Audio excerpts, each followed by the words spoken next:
Hello there, friends. I do believe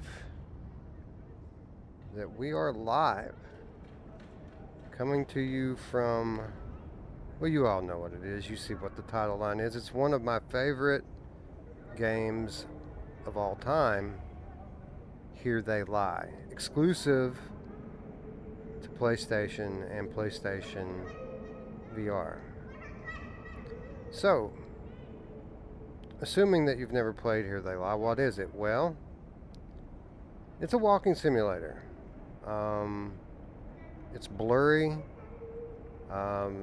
It's shimmery. It's a gamepad game. It doesn't have motion controls. I don't even think there's smooth turning in this game. I think it's click turn only. So if all the things I just said are true, then how could this possibly be one of my favorite games? Well, this is one of my favorite games because it's one of the most unique experiences I've ever had in a game. Maybe the most unique. This game isn't really a game at all. This is a piece of artwork, and like any great piece of artwork, the the eye of the beholder is going to determine what it means. Everyone's going to take their own meaning from this. So what we're here doing today is we're going to analyze this as a piece of art through my eyes. So I don't have any more insight than anyone else would have about this game, but this is a game that I've played many times. It's a game that I've contemplated probably more than any other, and I do have some very clear ideas on what I think it means. And what we're going to do here today is we're going to go through from the very beginning to the end. We're going to examine my thought processes. I'm going to explain to you what I think the game means, and we're going to, by the end, hopefully all arrive at the same conclusion. So yeah, I absolutely love this game. It's been a year and 2 weeks since I last played this game. It's one of the things I look forward to the most about October, is having an excuse to get in and play this one again, and sharing it with others, of course, because I think it's just brilliant. The approach I'm going to take here, again, we're playing it start to finish, and I'm going to play it as if I've never played it before. I'm going to walk through and explore, which is basically all you're doing in this game.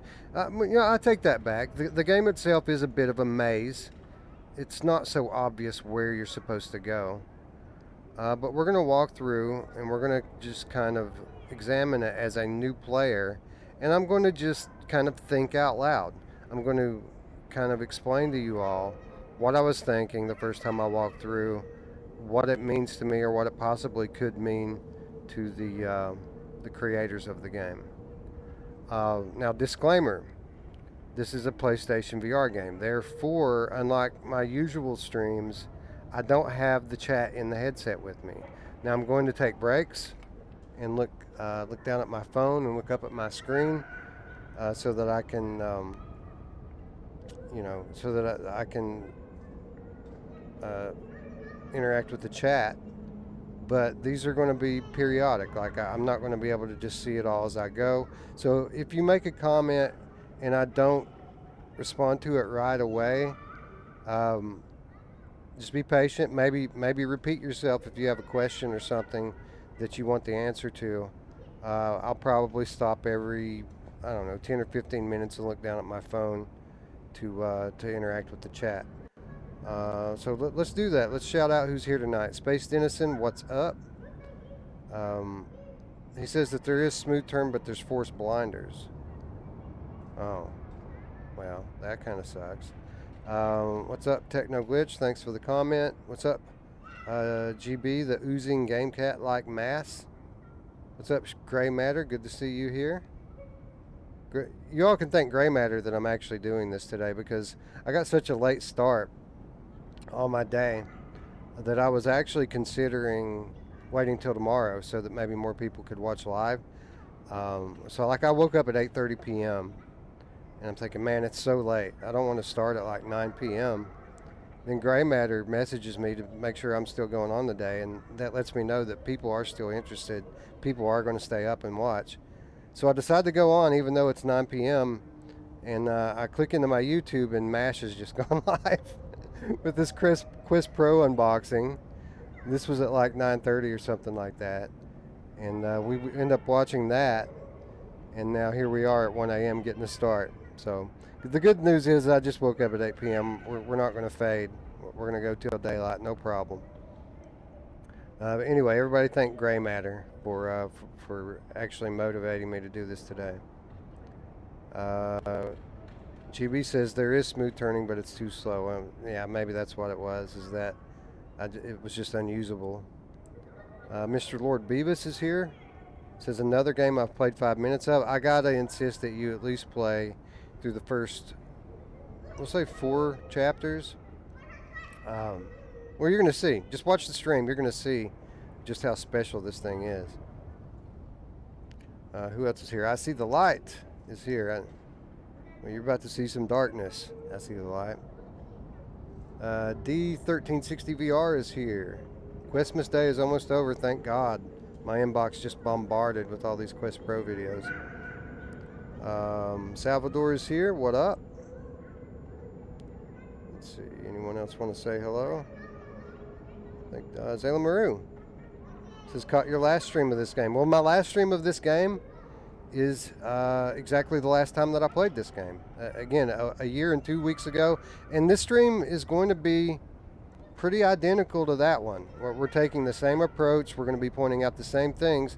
Really the only possible difference, and this is just an unknown at this point, the only possible difference between this one and that one is that I always, and this has always held true, I always notice something new when I play this game.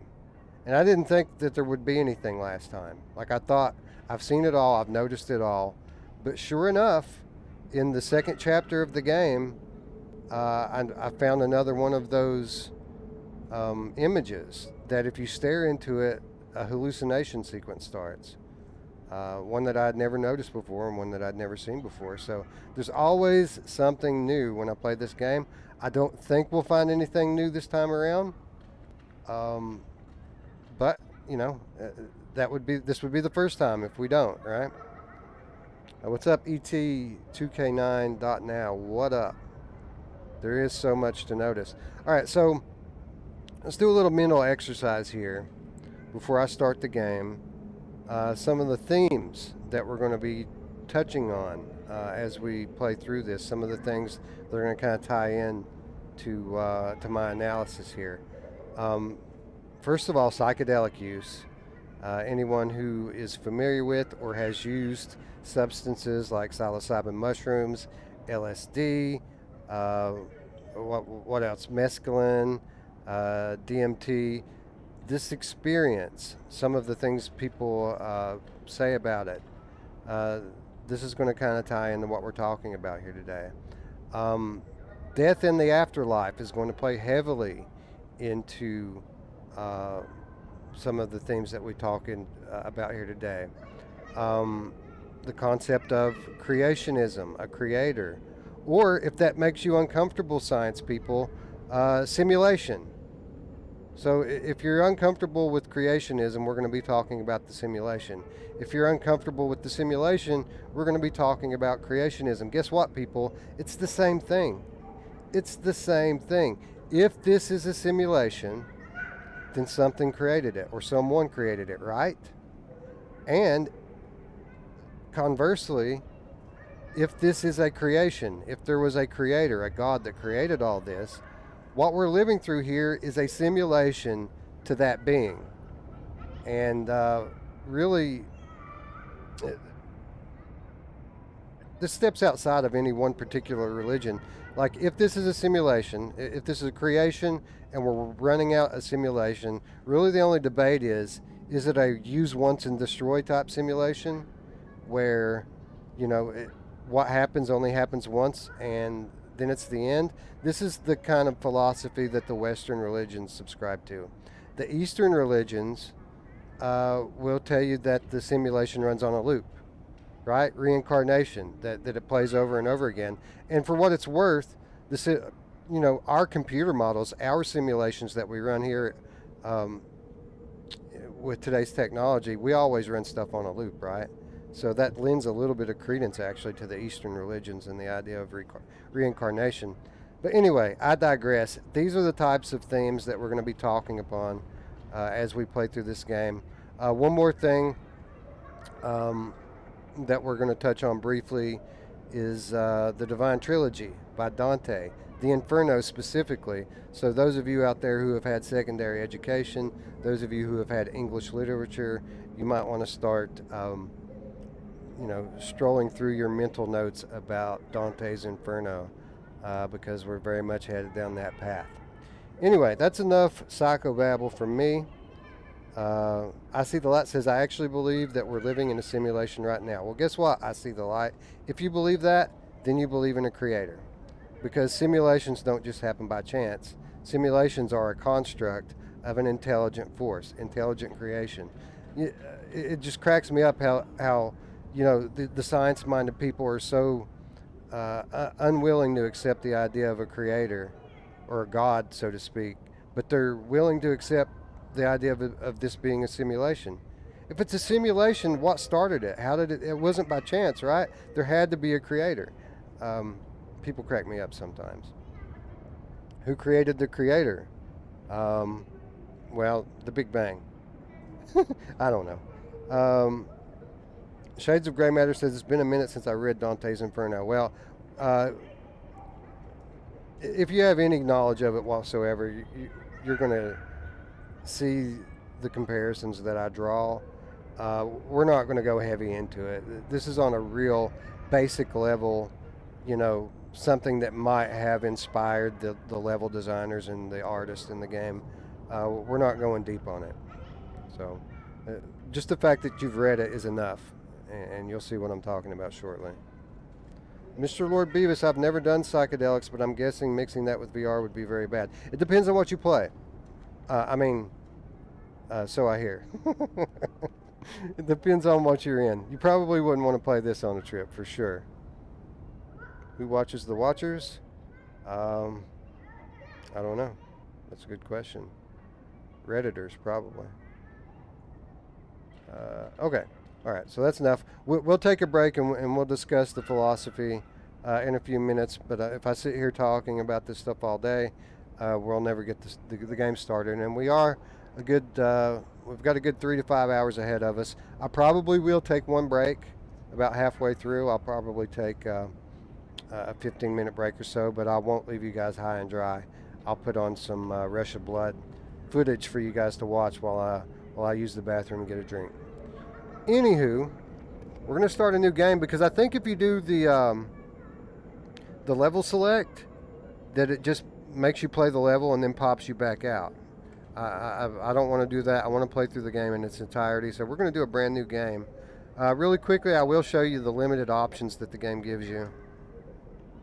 This is it. Gamma, which is the kind of the brightness, and then controls. Turn sensitivity. Oh, so there we are. Turn sensitivity. We're going to turn that all the way up. And then VR drive mode. Does anyone in the chat know what the VR drive mode is? I'm not sure. I assume that is headset-based direction. Like turning that off would make it controller direction. Leaving it on would be headset-based direction. That's what I assume, but I don't remember. If someone in the chat knows, it would be nice if they could tell me. Good call, old Darth. Polybius would be great in that frame of mind.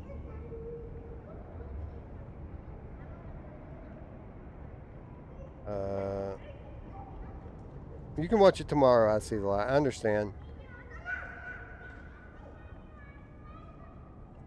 Space Citizen says psychedelics and VR don't really meld. There's some good stuff on PC, man. Like Visionarium's really good.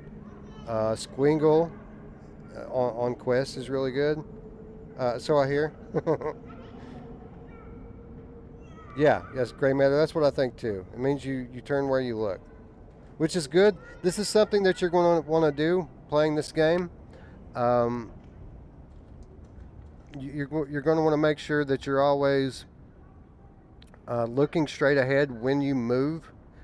If you're prone to motion sickness at all, this game is going to make you sick.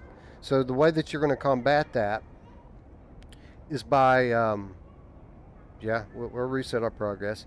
The way that you're going to want to combat VR sickness.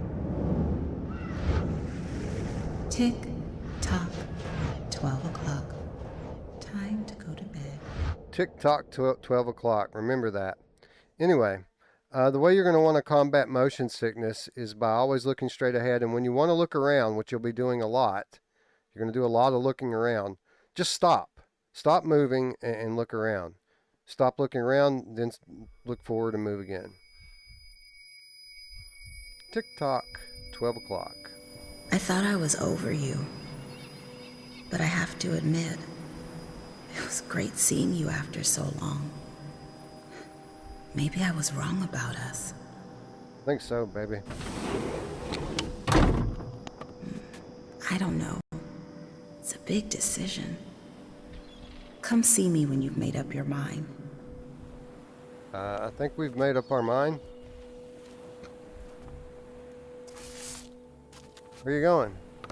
Get on the train, lady. It's my girl. Anyway, this is where the game opens. It's a strange entrance. So look, I've got the turn sensitivity turned all the way up. This is blink turning. This is not smooth turn. Let's go into the options again. Maybe I missed something. I mean, do I need to turn the turn sensitivity down to get smooth turning?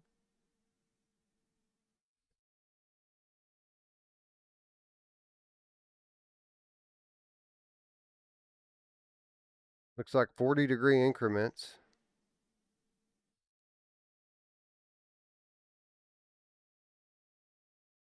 Let's try that with the turn sensitivity down a little bit. It's still blink turning and still no different. How do I make it smooth turning?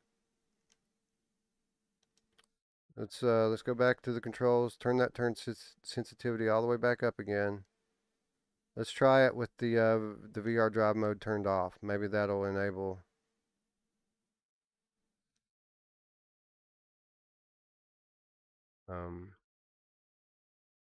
Maybe that'll enable smooth turning.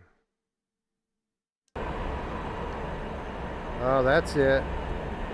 The VR drive mode is the turn option. But look at these fucking blinders, man. Dear God. The turn speed's fast enough, but the blinders are terrible. Oh my God, I can't do this. I'm sorry. We'll go with blink turning rather than having those blinders. I mean, it takes out 75% of the picture. Heavy-handed blinders there. Dear God.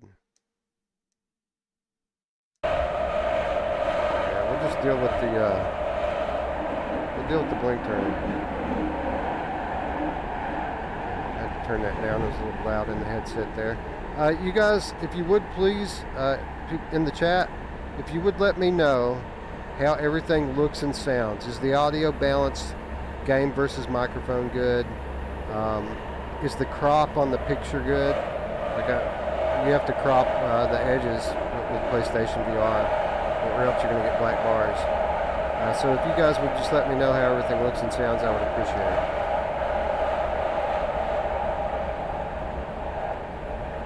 Anyway, there's a little blur on everything here. One thing I hate about this stupid blink turning is straight isn't really straight, you know. You can't really get squared up to anything, it seems like. Anyway, let's take a look at chat real quick, make sure everything looks and sounds good. All right. Gray Matter says everything looks and sounds good. Thank you.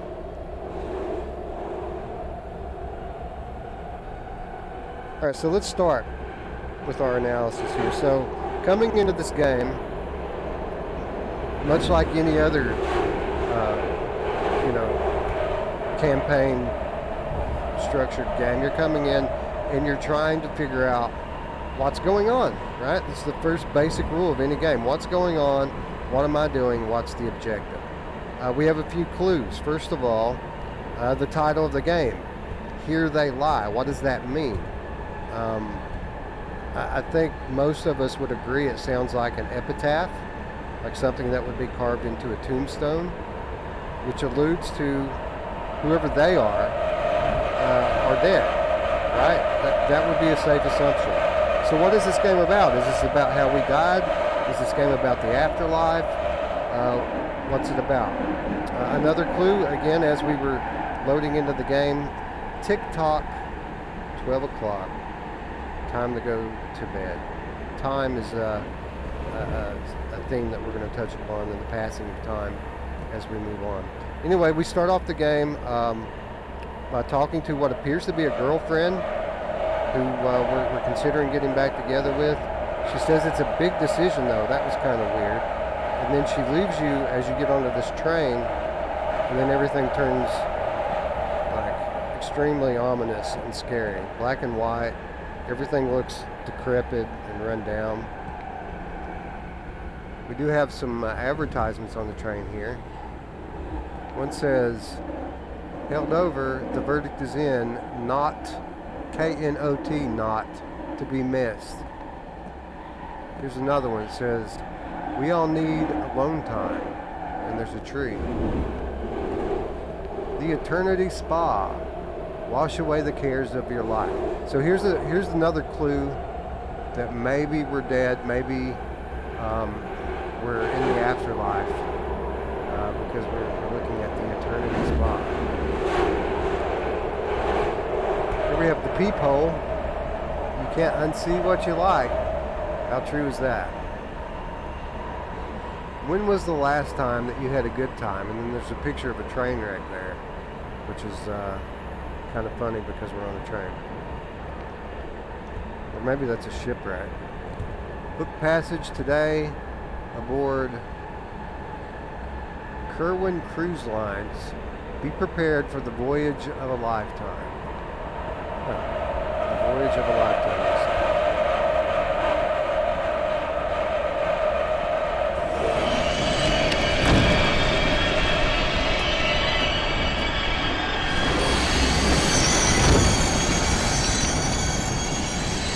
Again, very run down, ominous feeling here.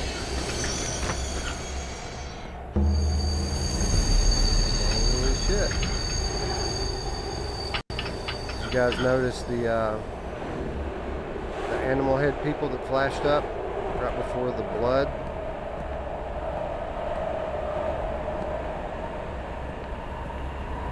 The imagery in this game is just uber striking.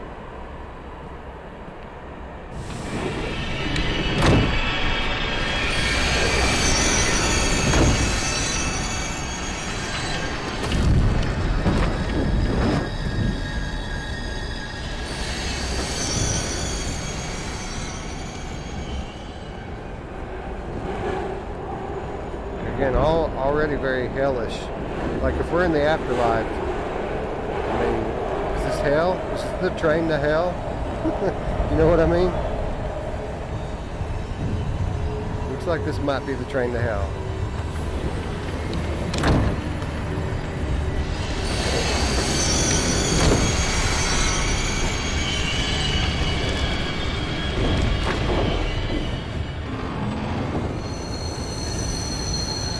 Wow, look at the way everything's distorting. Holy shit!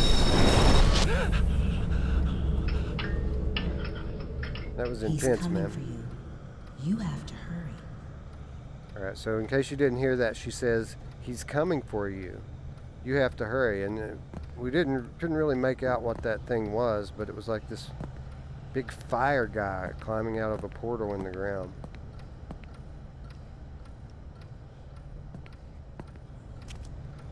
Alright, so we step off the train into what appears to be an abandoned train station. And I feel like I'm about 10 feet tall here. Nothing, just dust, a bunch of luggage around, devoid of life, it seems like. And the only sound that you can hear, listen. Tick tock, tick tock, tick tock. There's a clock. Tick tock, 12 o'clock. Time to go to bed. Alright, so certainly it would appear that there's whispers in my ear. Couldn't make out what they were saying. I'll turn it back up a little bit now that we're off the train.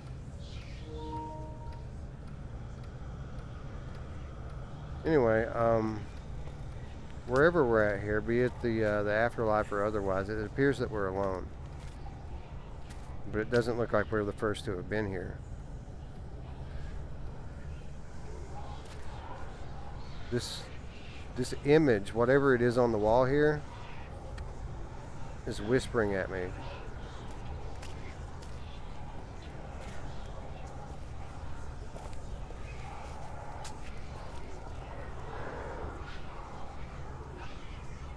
Can't really make out what it's saying. This looks like it might be a railway map, actually. Notice how all the lines converge on the center. I think we might be at the center of the map. But it's very definitely whispering, and it's not just one voice either. It's many voices. Can you guys hear it?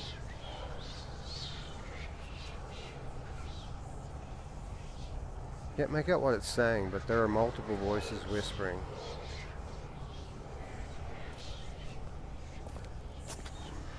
Interesting. Anyway, who are we? Where are we? Why are we here? What are we doing here? How do we get out?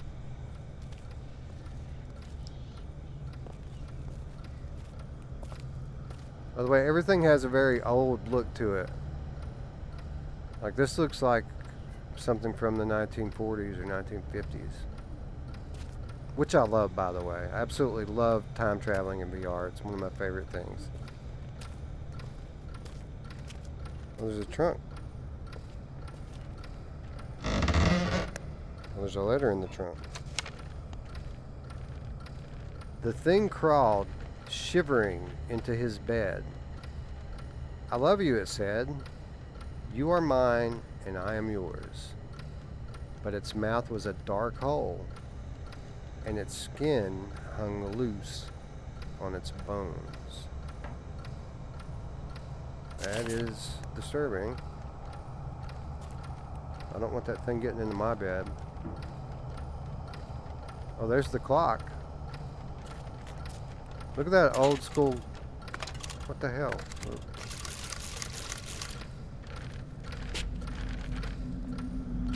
Looks like all of the destinations on the sign just switched to canceled.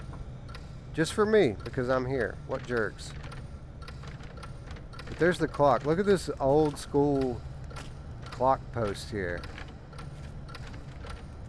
Is that cool or what?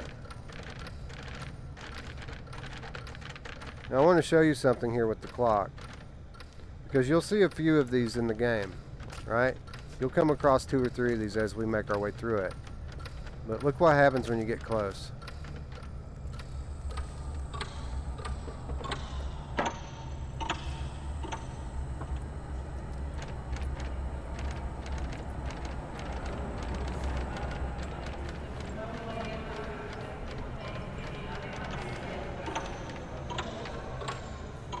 It's only when you look at it. It's not about your physical proximity.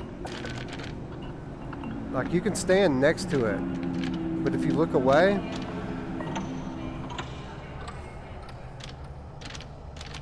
nothing. Look at the clock. The ticks get slower, then they stop. Then you go into this kind of haze. So this is what I was talking about here with regards to time and psychedelics and the afterlife. So people who use the psychedelic drugs, right, when they explain their experience, they very much believe that the drugs themselves are a kind of a gateway for you to pass over into the spirit realm, if you will. And one of the things that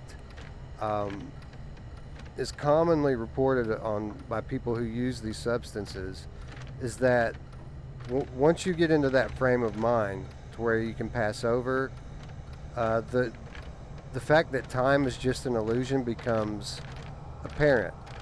Time dilates, it speeds up, it slows down, it stops altogether. When you're in that frame of mind, that kind of allows you to interact with the other side, so to speak, time, you just kind of shed time.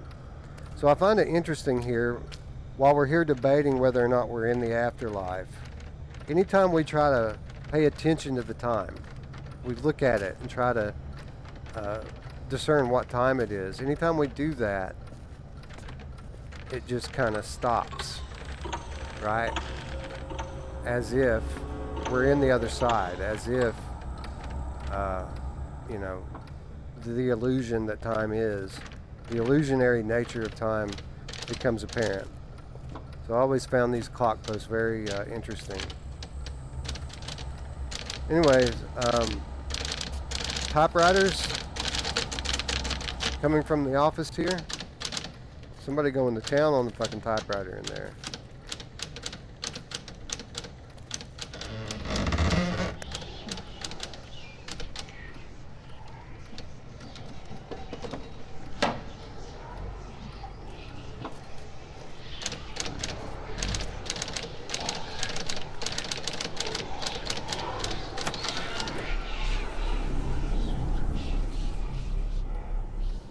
Nobody in here.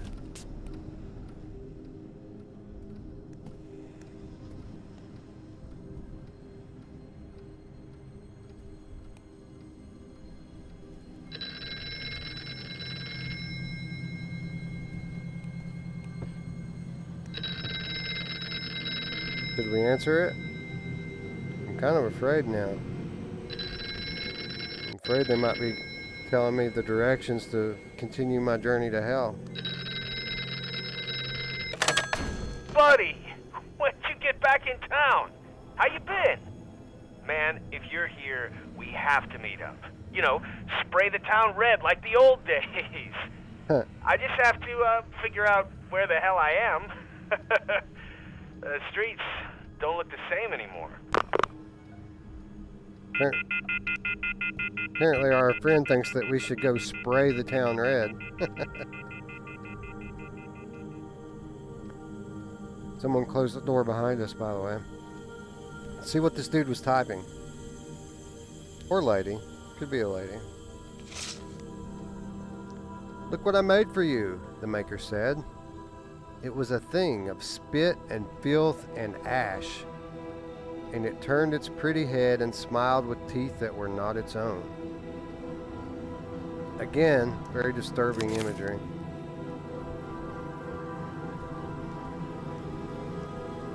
If we can make out what the paper says.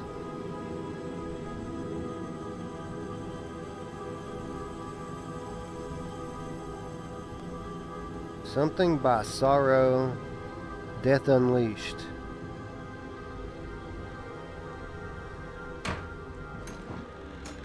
He better not be late. Not this time. I'm right here, lady.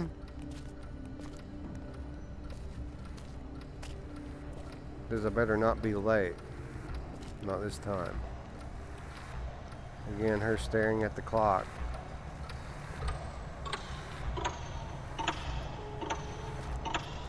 Anyway, I want to take a quick look through the rest of this room before we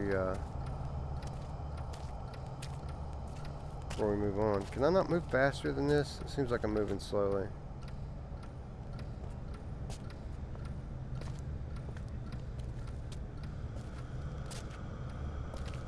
And they really don't want people to get sick, right?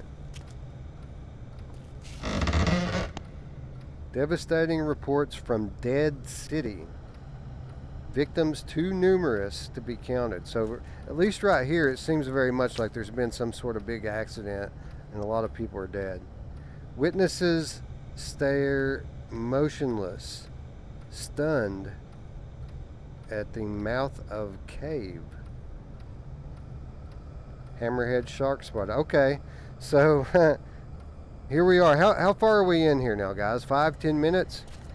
I've already noticed things that I didn't notice before. And basically what I'm talking about is this newspaper on 2 different occasions here is describing things that you're going to see later in the game. Never noticed that before. So the streak is alive.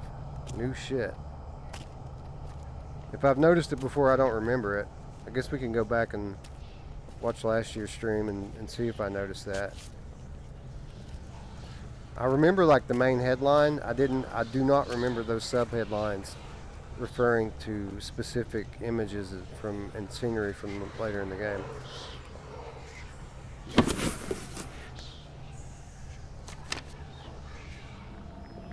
When I was 6, I was in a car accident and I almost lost my leg.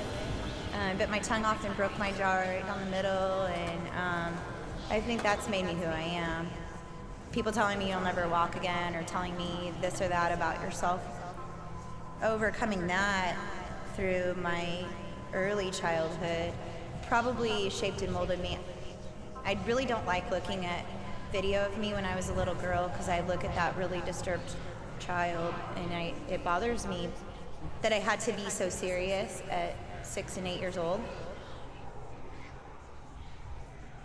So here we have a photograph and the story of a lady basically recounting her near-death experience as a child and how dealing with that trauma has kind of shaped who she became as an adult. And I wish I could run. Wait a minute, I know you can run in this game, right? Okay, you gotta hold the trigger in the run. I was about to say, I know you can run because I remember spots where you have to run.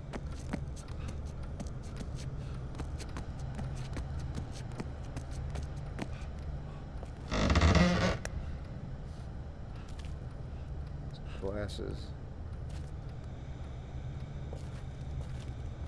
Buy yourself some cheap sunglasses. Dun, dun, dun, dun, dun, dun, dun, dun. So we got some batteries here. This is the one thing that you do need to really look out for in the game, are batteries. There are some dark areas. You do have a flashlight, which I don't quite remember how to... There it is. You need that flashlight for a good deal of the game.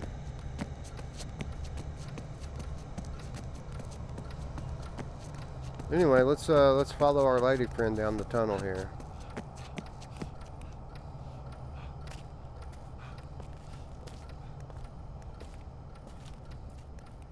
Alright, so the next thing that I want to show you.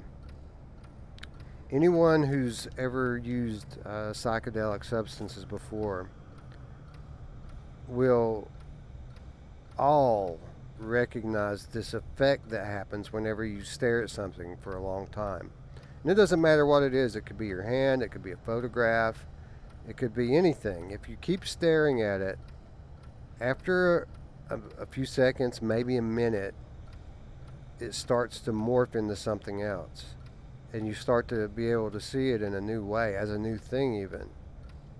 And with that in mind, I want to point out to you these pictures on the wall. So quickly, there's a fish, right? Dead fish on the wall.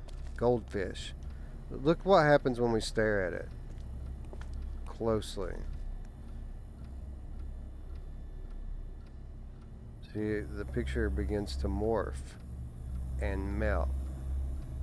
Now just looking at this and the way the waves kind of wash over the image and change it, I can tell you definitively the people who created this game experiment with psychedelic drugs, because this is exactly what it looks like. This is exactly what it looks like when you stare at things when you're tripping. Everything just kind of had these waves that wash over it. Things kind of distort and change shape.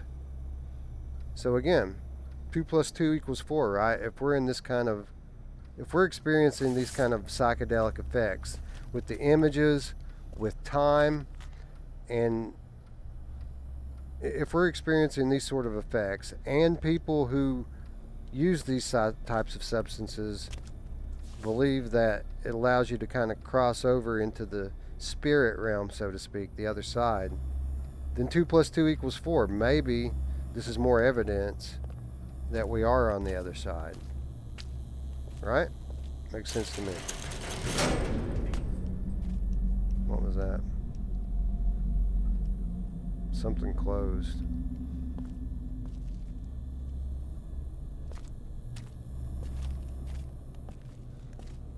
So this is like a subway line. I was thinking that maybe this is one of those pictures as well that morph. And maybe it is a little bit, but it's not very overt. Oh, this way. So we're gonna have to go this way, guys, see? This way. Alright, here's another one. Let's take a look at this one.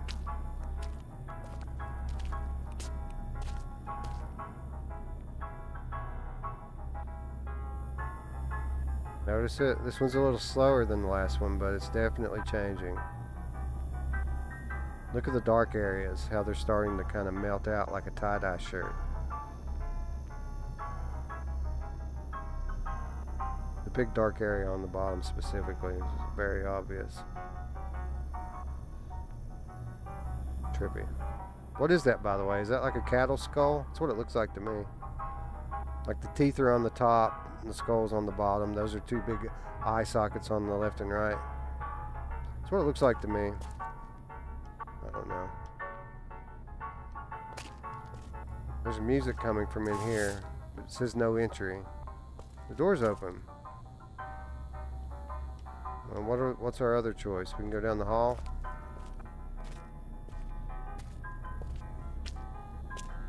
This one's of a frog. Dead frog.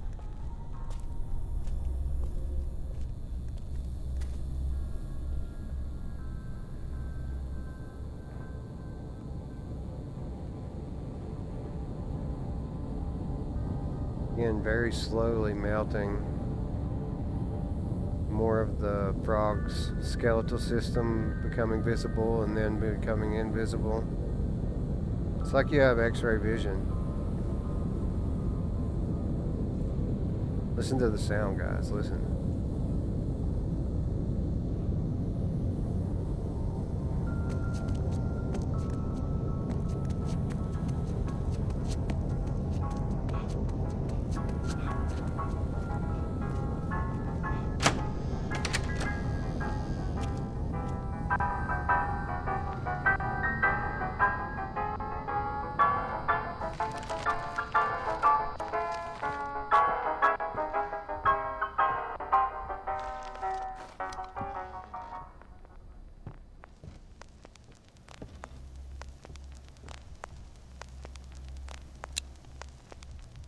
I love the flashlight in this game. I mean, it may be a gamepad game, but the way it uses the headset for tracking is pretty cool. The gasping fish in the palm of your hand. The fishbowl close by. How tasty it is to be a god. Even just a tiny god. Even for just a moment. So again, here we are touching on themes that we've already discussed. And I'd like to point out that they're talking about playing God with a small fish, just like the one we saw in the picture on the wall a moment ago.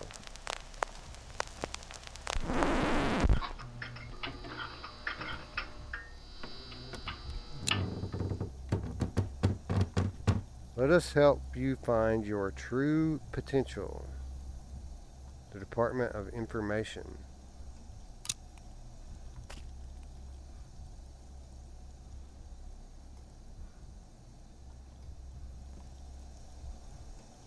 Locker over here. And some batteries in the locker. So here's the cool thing. Like, you need the batteries, right? So that you can see. So you constantly have to look for them. But you don't have to be too conservative with them, I think. At least that's what I believe. Because I believe the game gives you more if you use them up. Like, so you can be conservative with them and try not to run out. But if you're not, I think the game just gives you more to make up for it. The game doesn't let you run out of light for too long.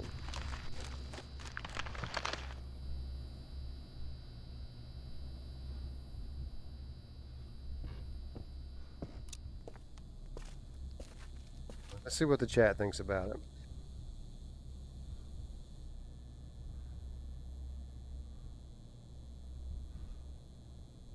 Chat, refresh. I'm on top chat. Screw that.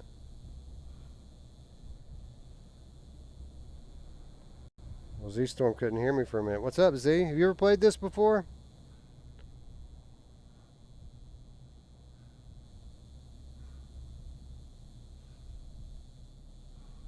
Yeah, hard to get. This isn't your typical subway track, you're going to come to find out. It's symmetrical for a reason.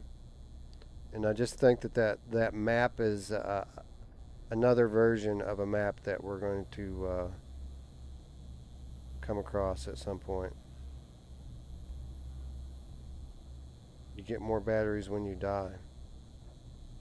Z-Storm, this in some ways is my favorite game. Now, let me rephrase that, because Resident Evil 7 is my favorite game because it's more of a game, right? There's so much more to do in terms of gameplay. It scares me more than any other game I've ever played, meaning Resident Evil 7. But every time I play this, I think this might be my favorite experience, because this is more of an experience than a game. But it is technically a game. You can die in it, and the object of the game is to find your way through it. The game itself is a big maze, and you're trying to find your way out. So it's technically a game, but the reason I love this game so much is different than any other game that I've ever played. And, I mean, in many ways, this is my favorite. I love it. It's so unique. Anyway, stay tuned and you'll see why.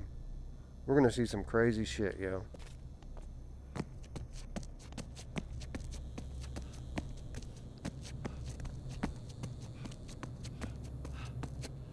So this one looks like a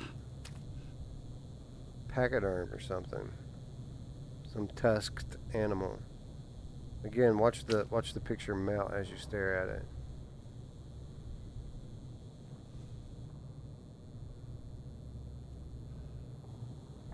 So cool. Almost like a shark head with tusks. I don't know, weird. Here's the goldfish again from the bowl.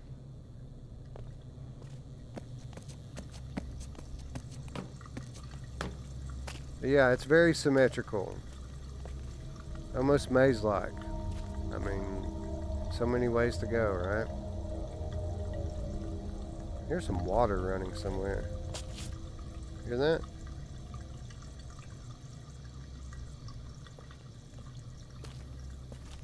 This way, I don't think. Nope. And this quick turning sucks shit.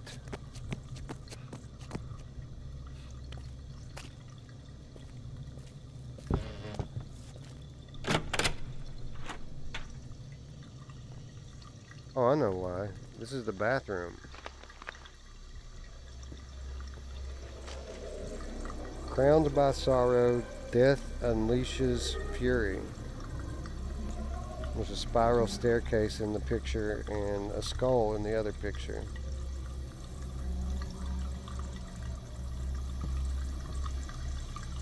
How rude. Somebody left the water on. Oh, look, it's me.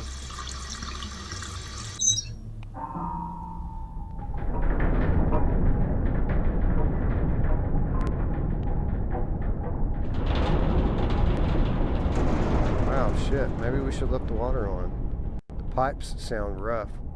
Anyway, this is me. As you can see, I look like a meth head.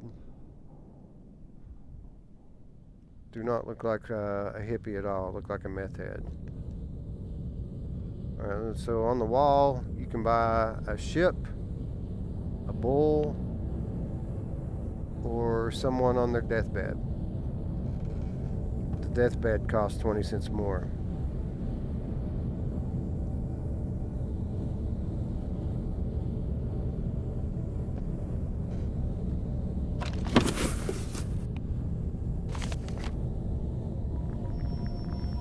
You're alive, dude. Enjoy what you want to. Tomorrow's not guaranteed. Today is a fucking realization. Yesterday is gone, like fucking 2,000, 5,000 years ago. Either you believe a truth or you believe a lie. Some may live and some may die. Predominant thought rules the cosmos. Laugh about it, it's a joke. Sounds like some new age hippie gobbledygook to me. No, that's new age philosophy. That's some kid probably in his early 20s. Somebody who's ate way too much acid, trying to describe things that he doesn't have the vocabulary to describe. He understands perfectly what he means. He's just not very good at communicating it. Laugh about it, it's a joke. Oh look, it's a lady. Is that our girlfriend?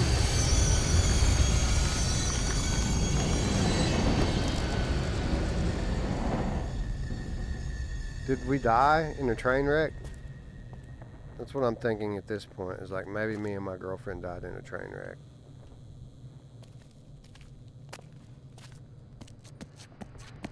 Now here's a house. Again, if you stare at it, the waves start to wash over and make it look different.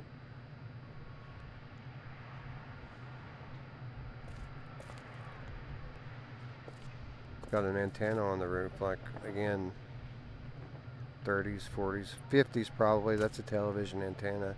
This is probably 1950s.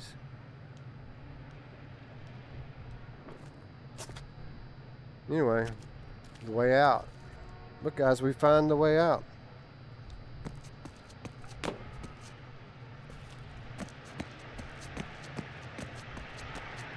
This one always confuses me because at first it looks like some boards leaning up against a structure. But if you stare at it for a moment and look at it just right, it looks like a lady in a dress with her arm coming down on the right and her hand kind of bent weird. Looks kind of like a witch. You guys see the witch in the photograph? Like the boards are a dress, and that leads up to like a torso that blends into the darkness, and then coming down from that there's an arm with a hand bent at almost a 90-degree angle. You guys see it? Very weird.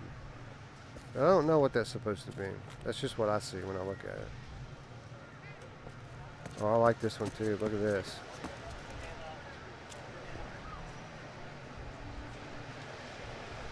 It's like crickets. All sorts of insect life. Now these look like charts. Like people who study this type of life, biologists, they'll put together displays that look just like this. Like if you go to the zoo and go into the insect house, you'll see stuff like this framed up.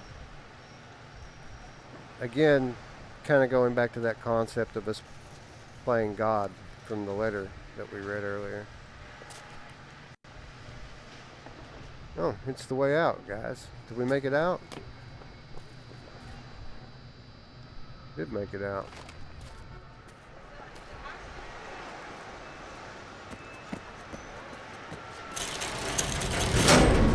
Okay, so this was the first real wow moment of the game for me. It's when you get out of the subway and you step out into the town. Look at this place.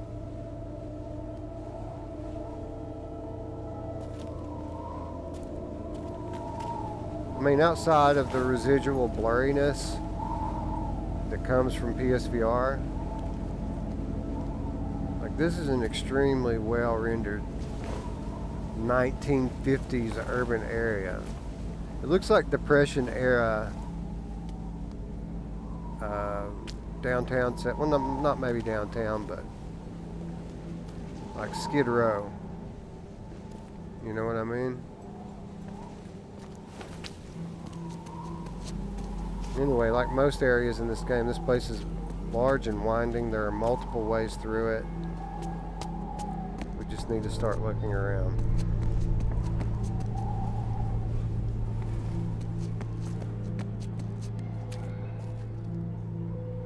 Oh, and there is some verticality to the level design here too. We're going to be moving up and down, not just in and out.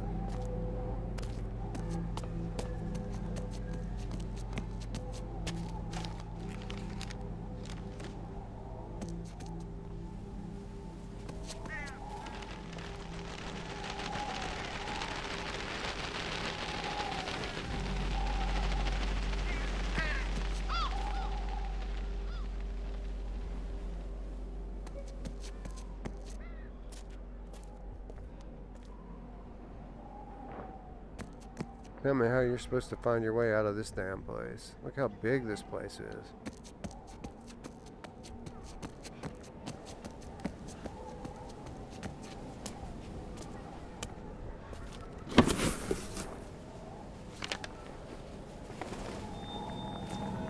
You can only ask a question that only you can answer. That's the trick about questions.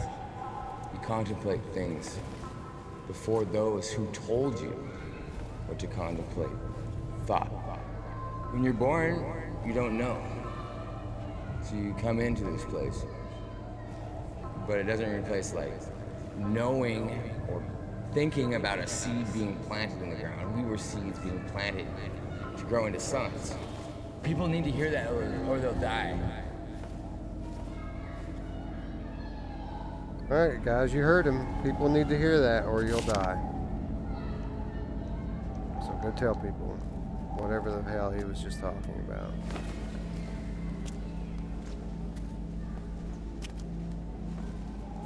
I think he was talking about the idea of logical thought replacing the kind of just knowing that you have when you're on the other side, when you're part of the universal field outside the physical realm. You just kind of know, they say. You just kind of know things. But when you're in your meat body, you observe and contemplate. Look now, that is a direct TV dish and all these old school antennas. This guy's watching the fights illegally. You know he is.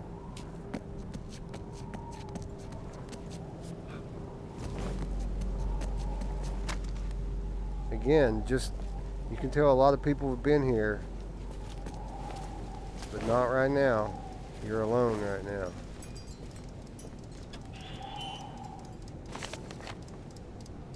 We are shadows of shadows of shadows. A thousand's generation of shadows flickering on the bare cave walls. If you close your eyes tight, you might remember which one was you. So again, references to the concept of reincarnation there.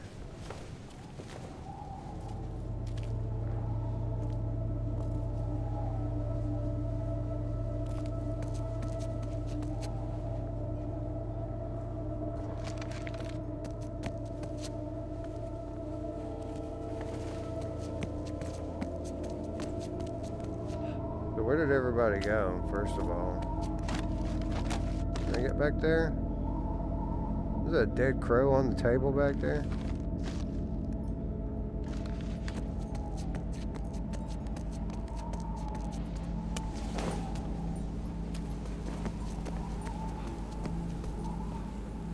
Obviously, a lot of people were here.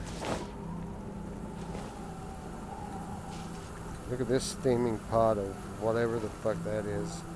Looks like eels or snakes. Who wants to eat some snakes?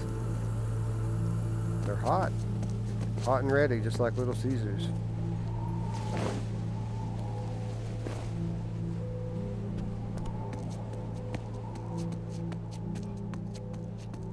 Trying to get back to where that crow was.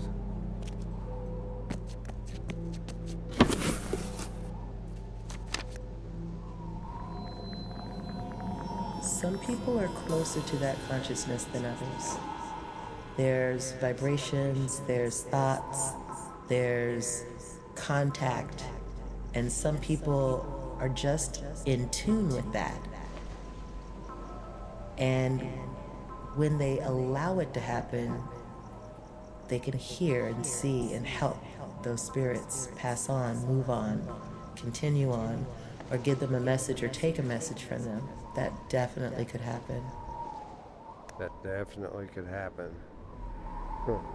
So this one's talking about people who are kind of in tune with the other side. People who can kind of tune into that universal consciousness and act as a medium for those who have passed on. Again, very new age thought. Now, a lot of people wonder what these, what all these little speeches are when you find these photographs. I don't think this stuff is scripted, guys. When I hear these people talking, when you pick these images up, hold on. I think these are just people. I envision a bunch of people in California who are friends with the game developers, who party with them. Probably a lot of bags of mushrooms going around, or ayahuasca, or whatever. And I think these are just people passing around a microphone and sharing their philosophy and trying to kind of figure out the nature of reality together. That's what I think. Some people think that that stuff's scripted. I don't think that's scripted at all. I think that those are real people saying what they really think. And just because we don't understand everything they're talking about doesn't mean that they don't understand it. It just means that they're not very good at communicating. Which is normal, you know, when you're on those type of chemicals, they can sometimes limit your ability to communicate, because the things that you're trying to communicate aren't things that you're really supposed to be talking about, you know, in terms of, you know, the kind of knowledge that we're supposed to have in this plane. We're not supposed to be discussing these things in great detail, so your speech is very limited, intentionally. Sorry, got disconnected there. So, why'd you come back? Wait a second.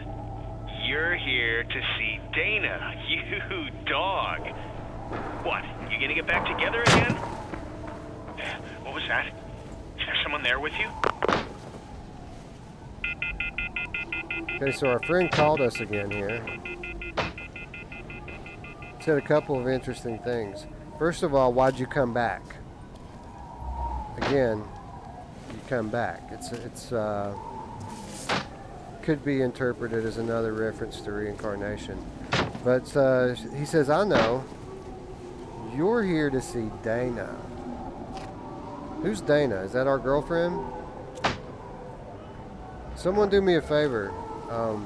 Someone in the chat, and we're going to stop and look at the chat in just a moment. Someone in the chat, Google the name Dana and what it means. The meaning of the name Dana. Someone Google that for me. And I'm not leading you. I really don't know. I'm just curious to know what the name Dana means.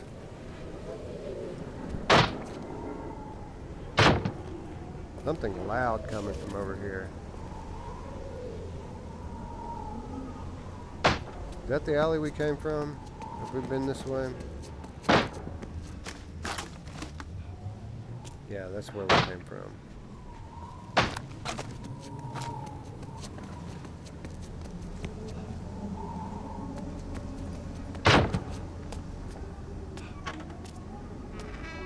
There it is. It's the shutter slamming the wind.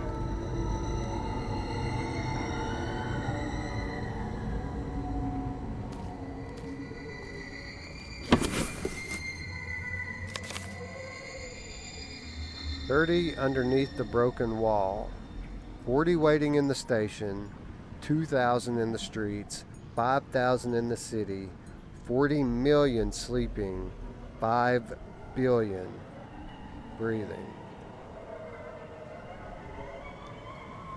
The broken wall, the station. Sounds like a train wreck, right? That's what it sounds like to me. Sounds like to me the point of view of like someone who's omnipotent, someone who can see everything, zooming in to the ground level from 5 billion people to 40 million asleep, 5,000 in the city, 2,000 on that street, 40 waiting in the station, and then 30 underneath the broken wall at the center of it all, the thing that you're focusing on. That's what it looks like to me. Anyway, let's see if someone in the chat can tell me what Dana means.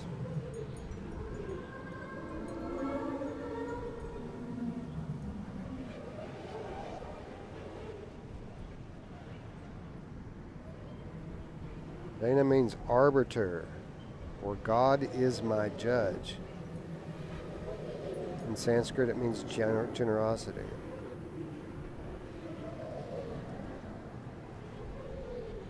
See? It's all... everything in this game means something.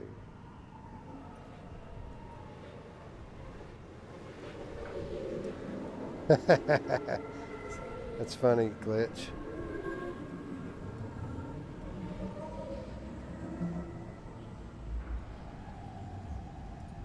Well, yeah, I mean, obviously, if there's 5,000 in the city, it would be odd for 2,000 to be on that one street. But if there were some kind of a big accident, and remember that we're talking about, 75 years ago, if there was some kind of big tragic accident, people back then wouldn't be looking in on their phones or watching television to get details. They would be going there to see, right? Anyway, thank you, Gray Matter, for looking that up. It's very interesting. God is my judge. Dana.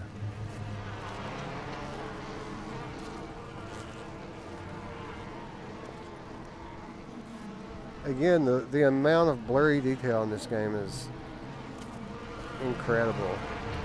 If I could pick one game to get a full-on PSVR 2 remaster, I think this would be the one that I choose. This is the one that would benefit the most. To get motion controls in this game and get some real high-resolution graphics. Here's a little project for you all. After we finish the stream, or maybe tomorrow, go to the ArtStation website and type in "Here They Lie," and they have some high-resolution images of the scenery in this game, and it is just incredible looking. All right, so here's the thing that I found last time we played that I had never noticed before. See, there's a picture of a maze on the wall, and there's a chair in front of it. Now, whenever you see this in this game with a chair pointed towards something, what do you think that means? It means you should be looking at it, contemplating it, staring into it. So let's see what happens if we do that.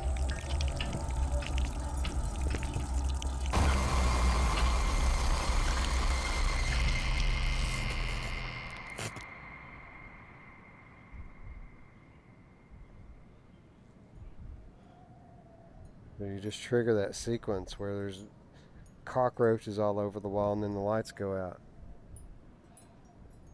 And I think we're stuck here in darkness until we move. Let's turn the flashlight on maybe? Yeah, that's it. I had to turn the flashlight on. Yeah, everything went black. This maze is something that we're going to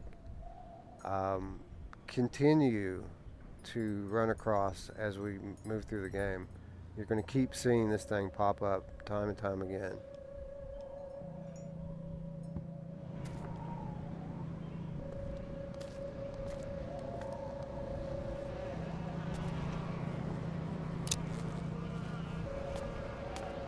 I don't know if you guys are paying attention to the sound, but the tone just changed.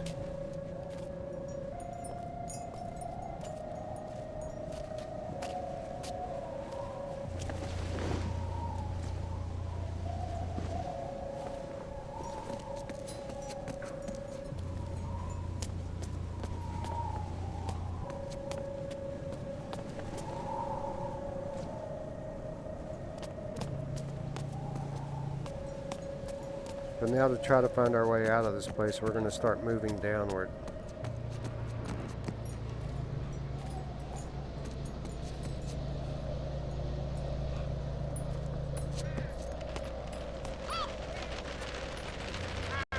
Descending into the city.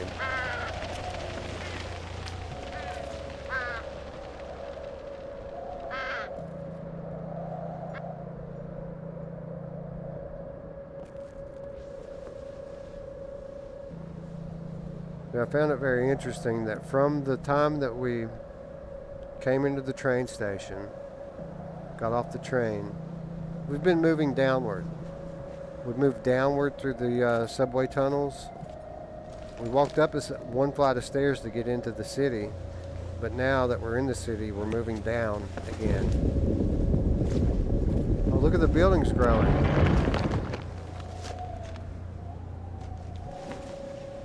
Alright, so there's your first real hard clue that we're not in the normal physical world. We have buildings growing up before our very eyes.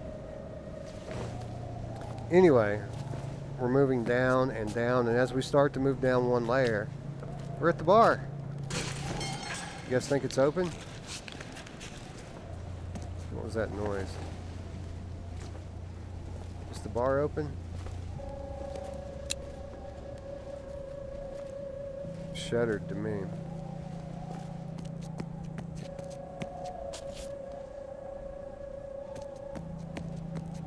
I love the sound effects in this game.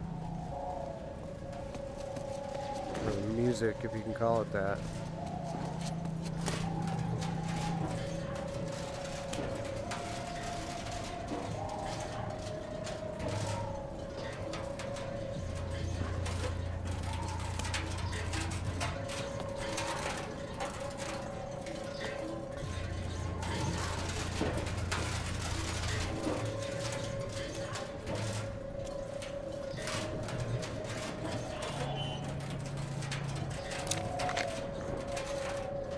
Can a statue feel its sculptor's hand?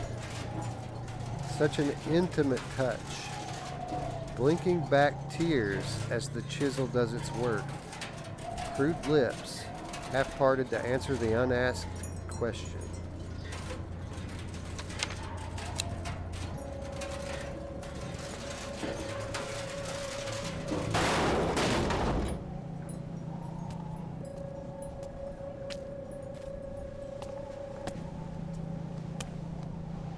So again, just moving down, down, down.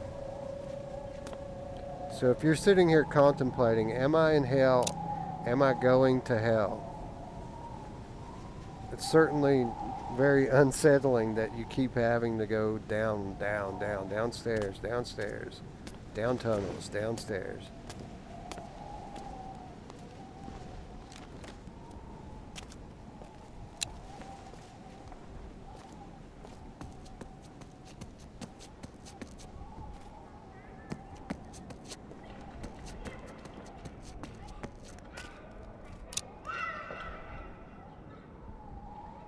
hear children down there, although you don't see them. There's just water.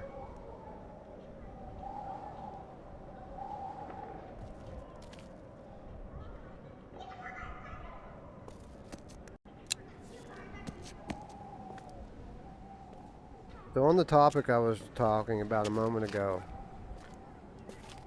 possibly getting this game remastered for PSVR 2, it's unlikely that we'll ever get a sequel.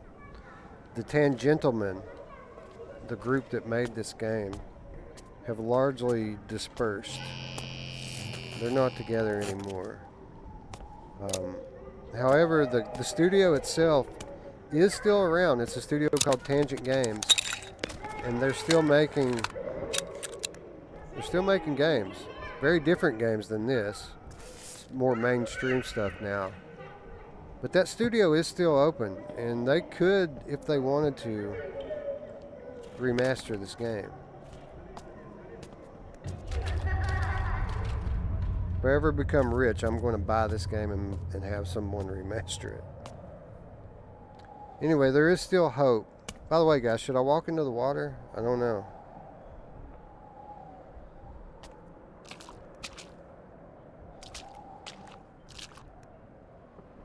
There is still hope. Now, there's no hope that there will ever be a sequel to this. And if there ever would be, it likely wouldn't be from the same people who made this game. But there's something even cooler happening. A large... What the fuck? Is this really how it was? It's so hard to remember. Okay, so there was who we presume is Dana saying, is this really how it was? It's so hard to remember. That's interesting. Remember that. Anyway, the group that made this game, a lot of the developers, a lot of the people who were on that team, not just the creative minds, but like the coders, the sound people, these types, they have reassembled at a new studio. The studio is called Eyes Out. And Eyes Out are currently working on a next-gen atmospheric horror game that relies heavily upon what they consider to be like revolutionary sound design. They're experimenting with music and sound to make a horror game, like a surrealistic horror game. So I'm very excited about that. That's probably the one project that I'm more excited about than anything else right now, is what Eyes Out Studio are making, their unannounced horror game. Anyway, check it out. Look in the window there. It's the maze.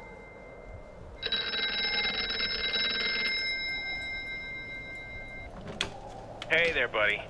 What? Dana was there? Just now? Then why are you on the phone talking to me? Get going.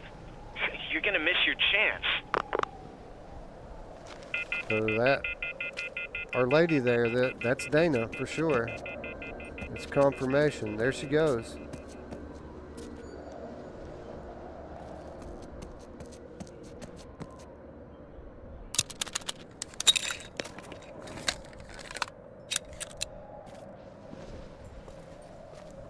We chase Dana or go down the dark alley? See where Dana went first, I guess.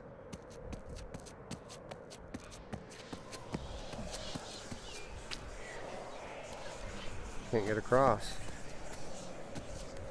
I guess we have to go down the dark alley.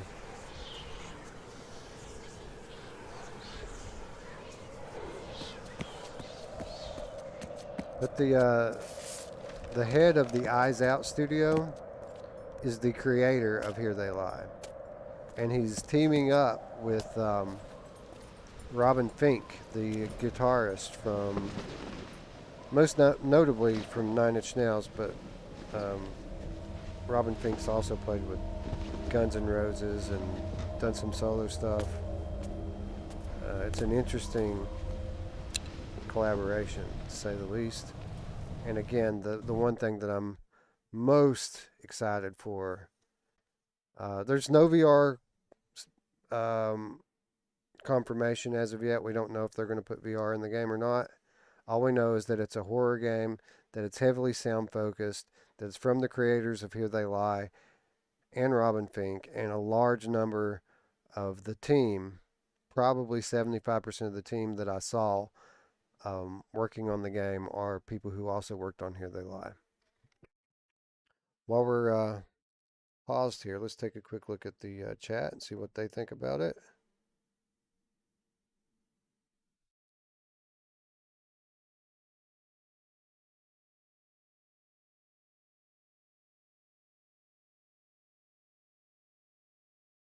Oh, you weren't aware of Eyes Out? Oh, dude.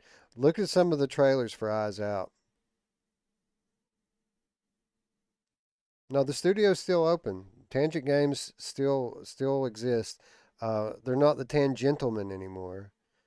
And again, the creative minds behind this game are no longer at Tangent Games.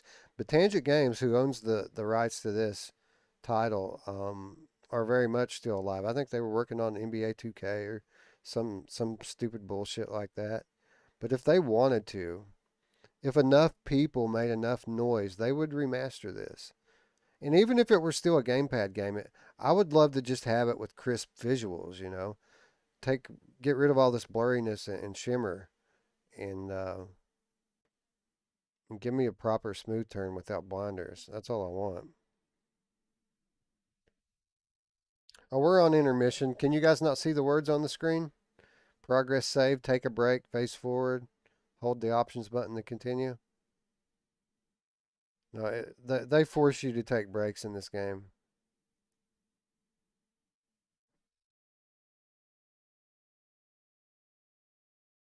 Soundscapes are absolutely amazing. Gray matter. Hard to Get says that Dana is an Irish goddess.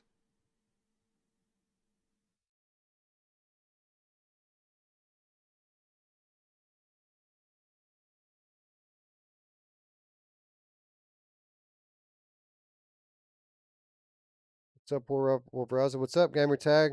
We're just doing our annual deep dive analysis of Here They Lie.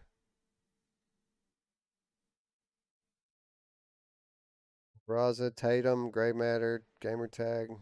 Good to see you all. All right, let's continue. Let's go see where Dana went. Wouldn't it be funny if it turned out to be Dana White?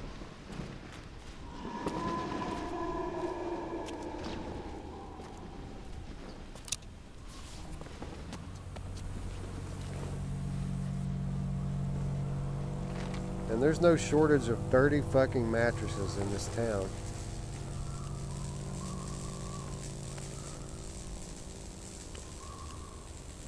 Graffiti all over everything. When you get in areas like this, it's actually pretty clear. I mean, I think a lot of the blurriness now, I mean, playing on PlayStation 5, it looks way better on PS5 than it does on like an OG PS4. Looks better on Pro too. Like a lot of the foveated rendering is, well, the foveated rendering is completely gone. A lot of the aliasing is gone. I think really most of the blurriness that I'm experiencing right now is just on the headset itself being so low res.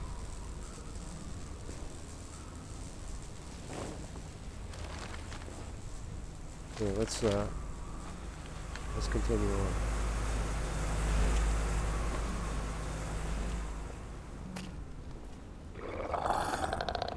Oh God, do you hear that? Oh shit!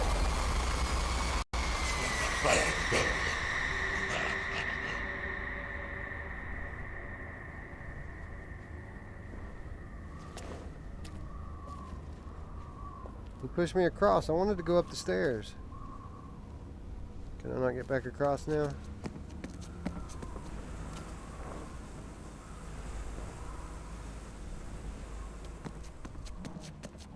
That, ladies and gentlemen, is how you do a jump scare properly.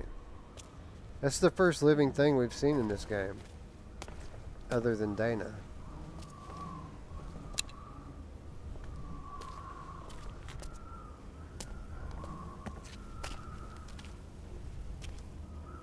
They hide these little cubby holes here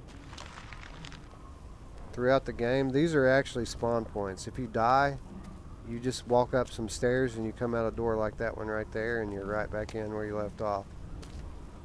It's an interesting way to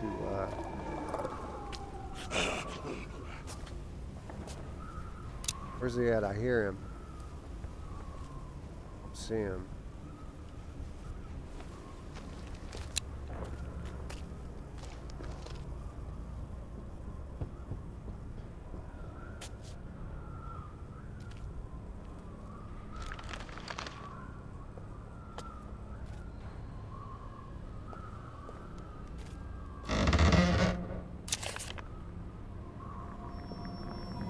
I'm standing here minding my own business, and all of a sudden, I've been told that the darker beings, they see your light, they're jealous of it, and they may lash out at you. When I sense that, I try not to give some of the over-the-top people, I don't even give them eye contact, and that usually works. They'll just keep walking. Yeah, just don't give them the eye contact, and they can't latch onto you. So this is an interesting concept here. Don't give them your attention. If you pay them attention, they'll latch on to you. Now, this is something that a lot of people believe regarding like dark spirits and things like this. Like a lot of people, non-believers think that people who believe see shit because they're crazy. Believers think that people who don't see shit don't see it because they're not looking for it. They don't pay attention to it.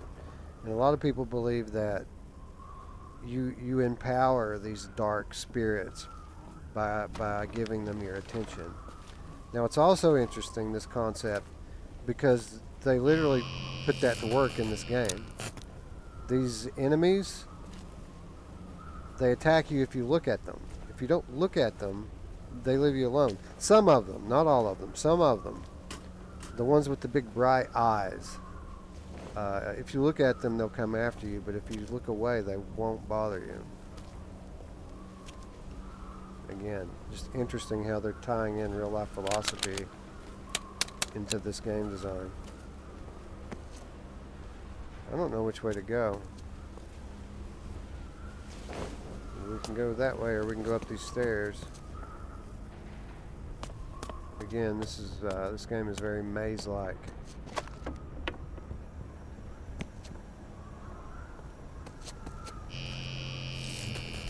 I just put new batteries in this thing, did I not?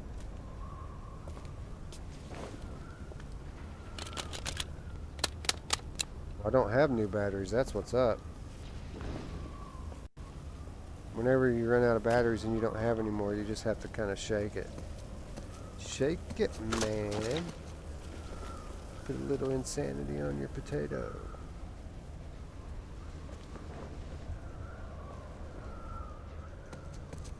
So we were coming to the same spot all along, it seems.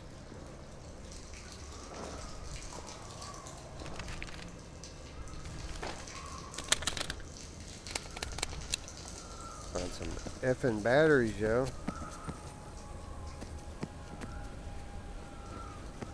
Again, to those of you who are joining us, I don't have the chat in my headset, so we're just kind of taking breaks every now and then to talk to people.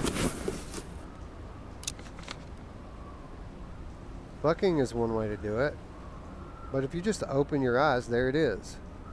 You can make your own shitty little shit baby just by looking at it and kicking it and hurting it. And that shitty little shit baby is yours.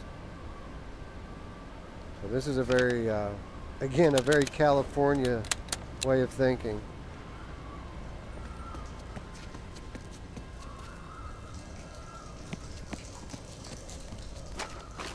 Having children is the most rewarding thing I've ever done, people.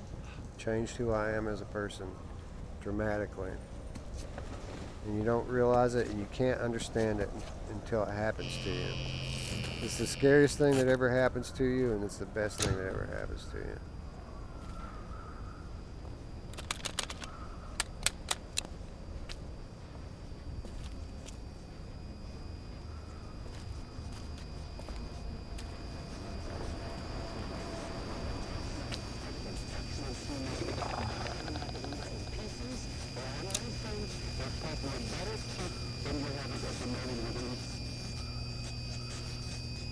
It's the maze on the screen.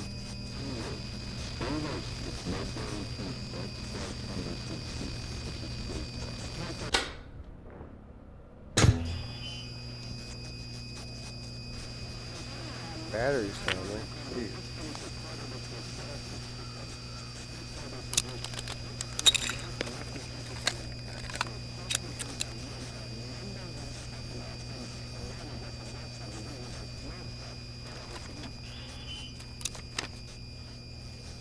You're dragging a thing in a bag, and it's a heavy thing, and the bag is red and wet.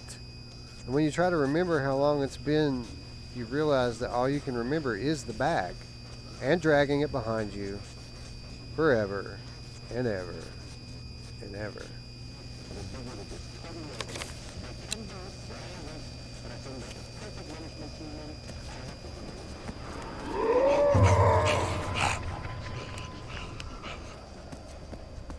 Okay, so the game is starting to take a bit of a turn here.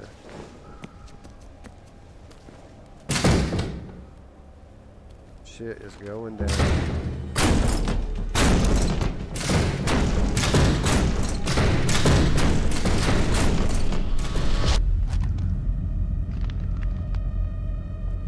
Wow, look at these buildings. Some of these are huge. I see red. Look. There's smoke.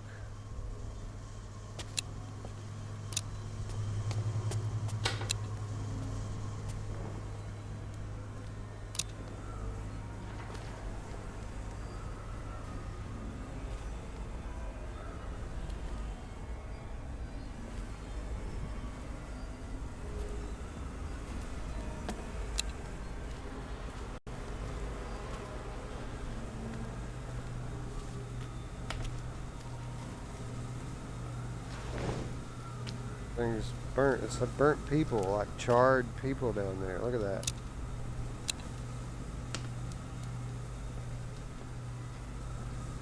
Get a little bit closer look, but I want to see what's up these stairs first. There was a set of stairs here that we have yet to examine.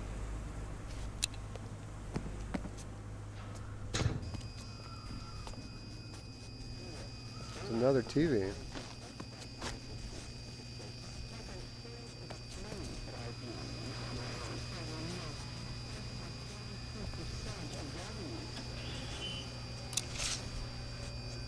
Mommy cried so much when she found baby.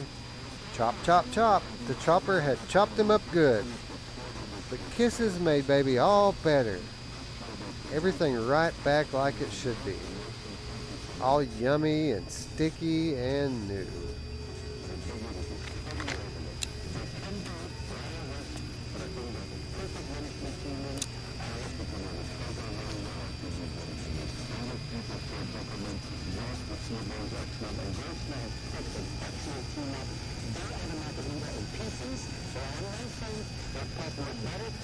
I'm trying to make out what they're saying.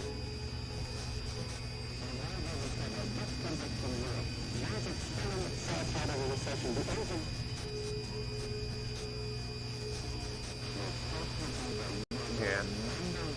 I made out one word, pieces. I don't know. I don't know what else they were saying.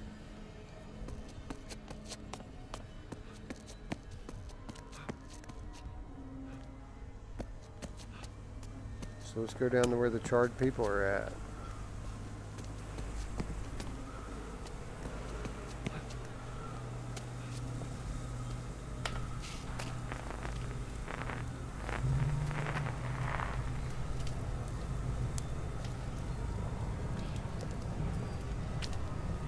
Buddy!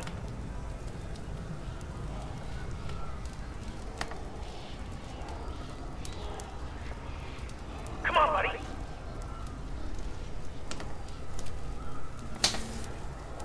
I think he wants me to go into the room here. Over here!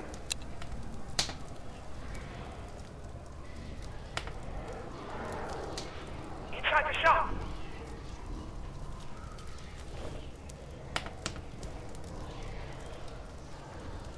Look, we're not the only ones that had Come on, buddy. the idea of going this way.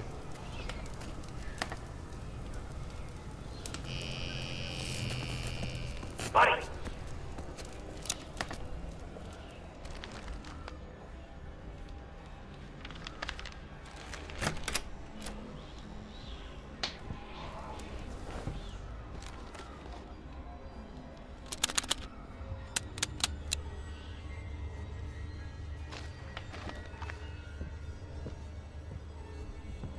Another typewriter, another I flashlight. saw something.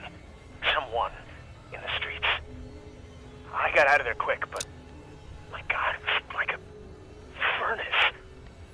I got turned around. I don't know where I am. What the hell happened to this city?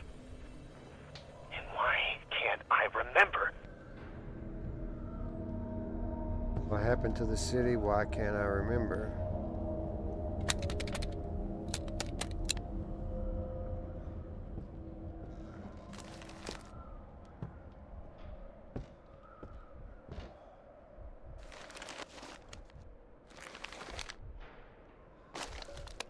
Typewriters, it's stacks of papers.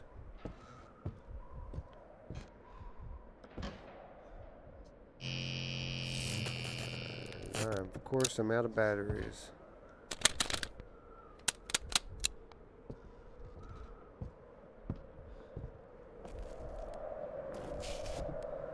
Typewriters in the sink. Typewriters in the trash.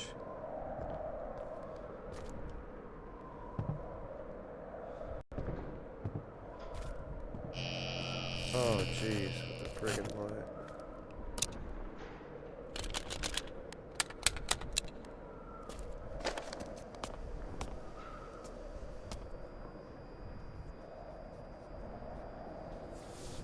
Just looking around trying to find some more batteries.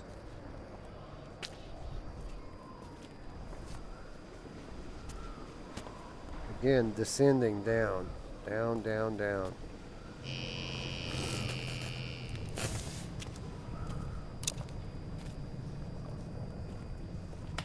So we're on the other side of it now.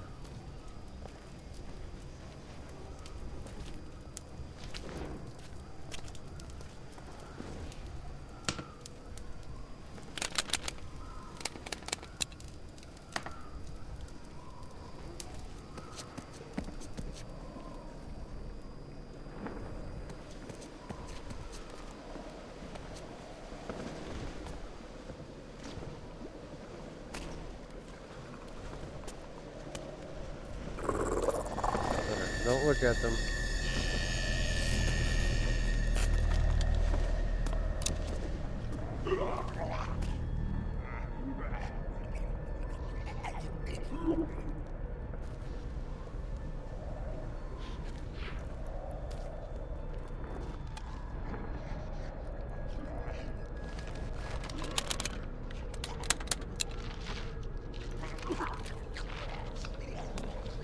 Walk, don't look. Just walk, don't look. Don't look back. Keep walking.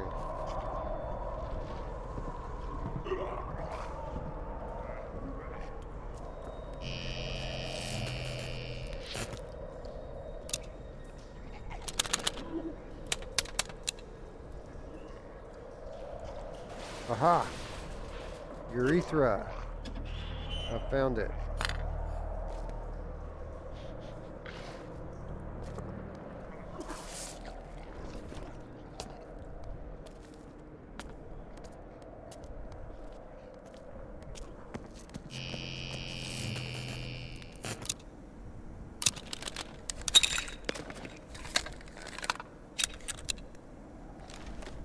So we're good for 120 seconds now.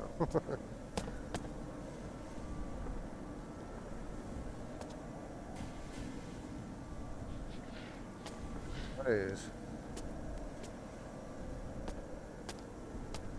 Seems to me like I remember being able to walk. Yeah, down here.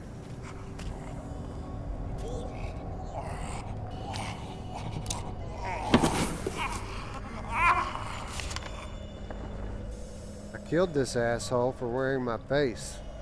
It was stitched right onto the front of his fat head. Professional job. You could barely see the seams. Killed him in an alley and cut off what was mine.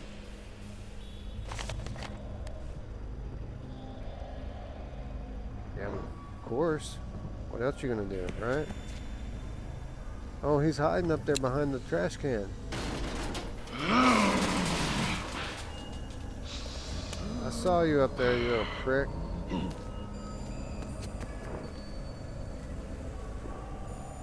Again, here we go, descending down, down, down, down.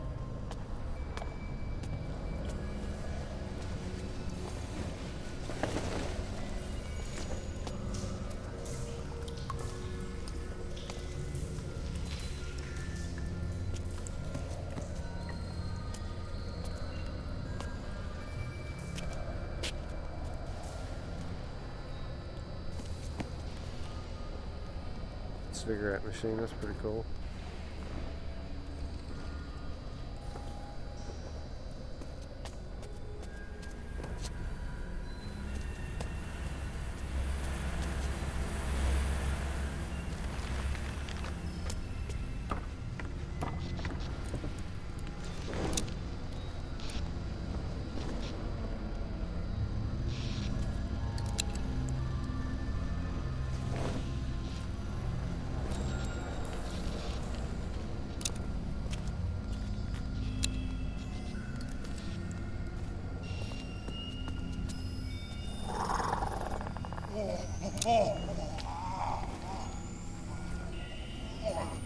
What are you doing up there?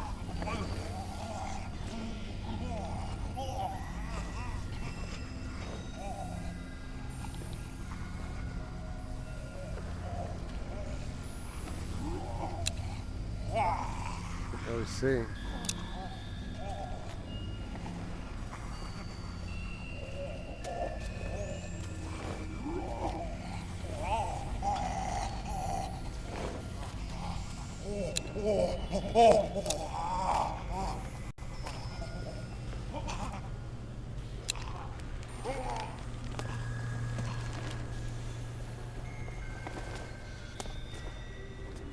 Dead guy here. It's a dog person. So what was that guy? Did he kill this guy? Get off on killing dog people, dude?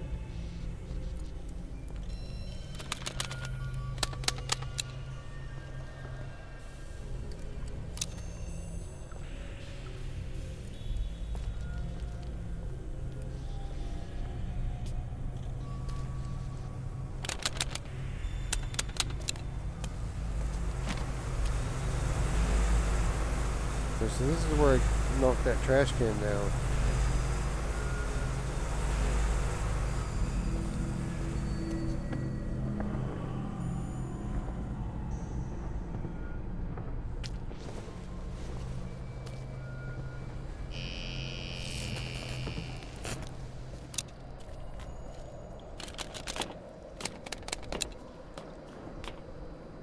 Batteries, yo.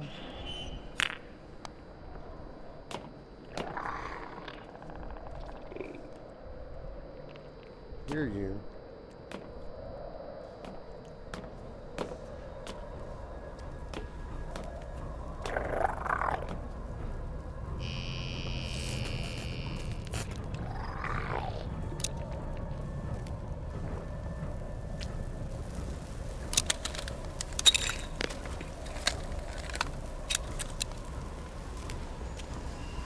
So this is really maze-like. So many different ways to go here.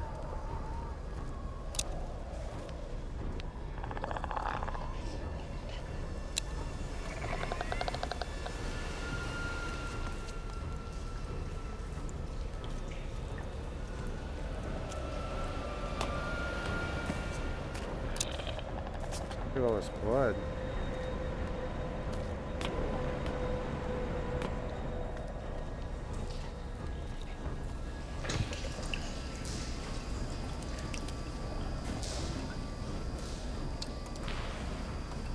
Looking through the door, but I can't walk through the door.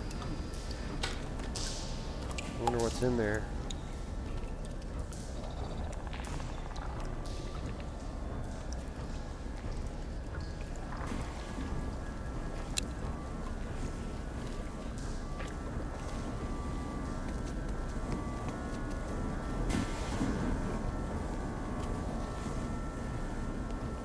Oh, deals with all these wires.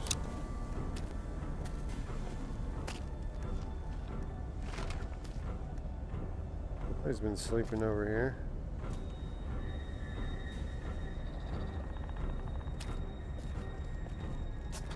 TV doesn't work.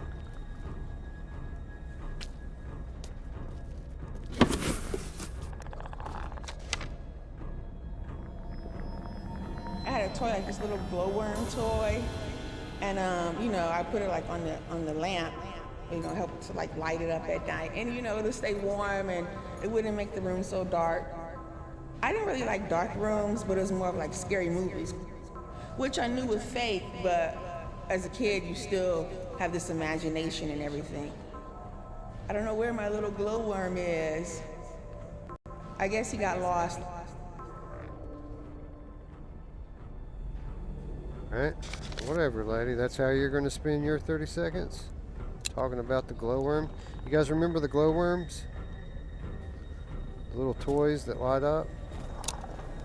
Let's take a look at the chat and see who remembers glowworms.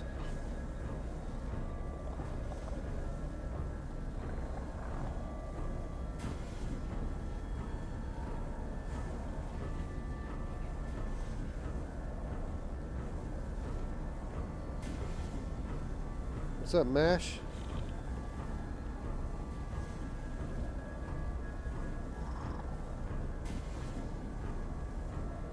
You haven't even tried your headset out, man? Come on, bro. Like, I was surprised when you went live that that you hadn't unboxed it yet. Like, dude, I would have ripped that thing open as soon as I got home.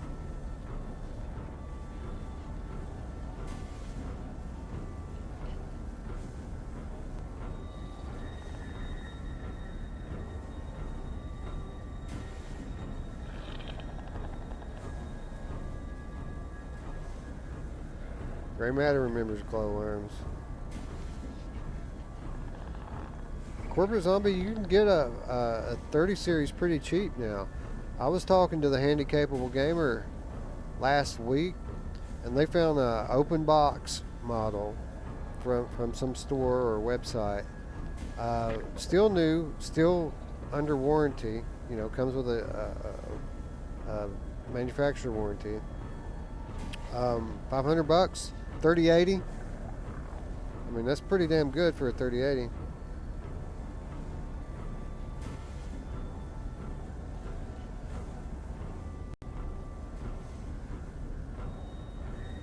Yeah, man. I think that Meta's doing what HTC did.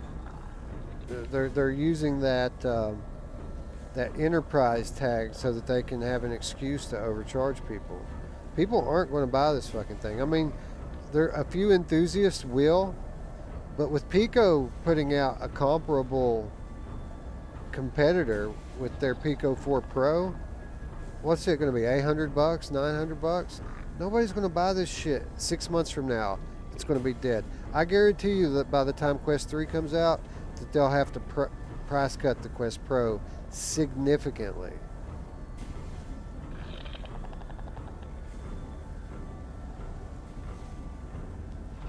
Yeah, well, we're going to get a lot of VR as dead because people are going to mistake the lack of interest in a $1,500 high-end product with a lack of interest in VR in general.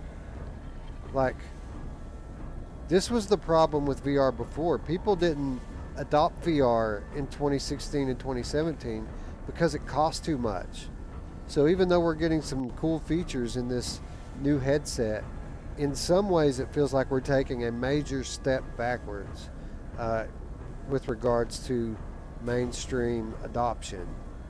So yeah, I'll be surprised if this thing is considered a success in any sort of sense in terms of sales and business.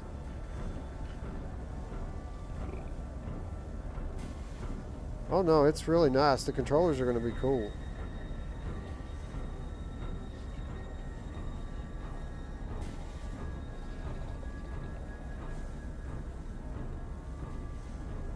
Well, I mean, even if not Lord Beavis, there are going to be competitors. I assure you that.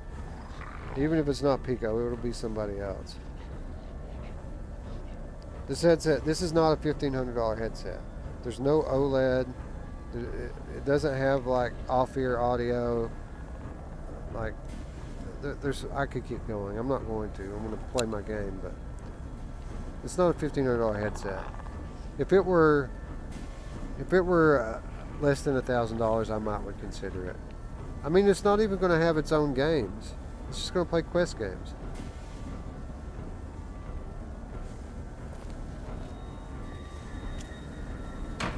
Anyway, let's talk about something more happy.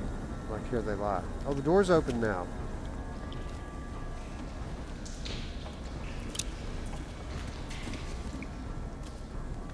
Got this little miniature piano.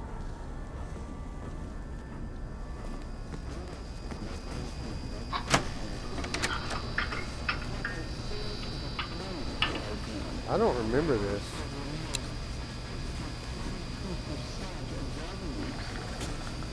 Maybe it's just faulty memory, but I don't remember being in here.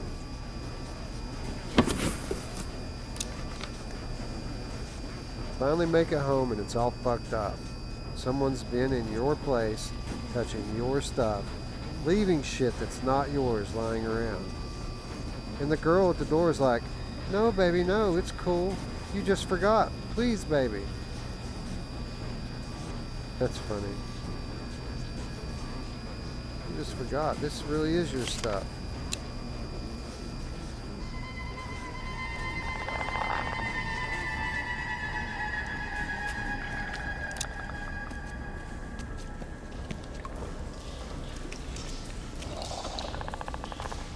That guy says close.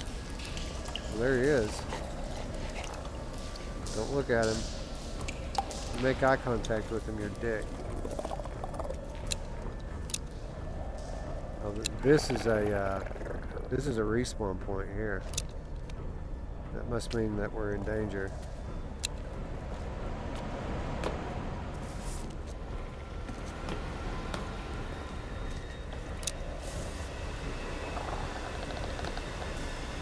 First I want to go over here and see what's over here. What's that?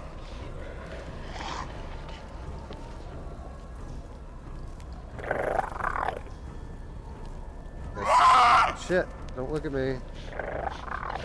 Just keep going, nothing to see here.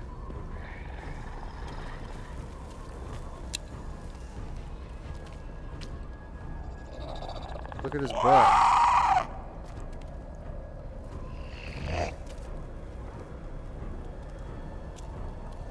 Let's see what's over there. Go away.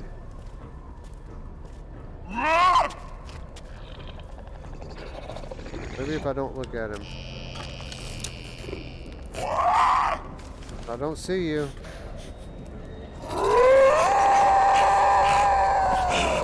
Look. Run away. Can't see anything. Damn it, I'm dead. I pushed it. Now check out this out, guys. This is what happens when you die. You find yourself in this pool with this giant red sun. And you think it's a cinema sequence, but it's actually not. You walk forward through this. As you walk forward, a man appears.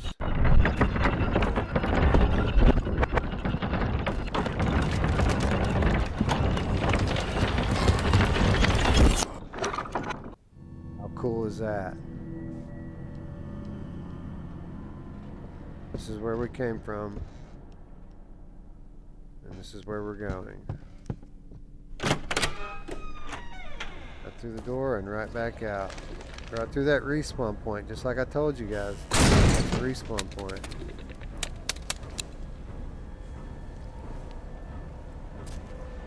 Fucking cool, right?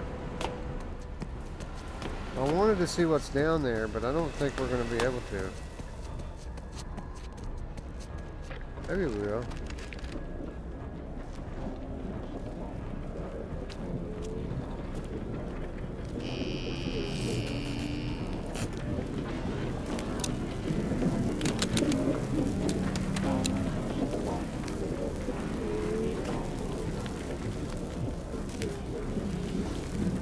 Nothing down here. What a ripoff. Oh, there's batteries. Worth it.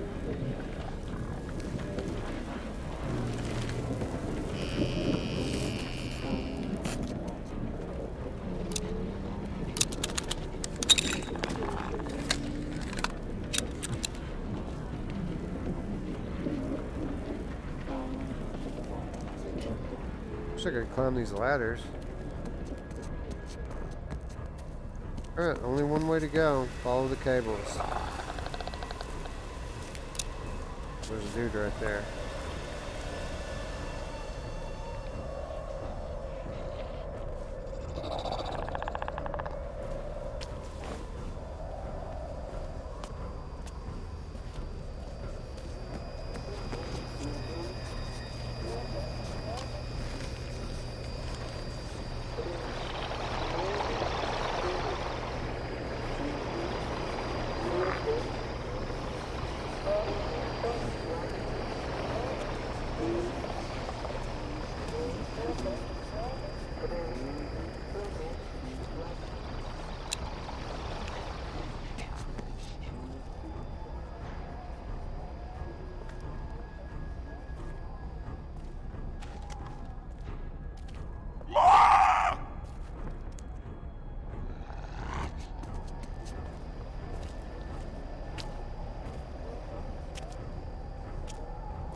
Seems like they keep making shrines to these television sets.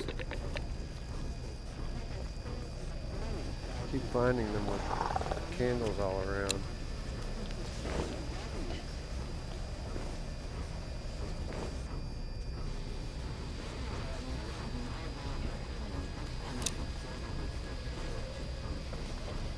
There goes our friend. Let's see if we can get by him here.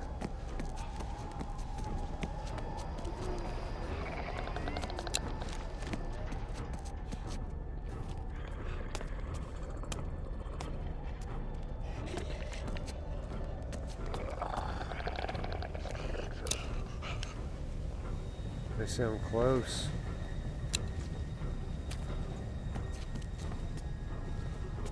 There's an open door over there.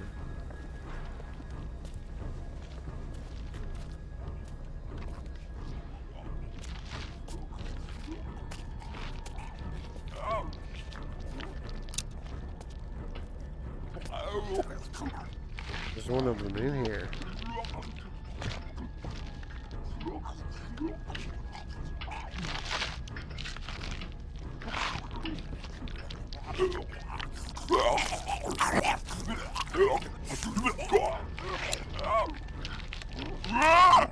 Shit, it saw me.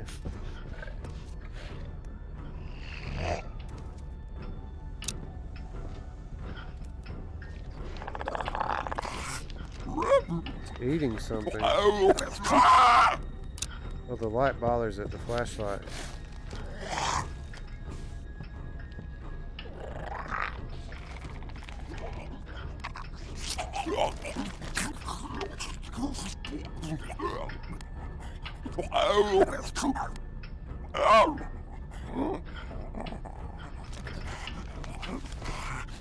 Oh shit. Boy. Ah.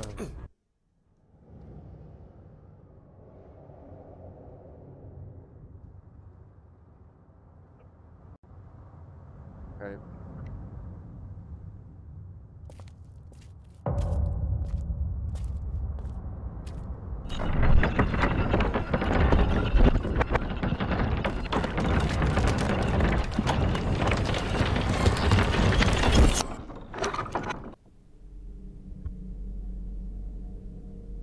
I don't like that this game doesn't let me explore the areas that I want to explore.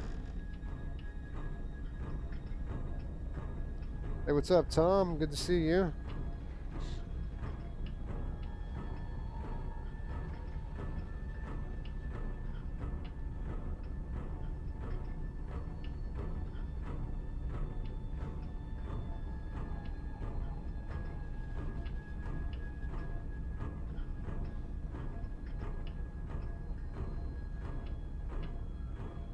You haven't played Here They Lie yet, Tom? Oh my goodness.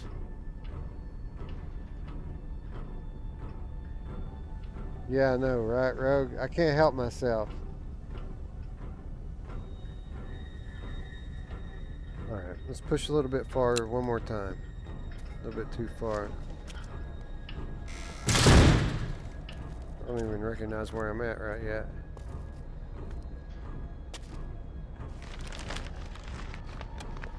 Oh, now I do. Literally right here. They put the spawn points right next to where they know you're gonna die. You still in here? See, now this is what I thought. A moment ago, I couldn't get to an area because there was a monster there. I let the monster kill me and then he was gone. So when I was coming in here, I was thinking maybe if I die here, they'll disappear and I can actually explore the room. And sure enough, it's gone now, I think.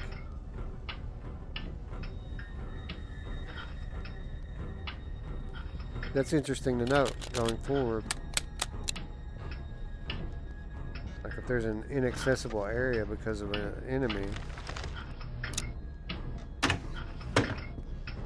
I'm almost certain I've never been in here before. Behind the dresser was a little red door.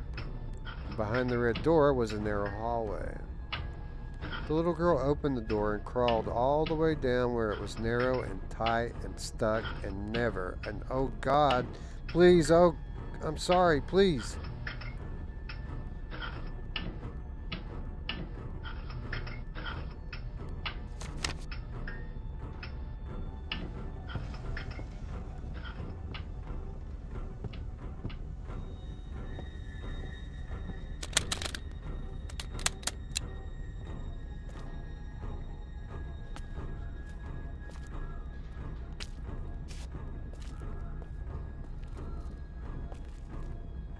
I'm sure all of this stuff that seems new to me right now, certainly there couldn't be that much more. I must have just forgotten some of this stuff, right?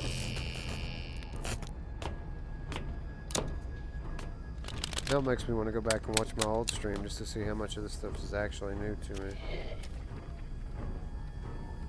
Because that's like 3 or 4 things now that I don't remember.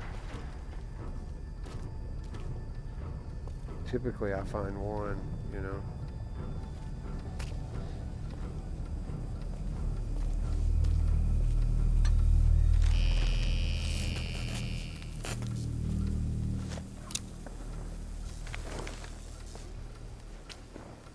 There's batteries.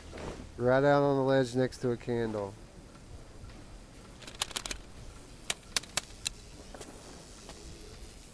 Seems a little too easy.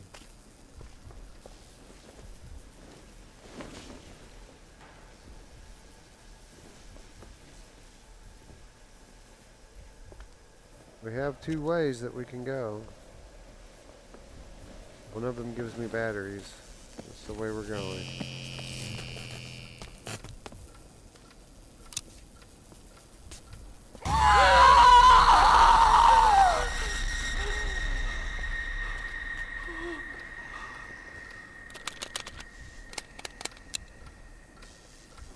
The flashlight doesn't work into there, I guess.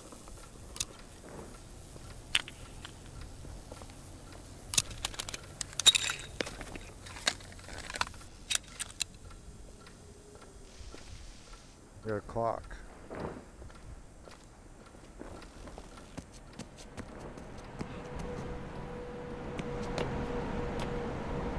Well, obviously we have to go down. Yeah, we have to go down there. Before we go down there, though, there was another way. I just want to check it out real quick and see what was over there.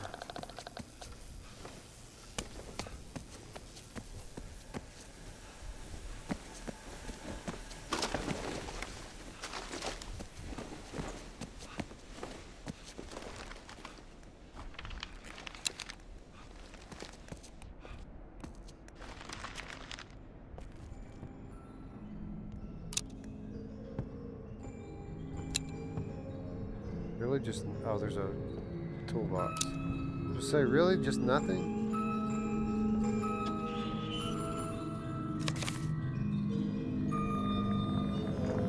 Just, walking down the street, it just shows how people are. I hate to use the word hate, but sometimes you just have to hate people for how they are, the way they are. It's not because it's the way their mother and their father raised them. It's just the way they choose to act.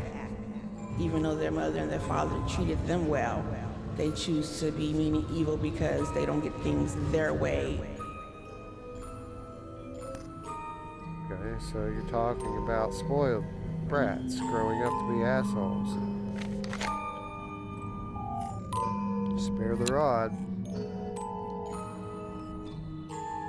You know who hates it when you spare the rod?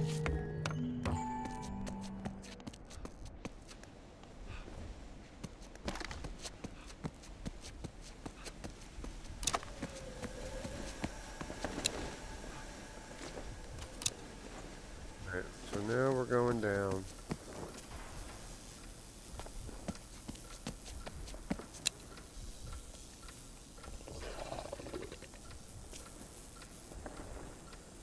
Turned around. This fucking blink turning is disorienting. Oh, it's the clock.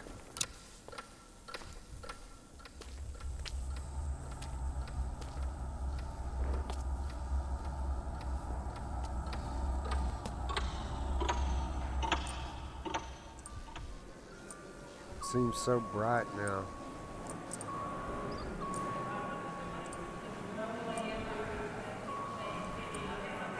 If you listen, you can almost hear the people in the train station.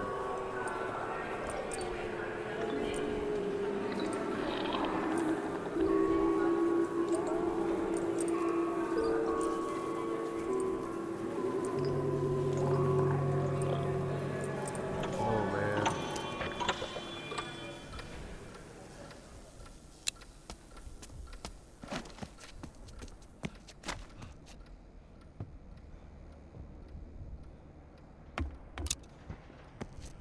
Okay, so this is the way I think we would have came down.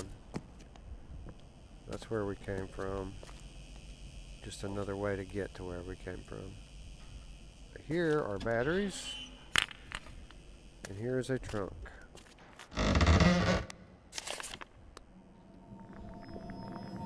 I think we're evolving, and human beings are no exception.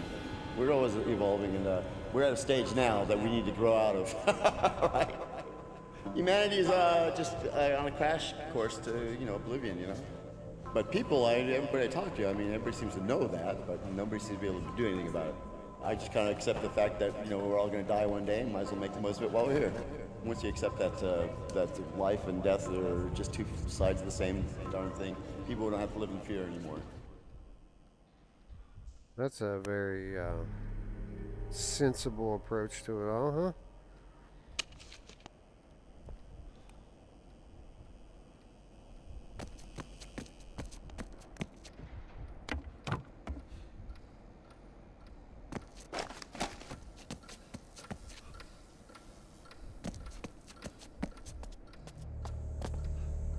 Now listen.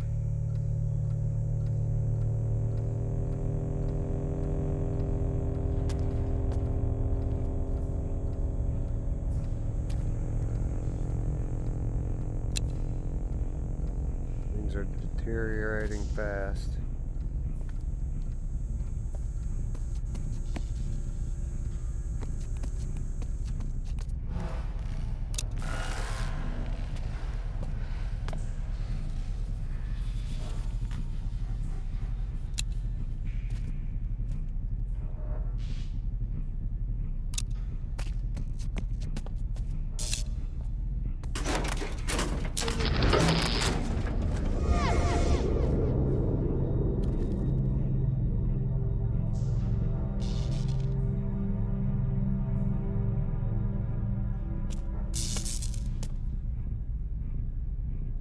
was wondering if I ran up to that door quickly enough if I could see what was in the chair.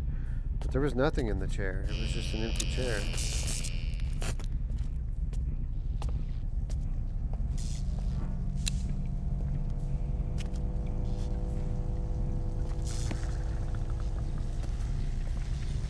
Toolbox here.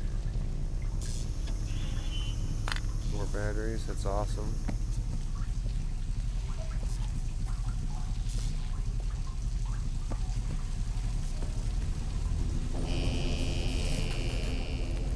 Let's check.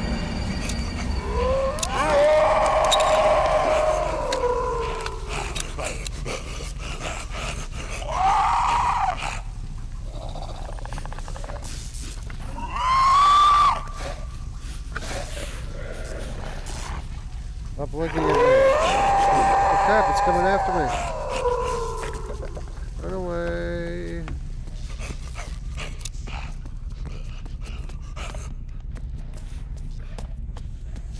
Hello. I don't want none. Okay, so we have to be careful here, obviously.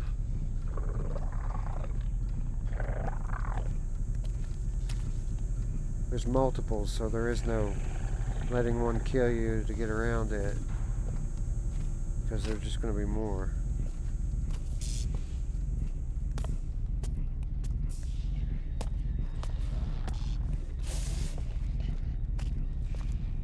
Let's see if we can maybe follow the cables.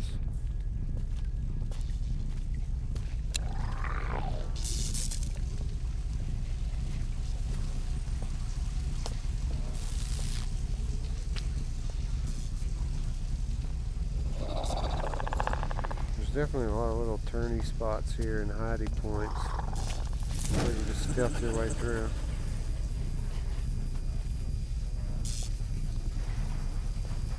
They're over there, so I'm going over here.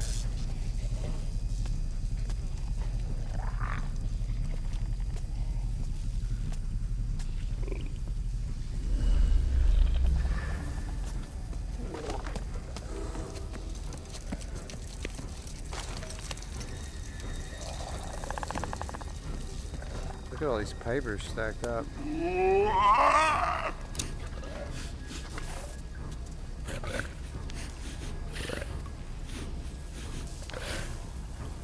Oh fuck, man.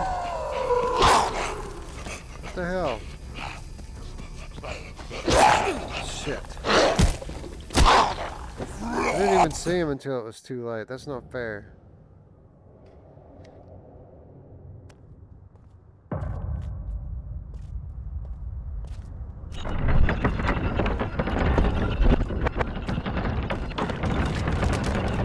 No, I haven't played Dying Reborn yet. That's one that I've never played.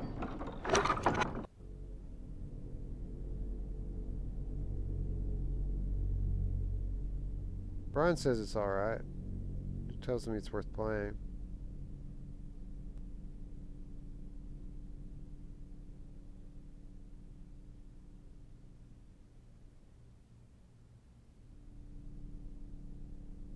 You talking about YouTube, Tom? YouTube give you bans, or Facebook?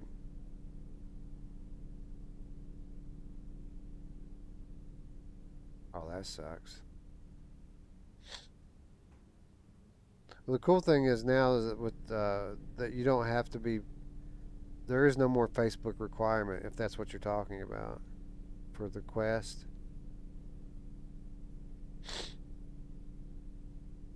Yeah, I know. I caught it right around the corner, Rogue.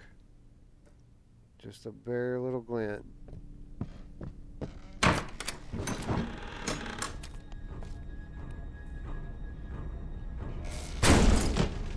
So we need to find our way down here without being spotted.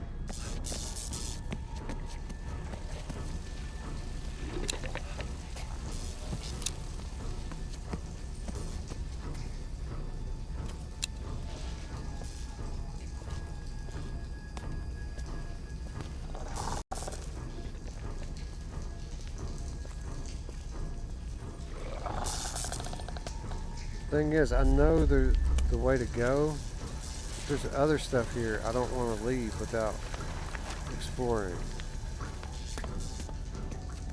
Like this little side spot over here. Like there's got to be something over here, right? Like a dude, shit.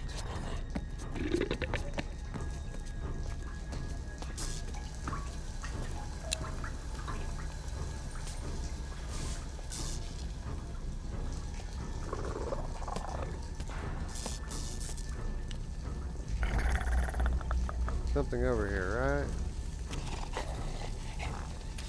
Why else would they have this place if there's not something over here?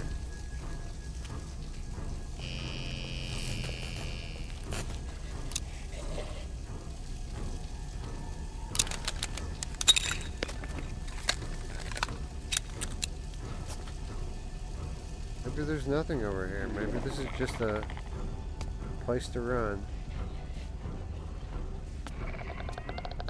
It's TV and beer.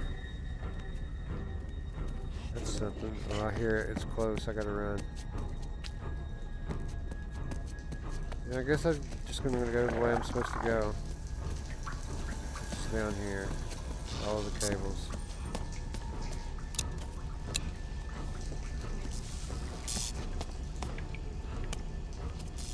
Shopping cart. That's interesting. Alright, had we gone the other way, this would have been the way that we came down. Yeah, I think we might have even been here already, like in this spot. I think this is where I died before. Yeah, because he jumped up. Down here is where the guy was at that killed me.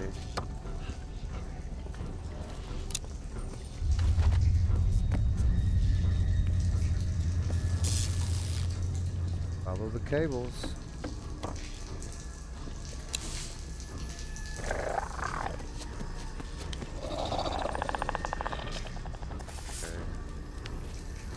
Dead crow across the way. I think that this is it.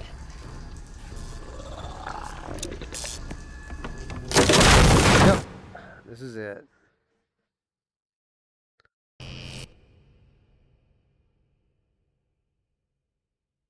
That is the end of chapter 2.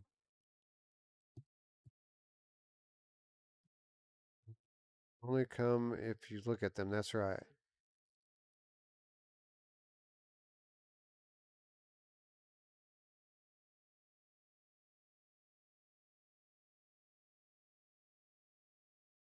No, you don't want making eye contact with them makes you makes them come after you. What's up, Brax bro?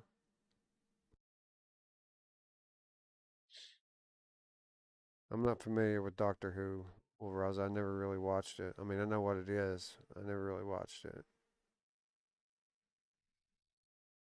Yeah, well, I mean, in terms of the quest, Tom, you don't have to connect your Facebook to it anymore. That a couple months ago, they dis they updated things so that you don't have to do that. And for the record, I did disconnect. Like when I set up my Meta account, I did not pair it to my Facebook account. So now we can go to Facebook and tell people the truth. And when they ban us, we get to keep our games. How about that? Isn't it crazy?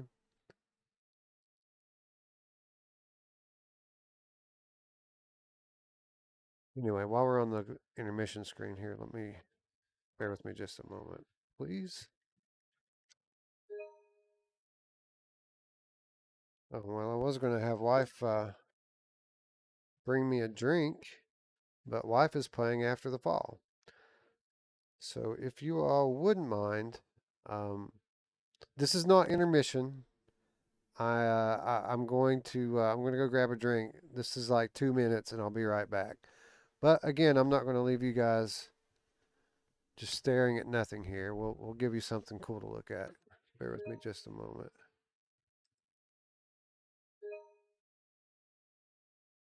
It's Rush of Blood, everyone! Yay! Skip ahead a little bit. Start some sound to it, and I will be right back. Just gonna get a drink. I'll literally be right back.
Anyway, so you guys are not going to believe this.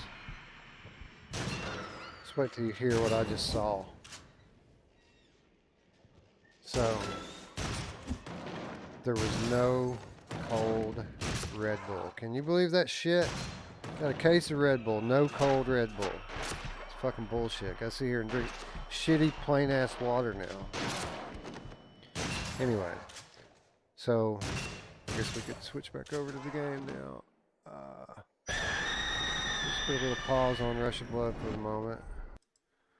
We'll get back to that next time. But switch back to PS5. There we are. Anyway, I gotta drink stupid shitty water because there's no cold Red Bull. So I did what any smart person would do, and I put one in the freezer. So you guys in the chat, don't let me forget about my Red Bull in the freezer, or else we're gonna have an explosion.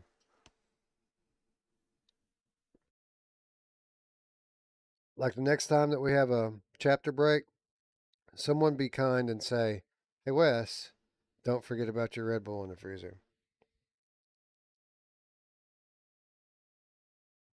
Anyway, disgusting ass water. Let's continue. Oh, all right. Back in the old stool. I said stool. Hey, what's up? Let's see. Rex Bros says, yeah, my second favorite PSVR game here, right? Yeah, I'm the same way, man. Like, obviously I like Resident Evil 7 better. There's more fun gameplay elements. It's scarier. But there's so much I love about this that no other game provides. And when I'm playing it, I feel like this is my favorite. I've played through this one a lot more than Resident Evil 7, I'll say that.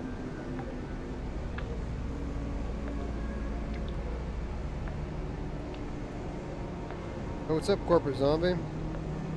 Yeah, just one.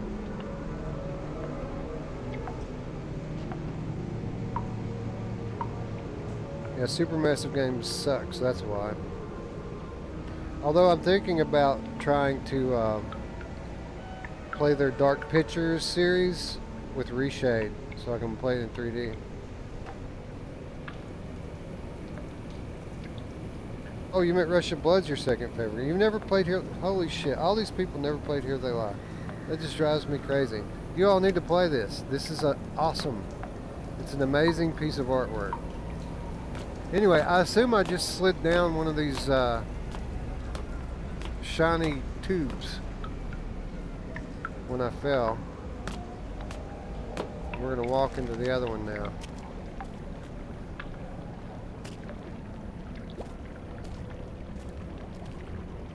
Anyway, and I'll also point out we're starting to actually walk upward for a change. We've been descending for the entire game, going downstairs, down tunnels.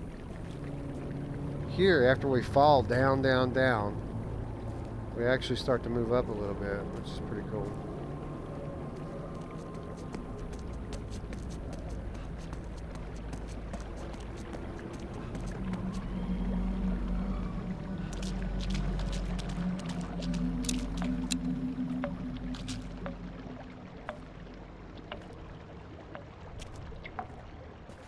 Blood all over the ground here.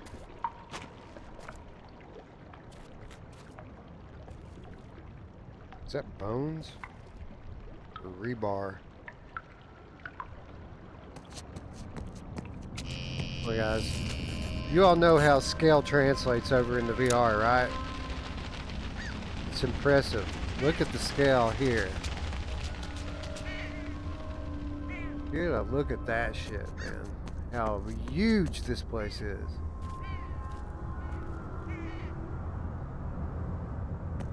And we made it out of the dead city. Congratulations.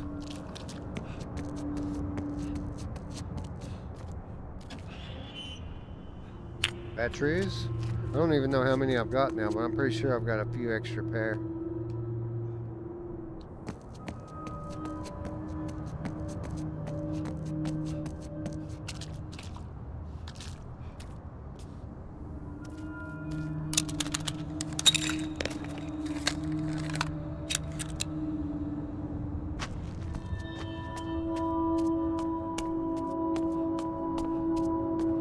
Finally climbing upward.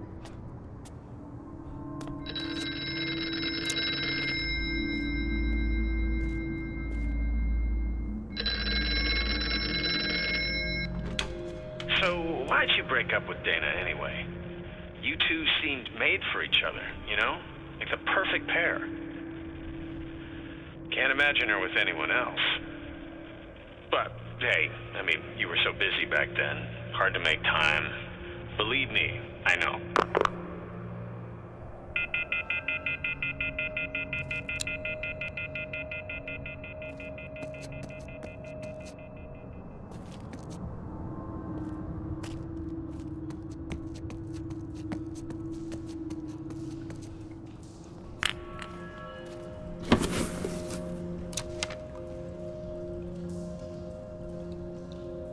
They're always down there in the pit, howling for more meat.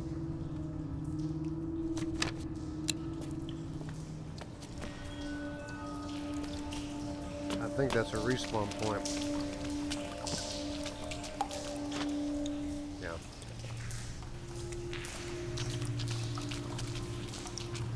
So anyway, he asked why we broke up with Dana. And again, he references the way things worked back then. So again, like he's remembering.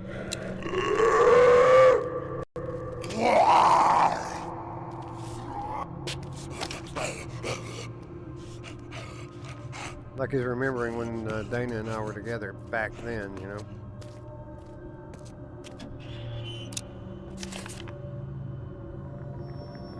You know, life goes on. Whether it's human life or not, you know, I think life is an eternal thing. It's just the same as creation. I mean, you can call it creation, whatever it is, it's happening, it's always happening. Something's happening, right? It's always going to be happening. And if there's nobody here to experience, that's going to be a shame. But I think consciousness is also eternal as well. So if it's whatever form it takes, it's always going to be here. We got a chance to keep it going for a while anyway, you know, until the end of the universe anyway.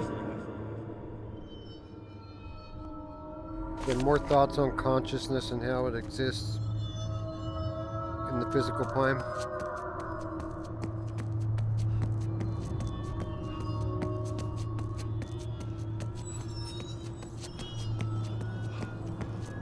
There's Dana over there.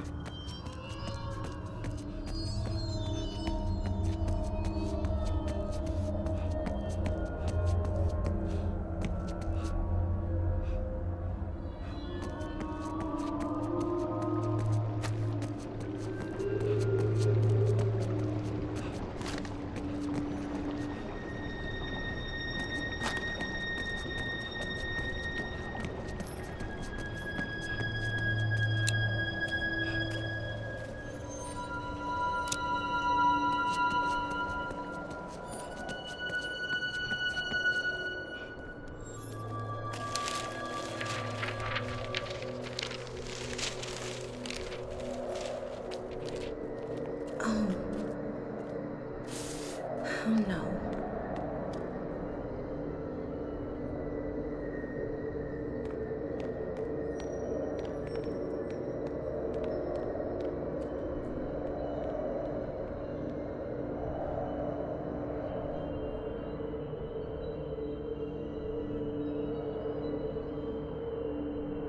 Gone again.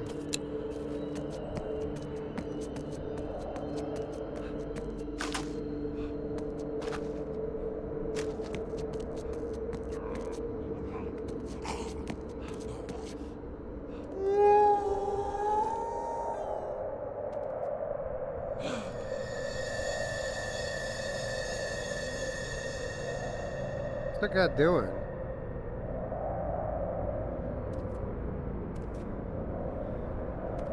What's that guy doing?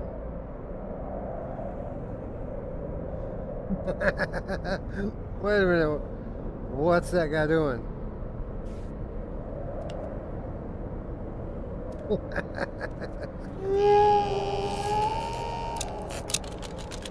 Wasting my batteries just watching this dude watching me.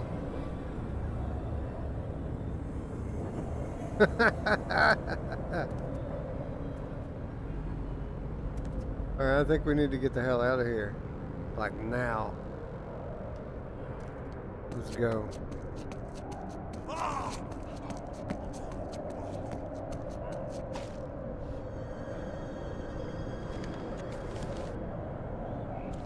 Well, there he is.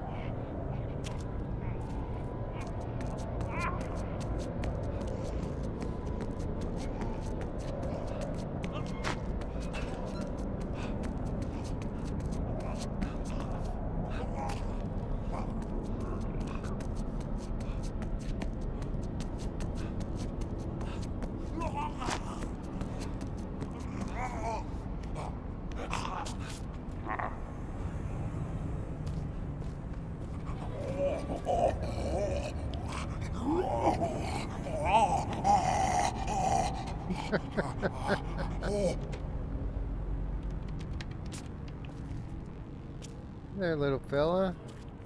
Is that good?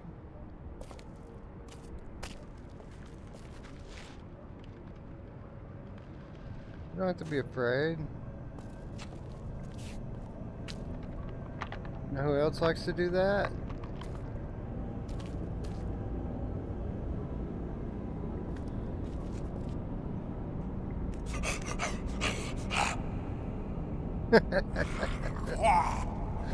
Oh, well, that never gets old. I mean, what he's doing, it never gets old.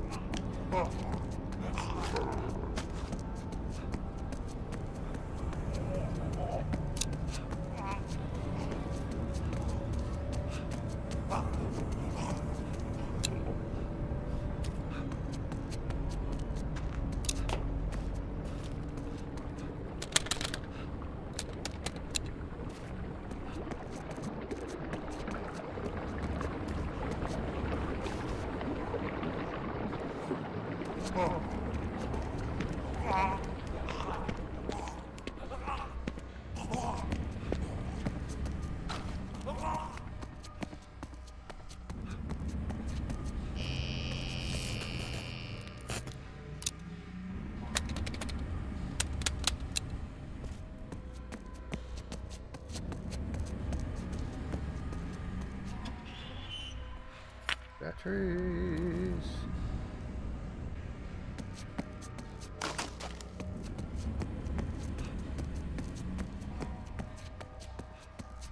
Would you wait for me?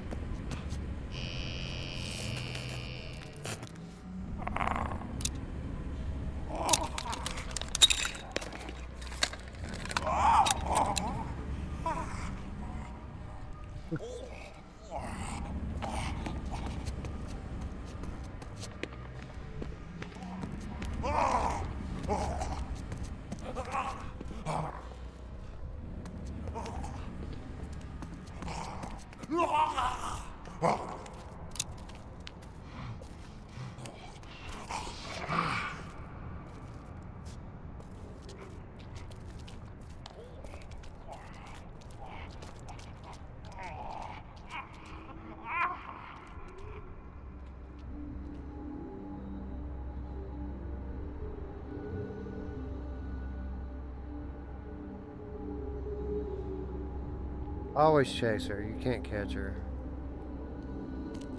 I want to do something a little different this time and walk this way.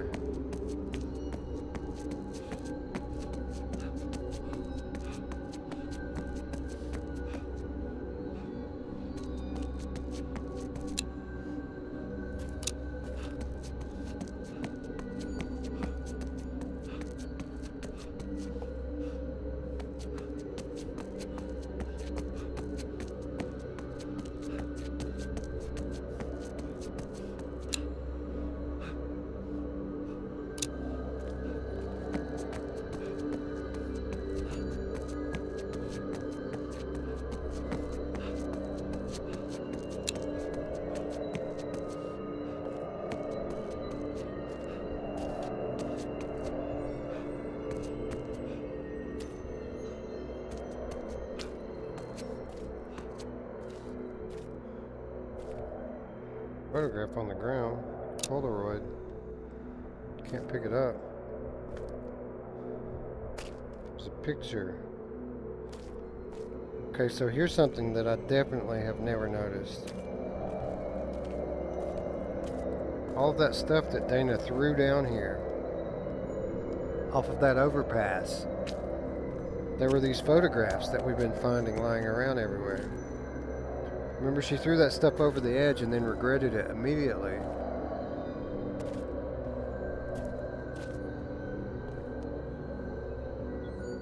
On the ground.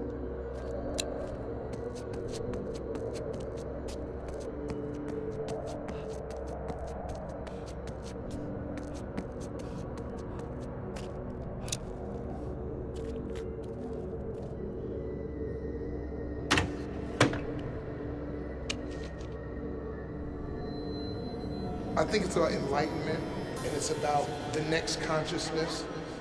God does not let things go on too long before he says, wait a minute, let me smack y'all around a little bit to get y'all head straight.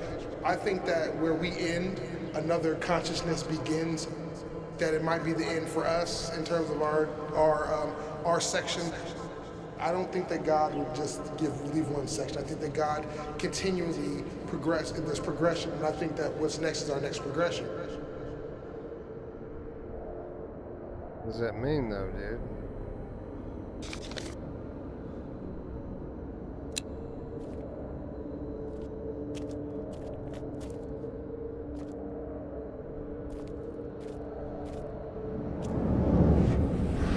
Oh, shit.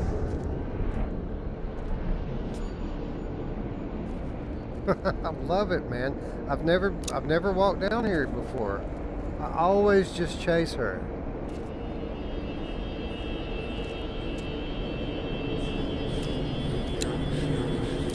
Listen.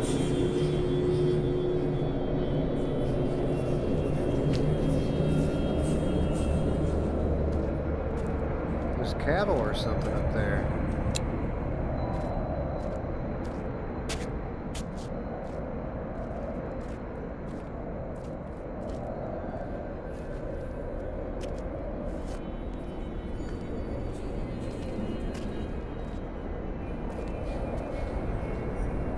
So maybe these photographs,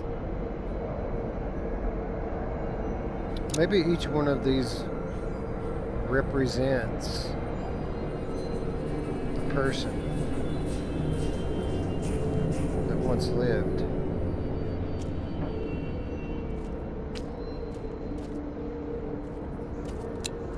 You'll see why I think that as we progress into the game and kind of discover what the meaning is.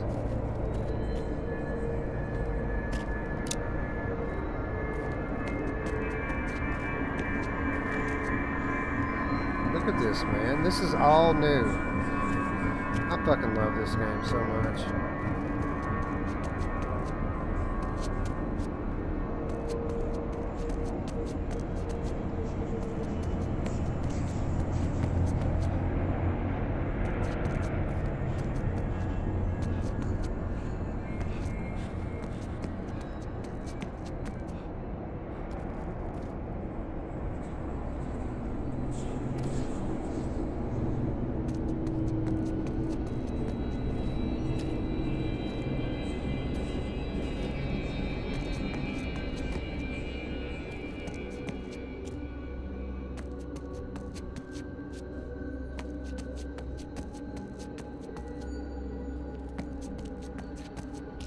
He's still there. What's up, little guy?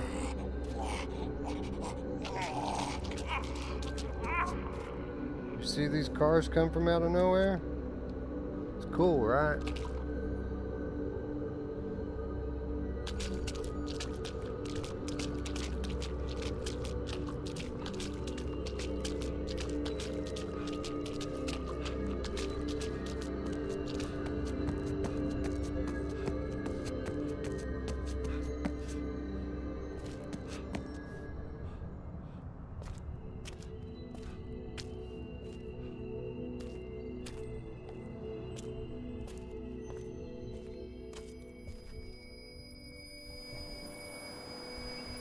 You left all your things when you went away, you know. I ended up stacking it together. I made a little art project out of it. I don't know. I thought it might help me figure out what went wrong. I'll take my share of the blame. I can be hard to read, but I never gave up on you. And I guess that's what hurts the most, that you gave up on us.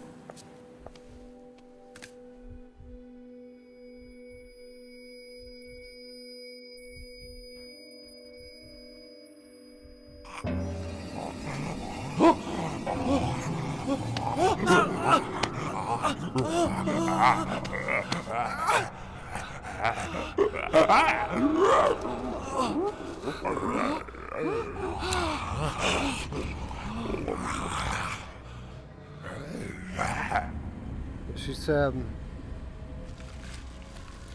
that she had made a little art project,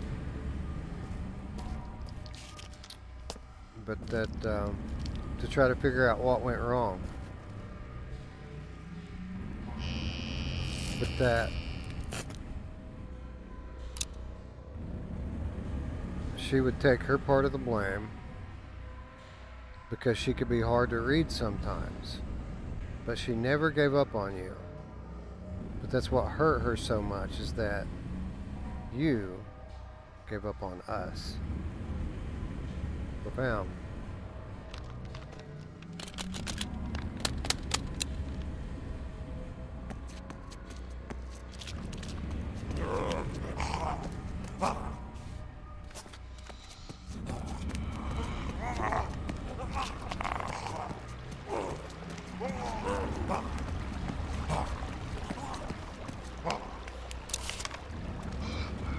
His friend said, "Come out and play." And they took him far, far away where no one could hear a peep. And they hurt him so bad. They broke him. Sobbing for mommy, teeth kicked in, cut all to hell.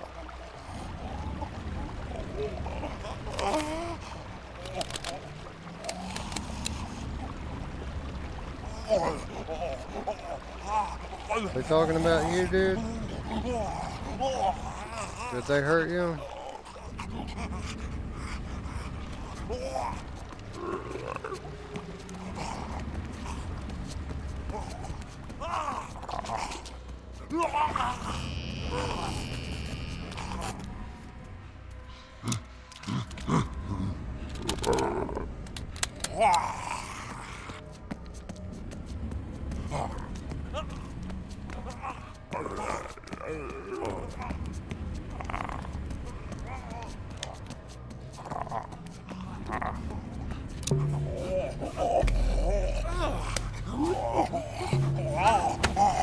What are you doing to me, bro?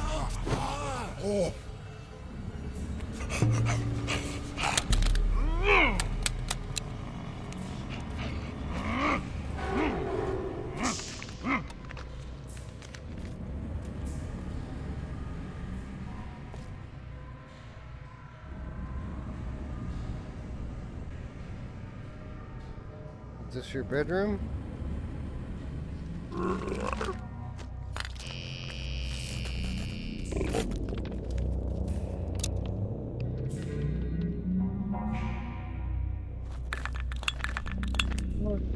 Just give me some batteries.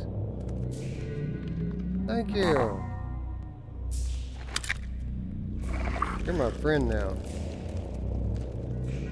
Bloody little beaten friend.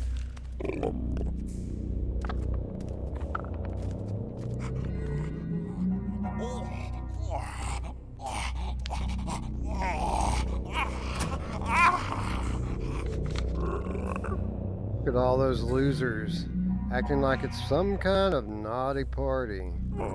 You want to wear a mask and jerk off like a chicken farmer? Be my guest. Go ahead and dance in the puke, you loser. Those chicken farmers. You gotta watch them.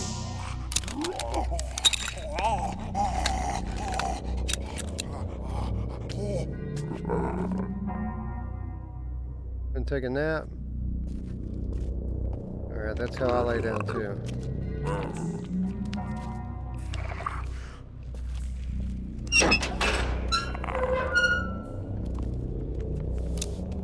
See what the chat thinks about it.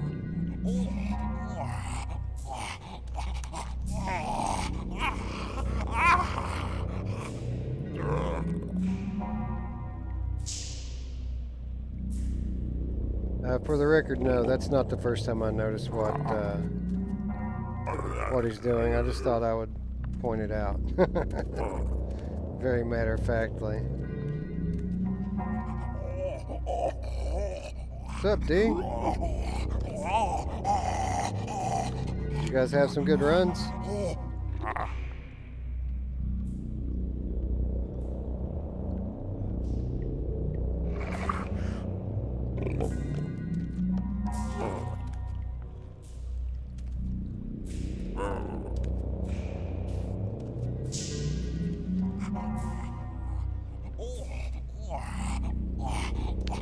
Rooms make everyone sick, techno glitch. It's just part of the deal. You're gonna vomit.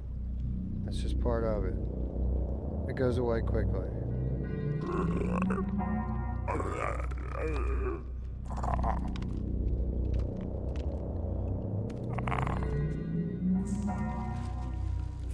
There's something different every time, Grey Matter, and it seems like there's a lot more this time than there was last time.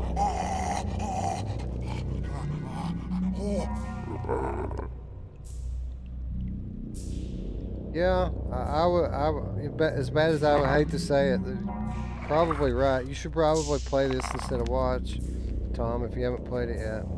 Good night, Zayla Marie. We'll catch you next time.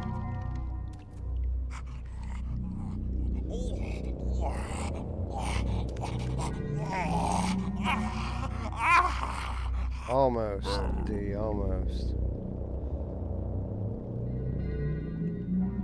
The next section of the game is very unique, and that's when we're going to get into talking about the Inferno a little bit.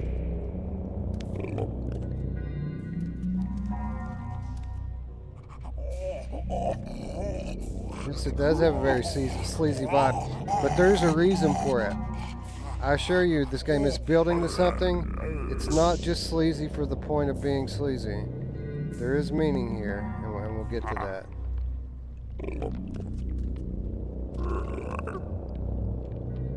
I'm gonna have to plug my phone in though. It's getting ready to die. I'll do that when I go get my Red Bull out of the freezer.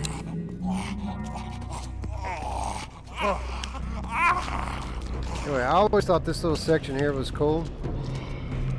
This little catacomb, like archway. It reminds me of like the Paris catacombs, which I would so love to navigate in VR.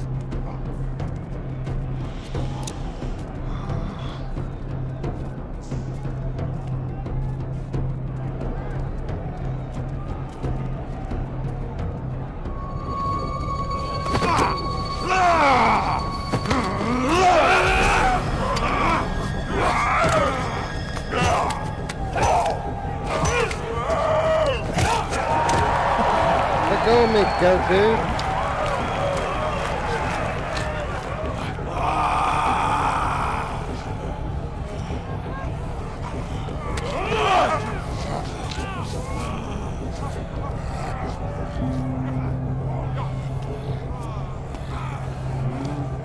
So the first rule of Animal Dude Fight Club, you don't talk about Animal Dude Fight Club. What's up, Wolfman?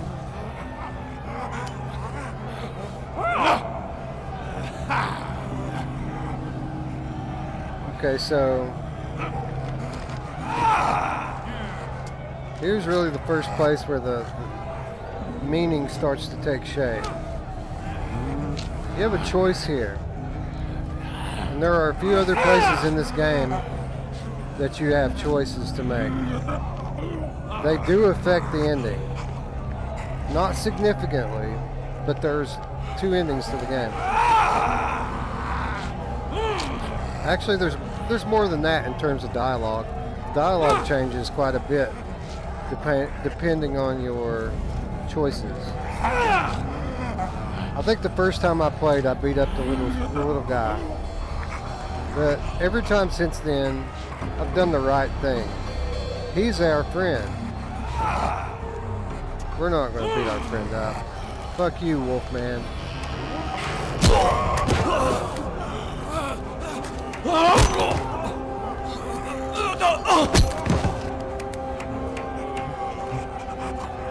One person clapped.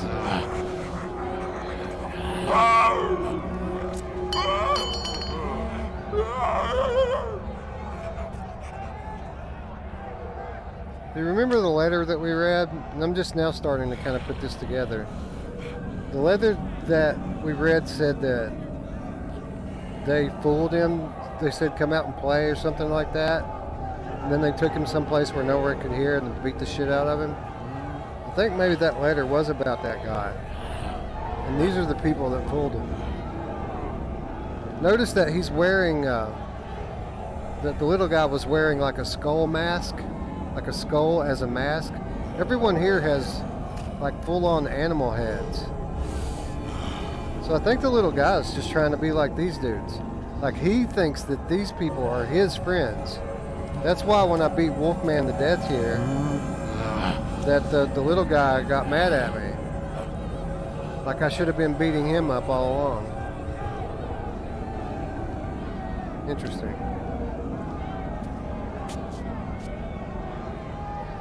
They seem upset. No one's coming after me though. They're all just kind of like, all right.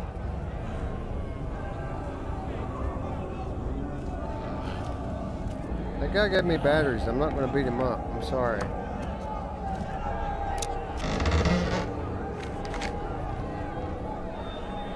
It was just something inside of me that was steadily fighting, you know, the negative energies within me.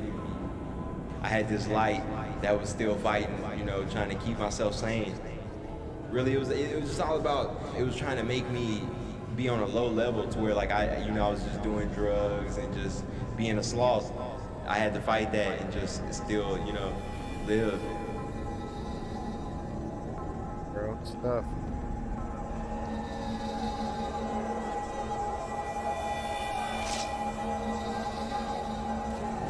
So I think it's interesting that they put that one here.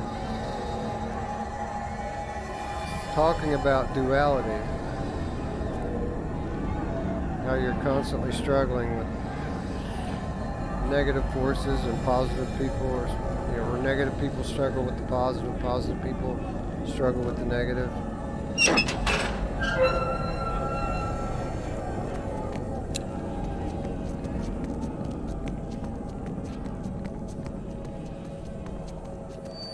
Here we are, ladies and gentlemen. We have made it.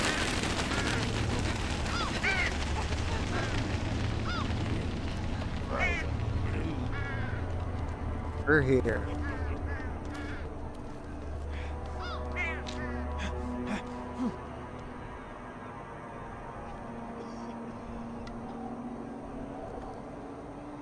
So this was the first part, really, I think, where the Inferno came to mind. Dante's Inferno. For those of you who aren't familiar with Dante's Inferno, it's the story of Dante as he descends through hell on his way to the bottom to meet Satan, if you will. But Dante's tale speaks of a number of layers. You keep descending through each layer, each ring, if you will, of hell. And on each level that you come to, you witness the damned souls of a specific sin. So you'll go through a ring and there will be like people who committed violence against one another. And then you'll get to another level and there will be adulterers or people who were lustful, and so on and so forth. So when I got here, just out of all this violence, and stepped into this, and there's XXX signs. There's literally a sign right there that says lust on it. That made me think maybe they're designing this journey. Maybe they drew some inspiration from the Inferno. It certainly seems to be the case. Like if we're on a journey to hell right now, or through hell, It seems awful lot like Dante's vision of hell.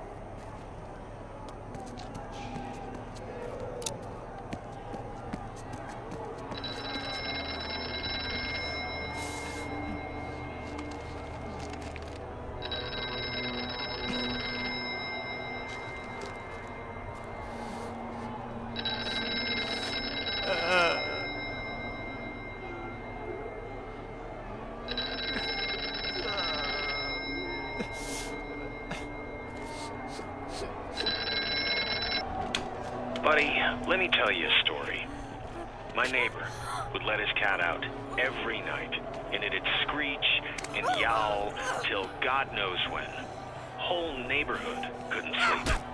I warned my neighbor, but he kept letting it out. So, I took care of it. I didn't want to, buddy, but you know what? It had to be done.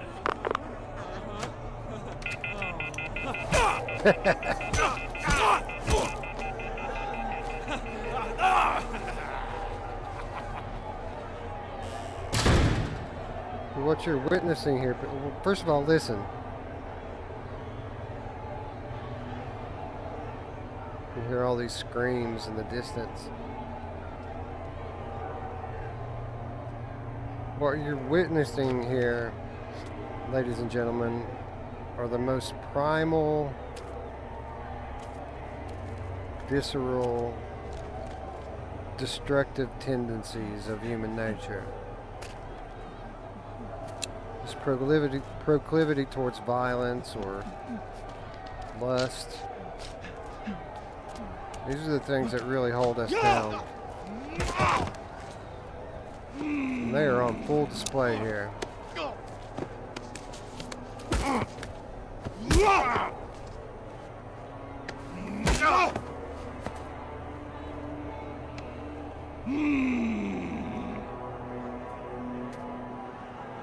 These guys with the gold mask on are bad news.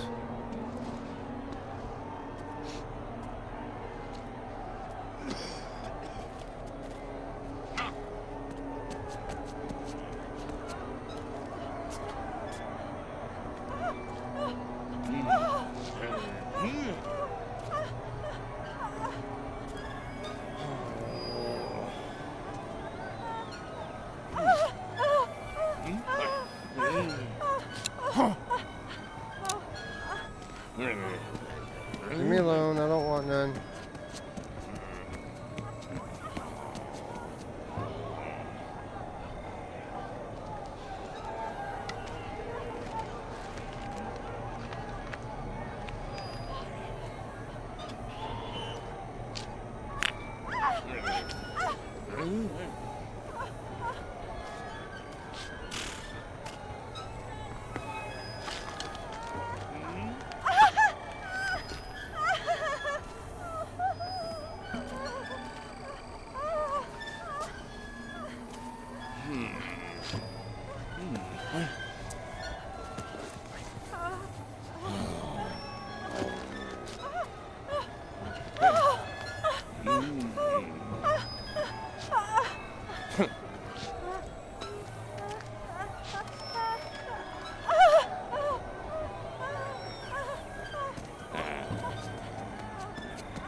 Right, zebra dude? He's not dead.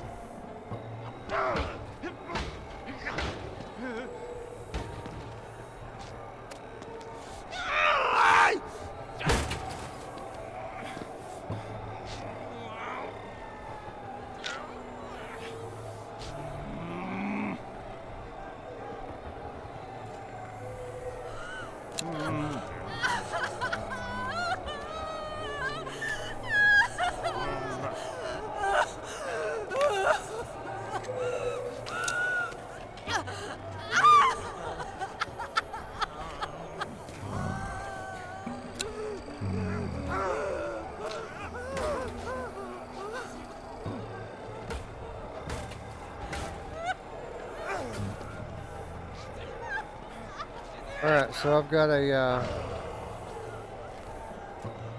question for the chat.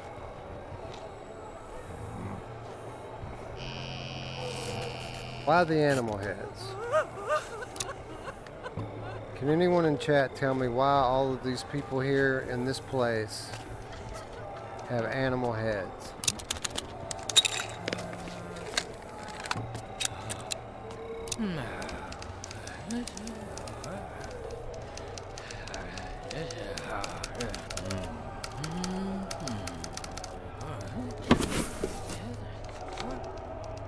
I don't want to do this anymore. You said we would have fun, but then you ran off and I don't know where, and something is coming. Oh God, please, not my fingers, please.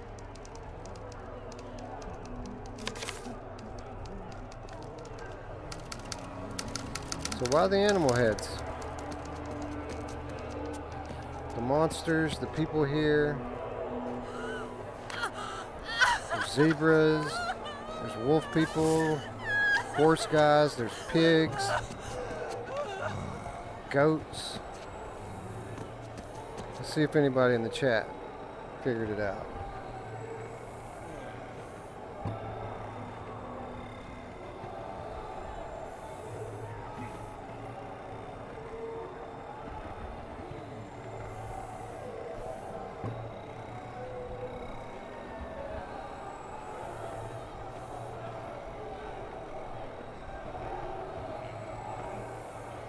What's up, Guido? Good to see you.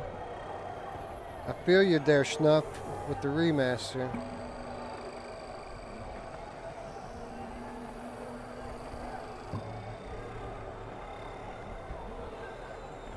Oh, that's a shame, Grey Matter, that game got canceled.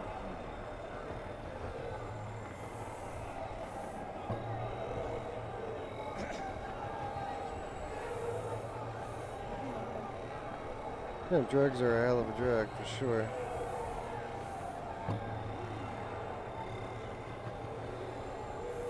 Oh, he totally missed the point of this game. There, Snuff.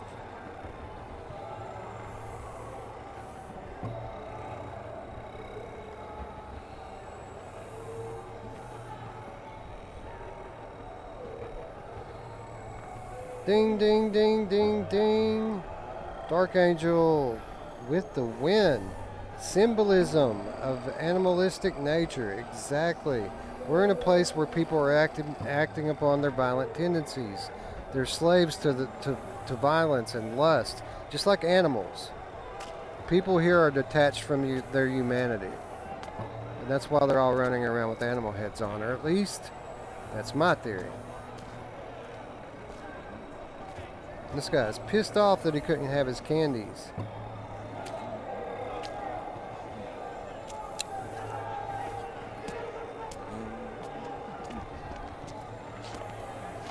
Good job, Dark Angel.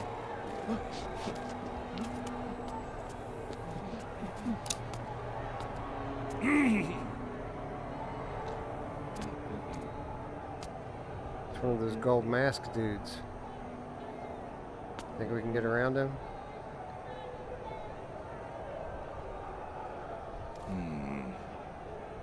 There's Zebra Dude. He's back up.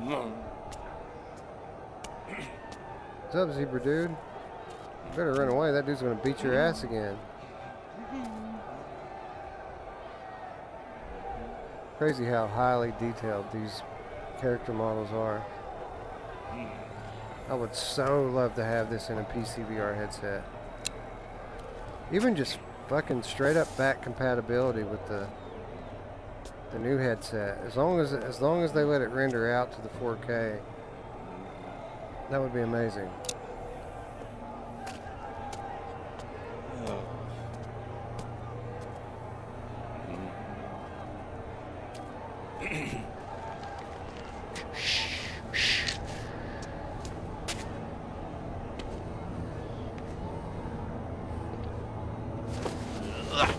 Haha! Zebra Dude gets his revenge.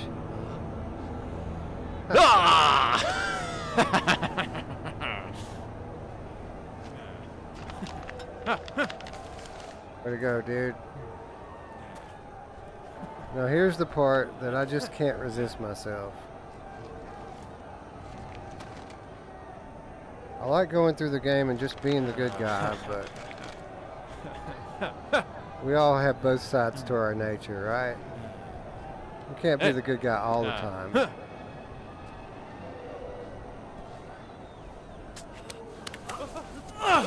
Later, Zebra Dude. Again, these decisions impact the end of the game. You keep getting faced with these moral choices. Do you do the good thing or do you do the bad thing? If you do all the good stuff, the dialogue at the end of the game is one way. If you do all the bad stuff, it's another way. If you do a little bit of both, it's another way.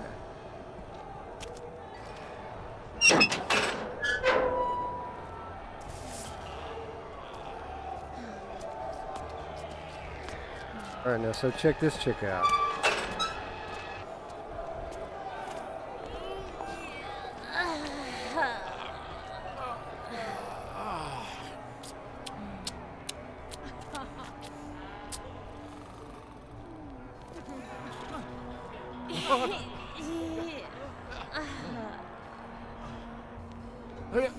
She flashed me.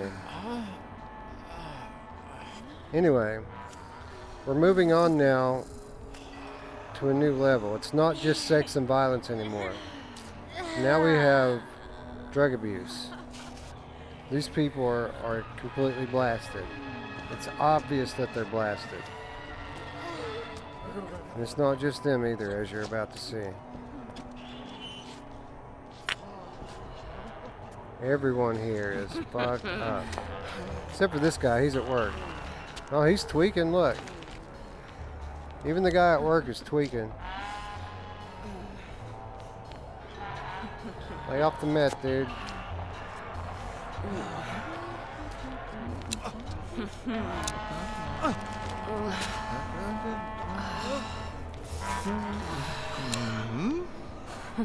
Hey, lady. How you doing?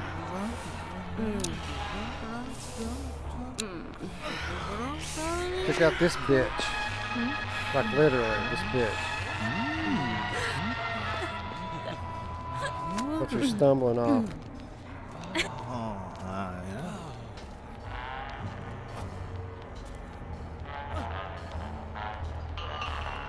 You know, one of the things I really love about this game is that this is a Sony console game. Like, there's so much, like, filth in this game, but it's all implied. They're not explicit about any of it. Like, you don't actually see anything graphic.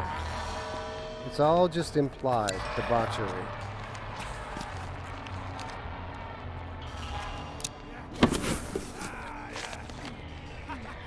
They chose to lock the door. They chose to set themselves on fire. They wanted me to watch.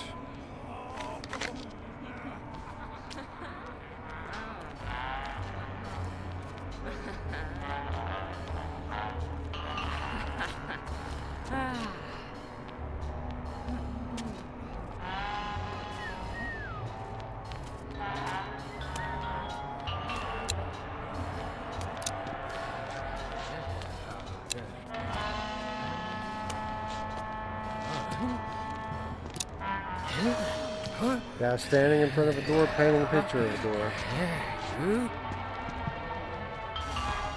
I see a red door and I want to fly. This guy's just straight up having some booze.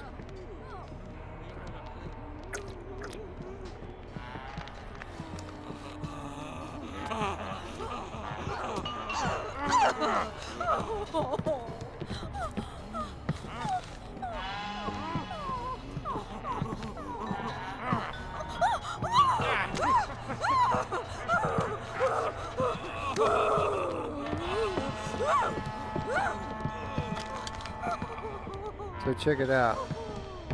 We're in this place here, right, where everything is dirty and dark and wrong.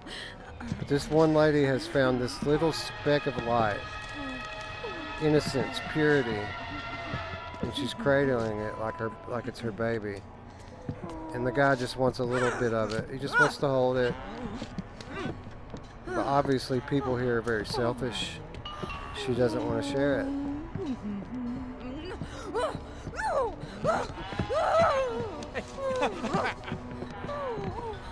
So why is she treating it like a baby?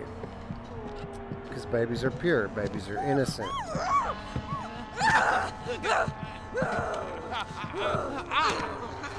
Babies haven't been corrupted by the world yet.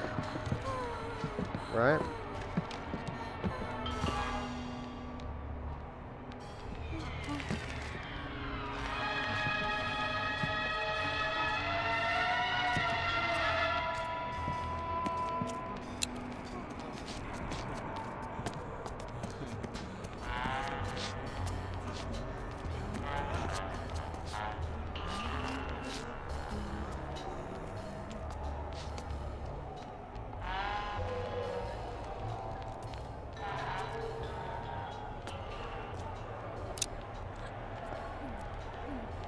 I do like that this is an older VR game, so you can literally stick your head through certain geometry and peer into places you're not supposed to go. Typically things like that in VR games bother me, but in this game I love it.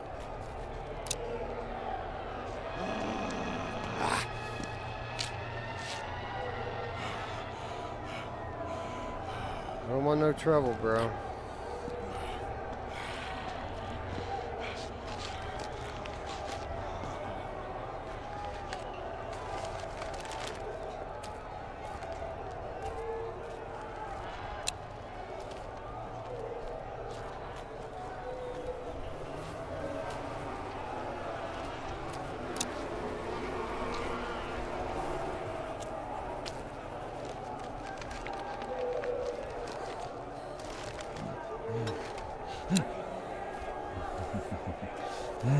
Waiting to jump out on me over there.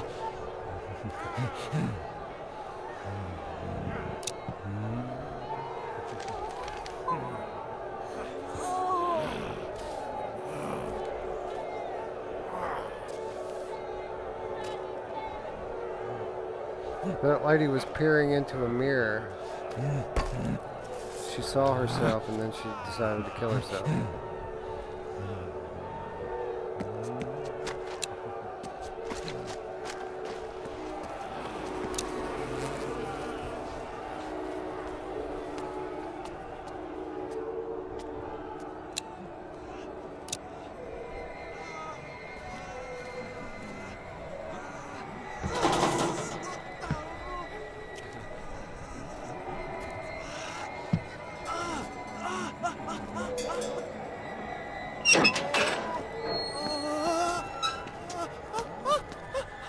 Free, dude.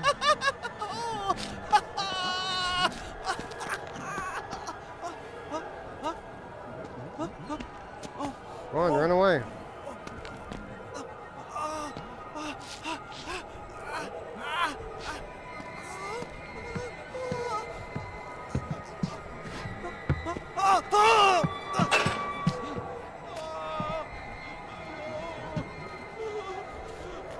Oh, shit.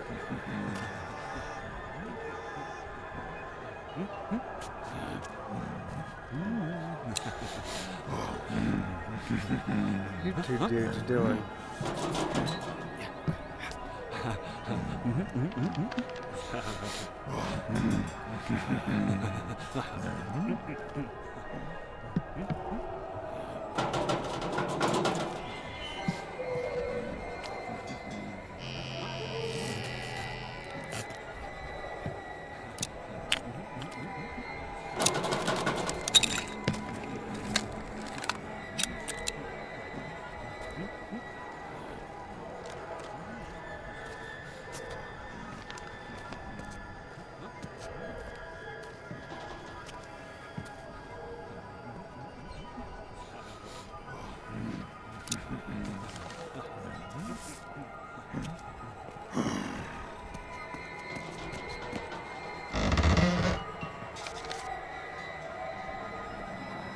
Like, probably by the time my brother's like 30, it'll be way worse.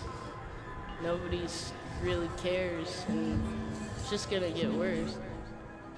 His kid, I don't know, like probably 100 years from now it'll be really bad. Yeah, I think it's horrible. I don't think anyone should be alive.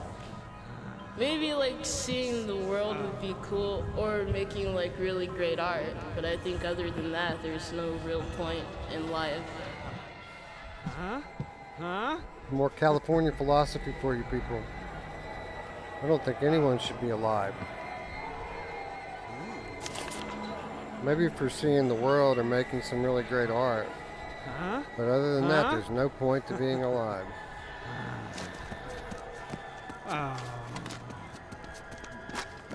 Ridiculous.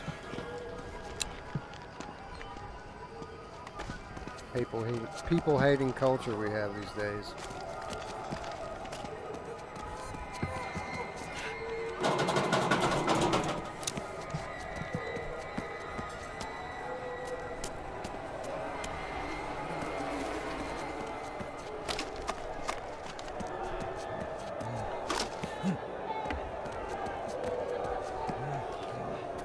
Check these people out. Tell me these people aren't blasted out of their fucking mind.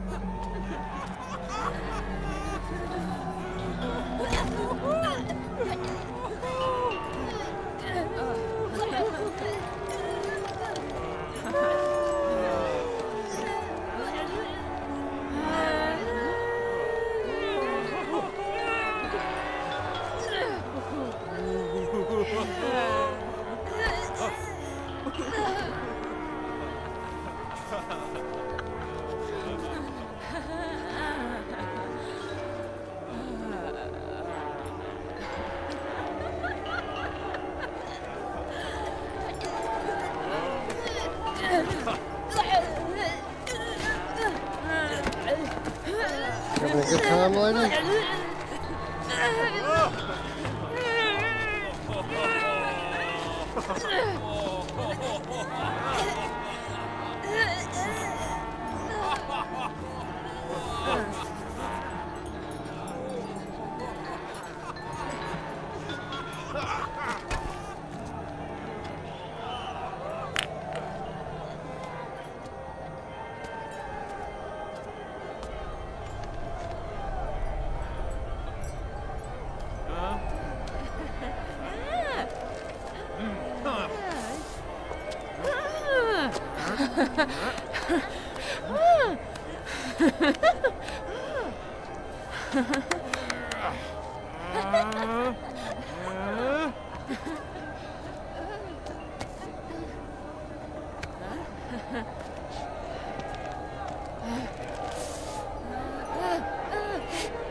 Like that, lady?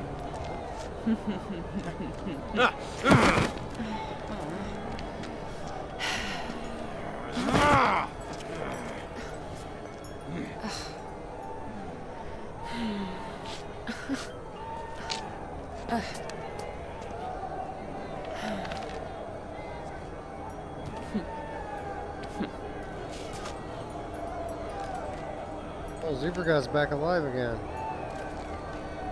Felt bad for killing him again for a minute.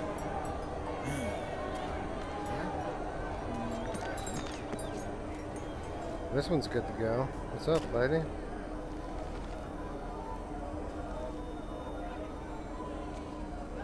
Alright.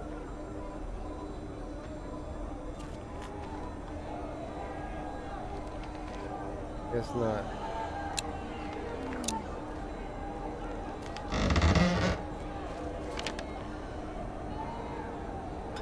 Something really huge is moving outside of reality. Something black and dead and hungry. It doesn't believe in time. It's gnawing its way in, gnawing its way through the wall of eternity, gnawing its way through your skull. So the wall of eternity is your skull, I guess.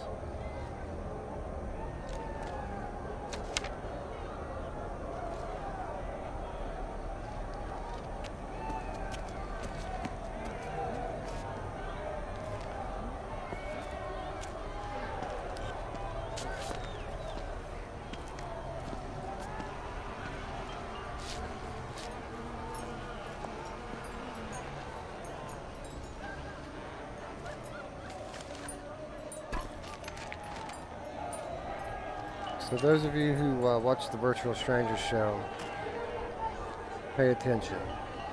You're going to notice some imagery that might look familiar to you, because it's imagery that I used in the intro to the show. There's actually a couple of different scenes here that we captured clips from and put in the intro.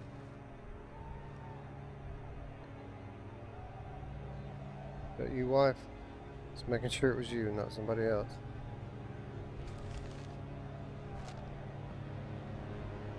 This part's so cool. First of all, look at this room.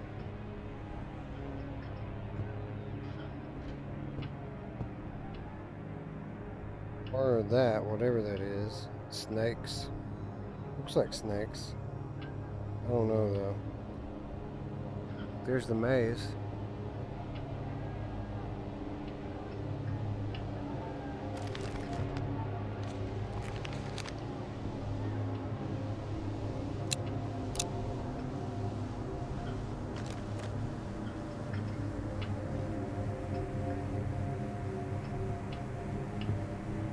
So that guy up there was guarding this room with a crowbar or whatever. We're lucky that we gained admittance. Shall we have a seat?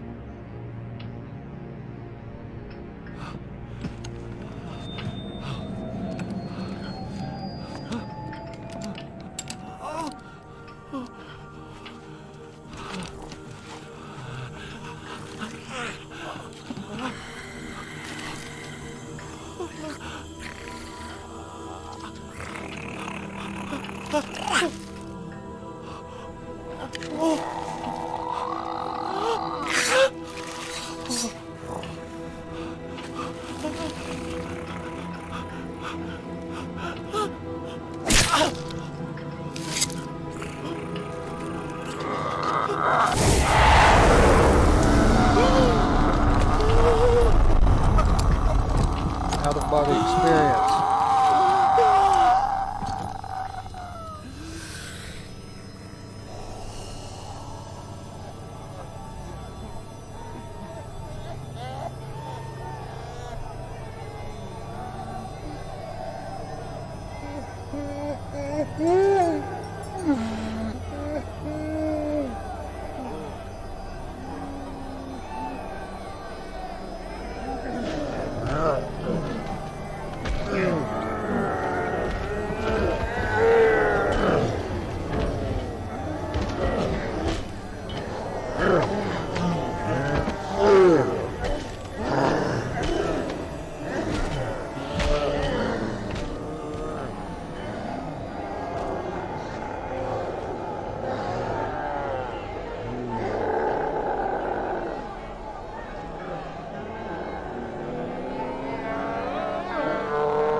She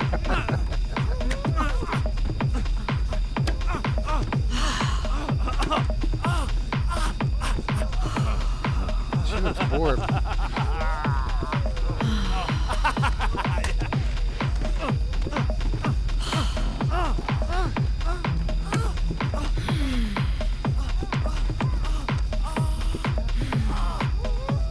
Let me ask you guys something. I think all the exposure we've had to television all of our lives has perverted our views regarding sex, sexual activity. I think maybe that's what they're implying there with that one.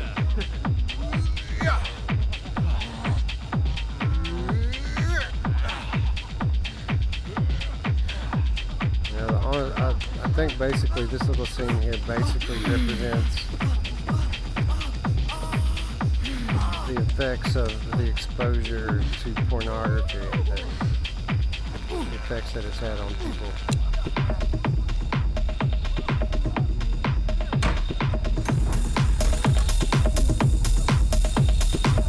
Doing there, dude? Gonna dip just like that.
Say anything. Not a word.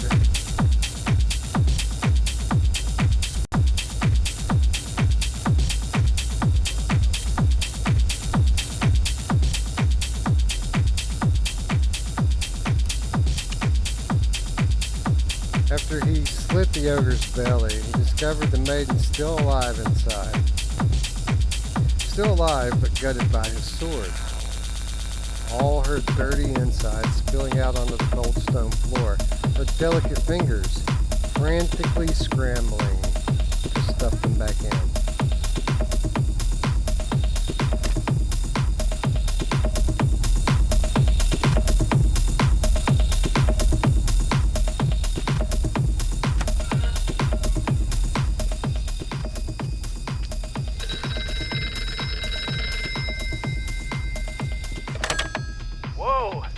Where are you? It sounds like a party. I thought you were looking for Dana. Well, I guess what she doesn't know won't hurt her, huh? Oh, man. Last time I was down that way, I got so messed up, I think I killed him. Oh, man. All right, anyway, I'm gonna go.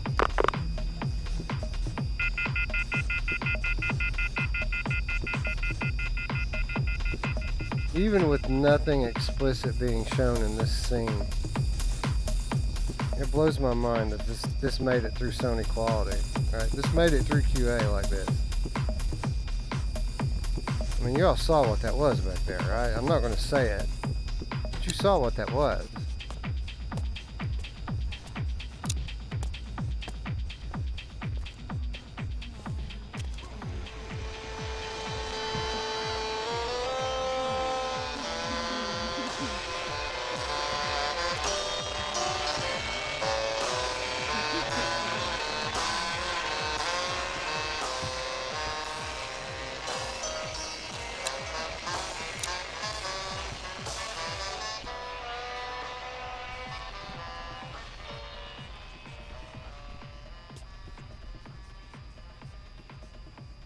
Private room.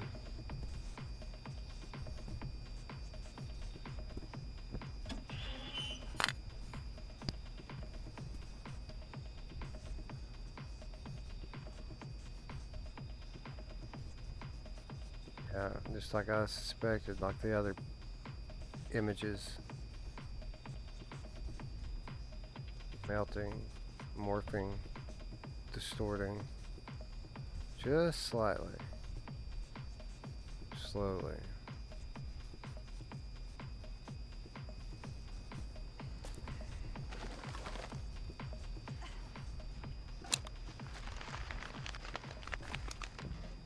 But this looks like those rooms,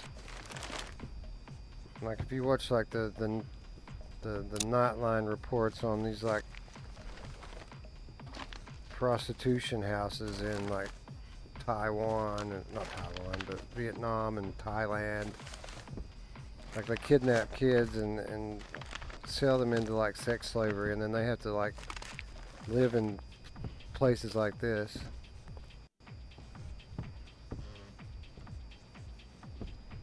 I don't think that's what this is, by the way. I think that this is a place where you pay $5 and you bring some dog lady for a half an hour. That's what I think this place is.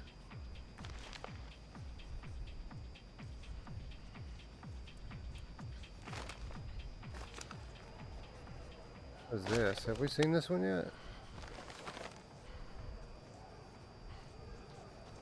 This might be the same picture from that ad we saw at the beginning about the cruise line or whatever. Looks like a train wreck to me. Looks like a derailed train. I don't know. Maybe it's a boat.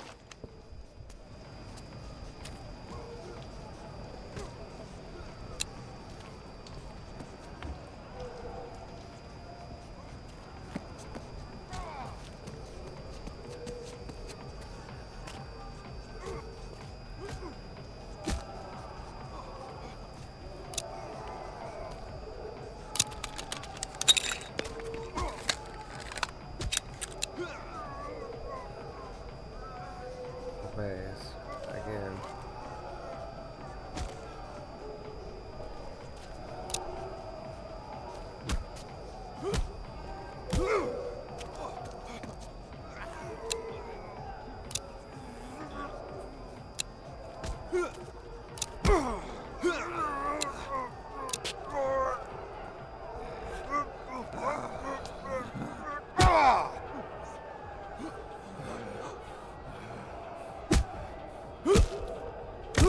Hands up, chin down.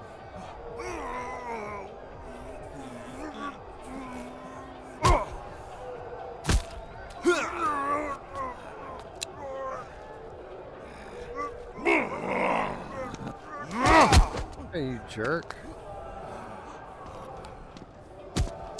I want to watch Fight Club like everyone else.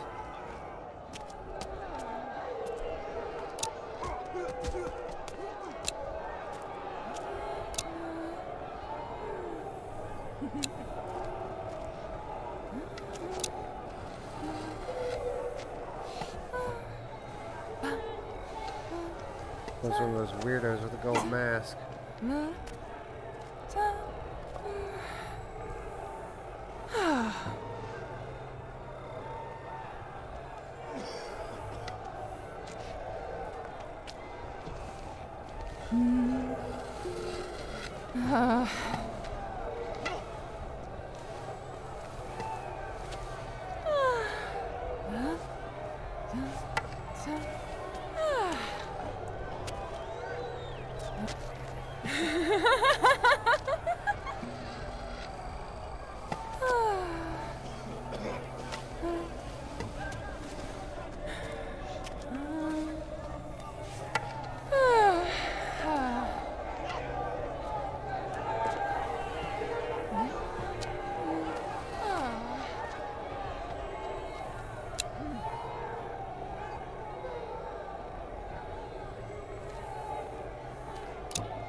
got wings.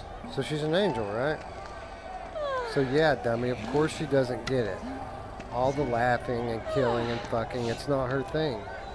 But she does like to watch. That's the angel kink.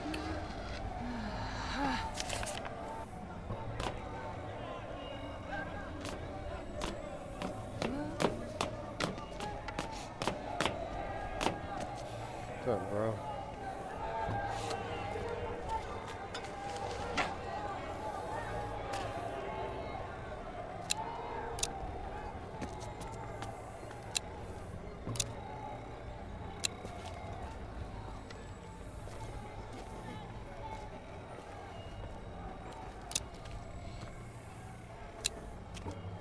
All this pie.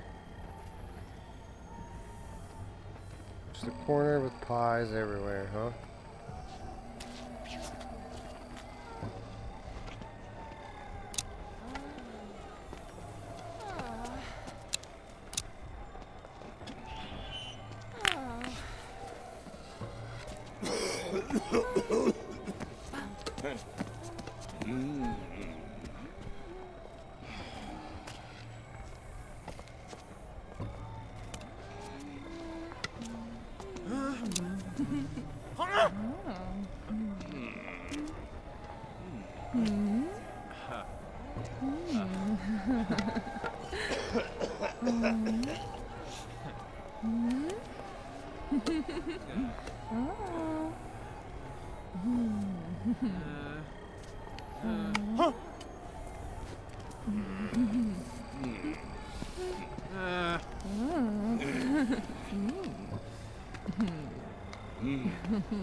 Holy fuck, shit, are you kidding me?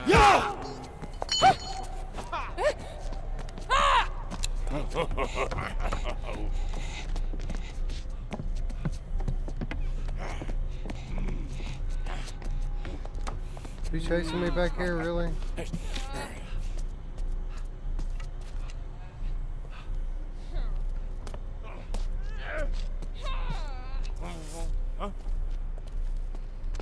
Yeah, he sure was. Son of a bitch.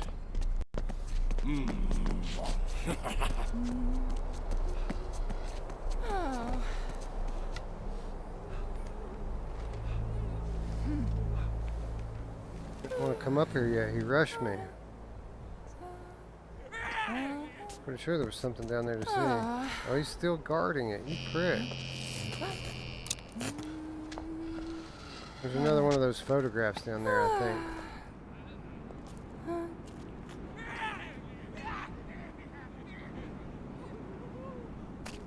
So we're locked out from that one.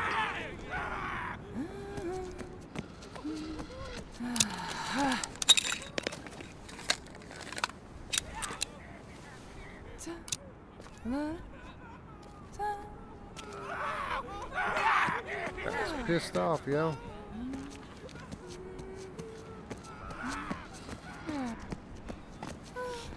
Still fucking down there. Oh, fuck it.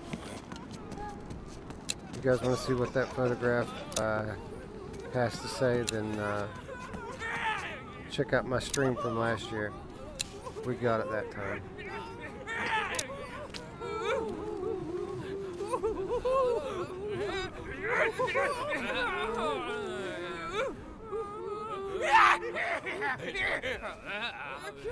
This guy just wants tickets.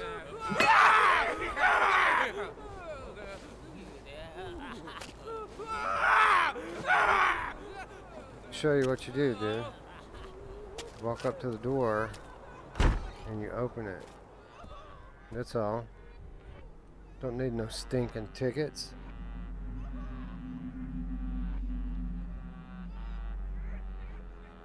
Alright, really quickly before we move on, let's take a quick moment here to check in with chat, as we are about to enter into another area that's kind of a little bit of a revelation.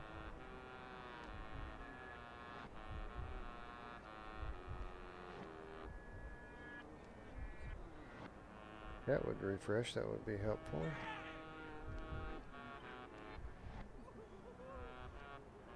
Okay, here we are. Can't hear us right now, but he's taking breaks from time to time to react to the chat. Yeah, what's up? Somebody need my attention? Hi, Wes. I know if I know you'll still be streaming, I've gotten up at my usual time instead of sleeping in the joys of being on call overnight. Yeah, I'm gonna. We probably got a couple hours left before we're through this. Although it does start to get a little bit more bleak right now.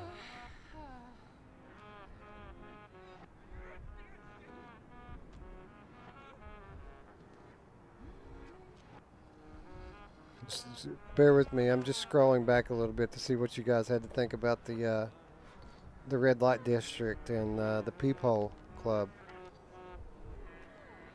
And those interesting little holes in the wall that we found.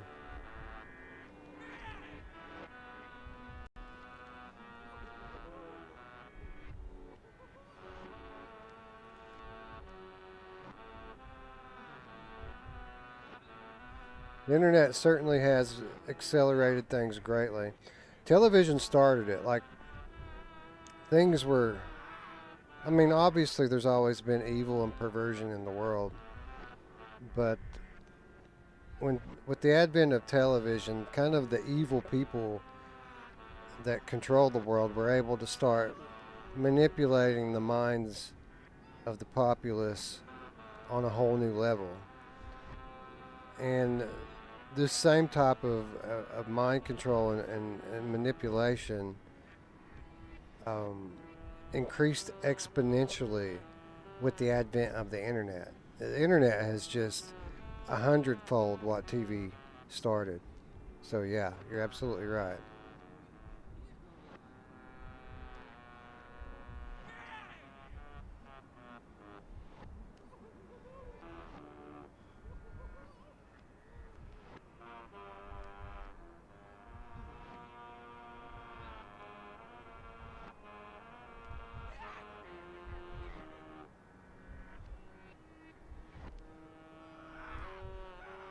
Doesn't necessarily, you know, their snuff says that porn being free and accessible all the time can lead to bad relationship, or it does lead to bad relationship. It certainly can, and in a lot of cases, a lot of people, it will destroy their relationship because of the altered view people gain of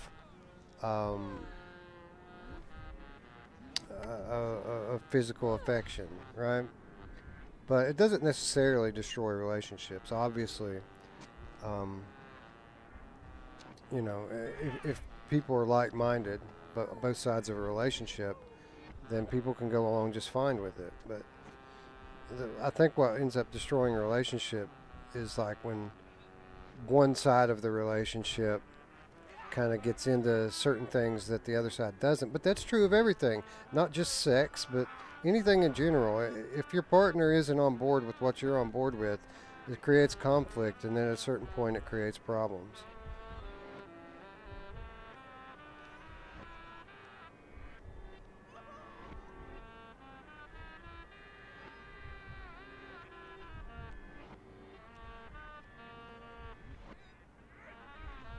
Yeah, you're right.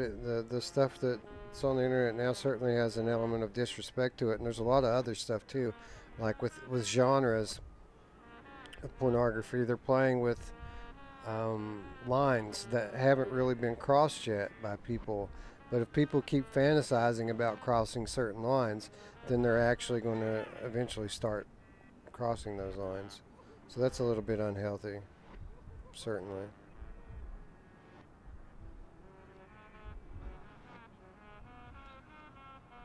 Dark Angel says, wow. Yeah, I know, right?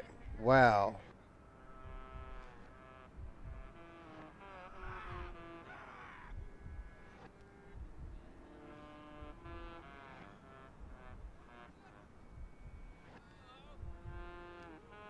Yeah, it's a shame you can't distract them. It's a stealth game on the very most basic level, right?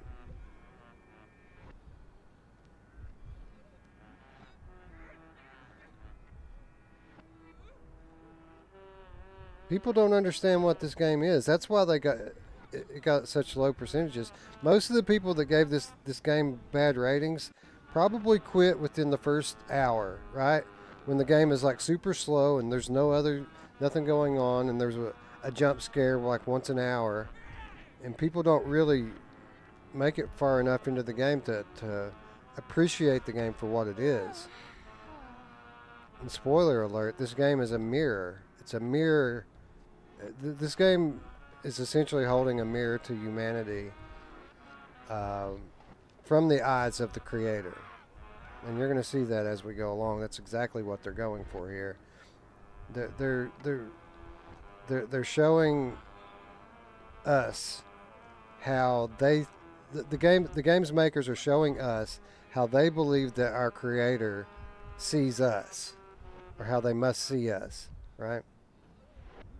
But they're saying a lot more here too. I mean, it's not just that, but that's the main drive of the game. There's certainly a lot of motion sickness with it, especially if you play it on the older hardware.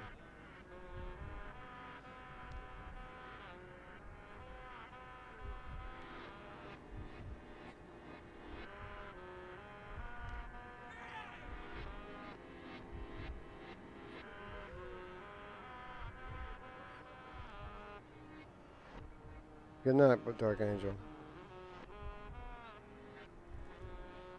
What up, Decepticon?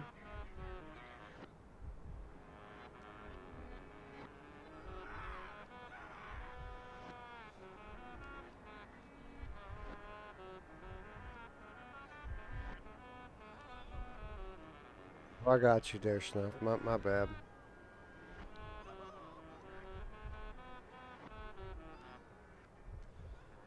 Yeah, that's about when I got gained access to the internet too. 12 years old, downloading those pictures. Every 30 seconds another line would come through. Take fucking 5 minutes to download a picture.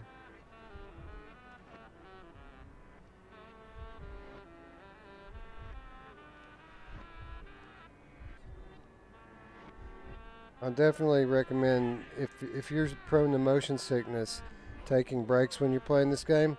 But if you play it the way that I instructed at the top of this stream, and you stop to look around at stuff, there's a lot of stuff. This whole game is just looking at things. But if you're moving while you're doing it, you're going to get sick. Look ahead, look straight forward when you're moving. When you want to stop and look at something, stop and look at it. That will save you a lot. Plus, again, using a PlayStation 5 and having a higher frame rate, I'm sure it doesn't help, or it doesn't hurt either. There we are with the maze again.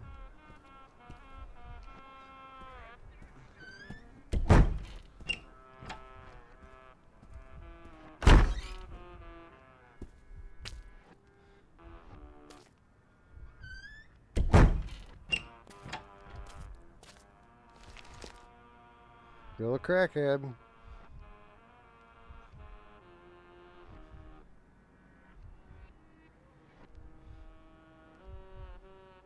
That's all the movement I get because I don't have motion controllers.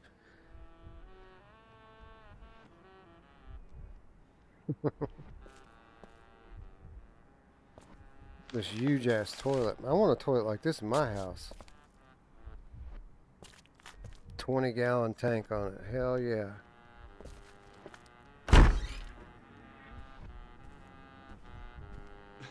What you got for sale here in the concession stand, huh? What you got, man?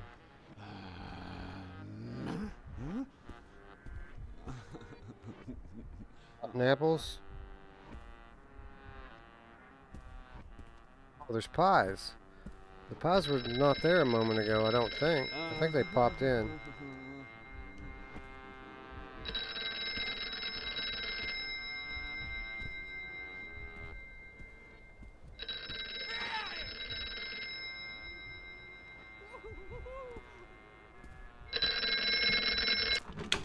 Buddy, I saw him again.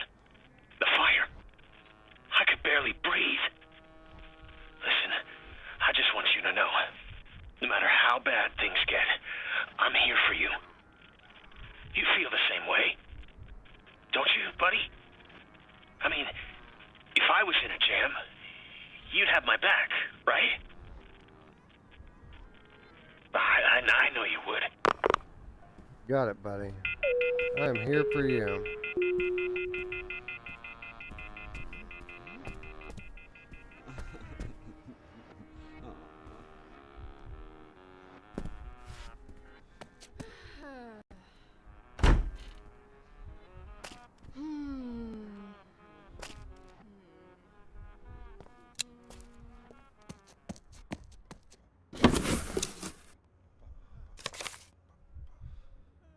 So after a while, it's only the dirty shit that she wants. What were we just talking about again in the chat? And so after a while, it's only the dirty shit that she wants. The pigs at the trough. The naked, sweaty flesh under the leather strap. They're all looking up at her. Stupid blank faces, tongues out. Watch the pretty birdie, she'll teach you good. So I think we're on the right path here with our thinking, right? At least it looks that way.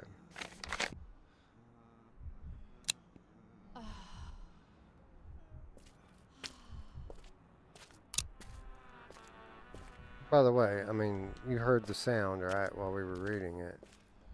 Listen.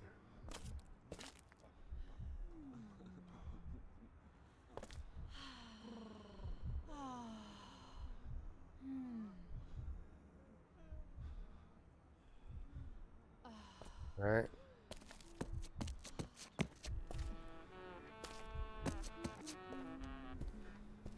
Alright, so pay attention, people. We've just walked through levels of people submitting to their every animalistic urge. The sex, the violence, the drugs. All you can eat buffet of that stuff. Where do you all think that leads, living like that? Just completely indulging in surface level behavior and never striving for anything more. Well, let's see where that leads.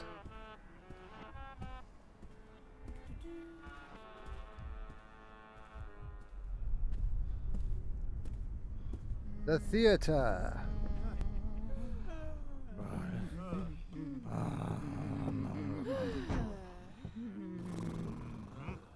These people are chewed up, man. Bored.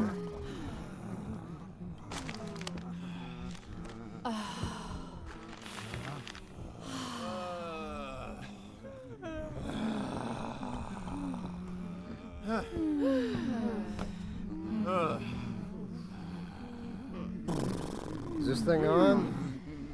Take my wife, please.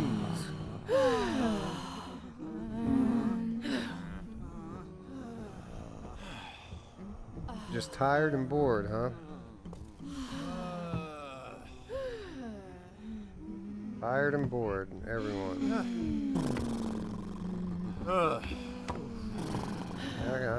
would be too, man.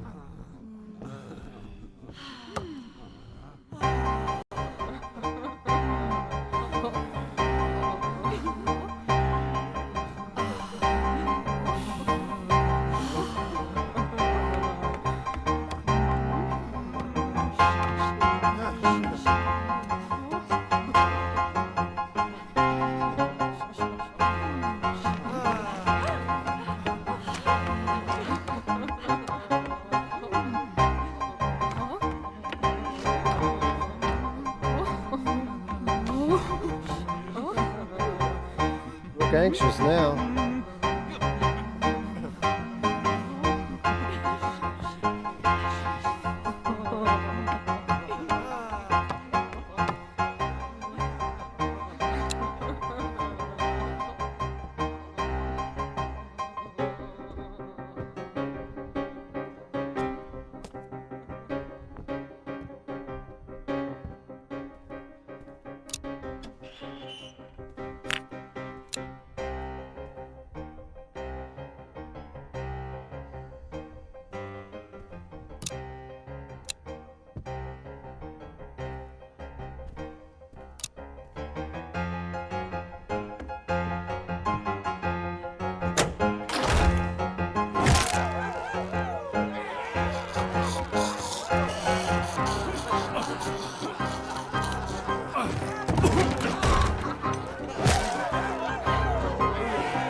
On the hanging tree, swinging in the breeze, in the sun.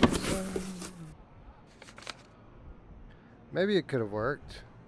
Grow some wings of your own, fly up into the clear blue, all that lovey-dovey crapola from here to Sunday. But you and me, we know better. She wants you down in the dirt. Otherwise, how can she be clean?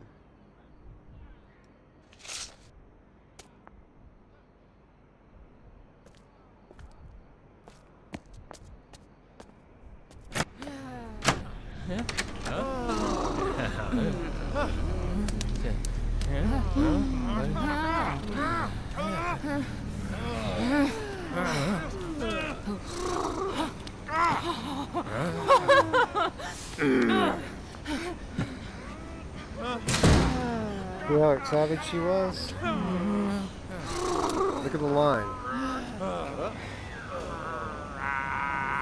Look at the suicide line. Those people weren't being forced to hanging down there. They were volunteers. There are people watching, of course, because that's the only thing that entertains them at this point. But everyone else has been living in this place, all these animal head people, just ready for rest, ready to end it.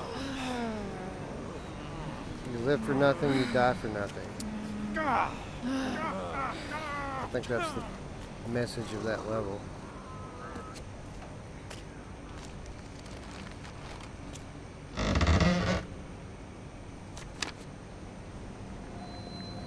Love, it's a wonder, it's challenging, it's scary, it's liberating, it's every shade of the rainbow, it's light, it can be dark. Love is totally necessary. I mean, it's the quest, right? Aren't we all looking for love and hungry for love?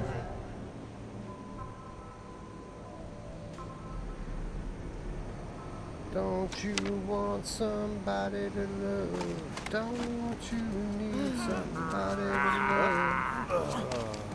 You better find somebody to love.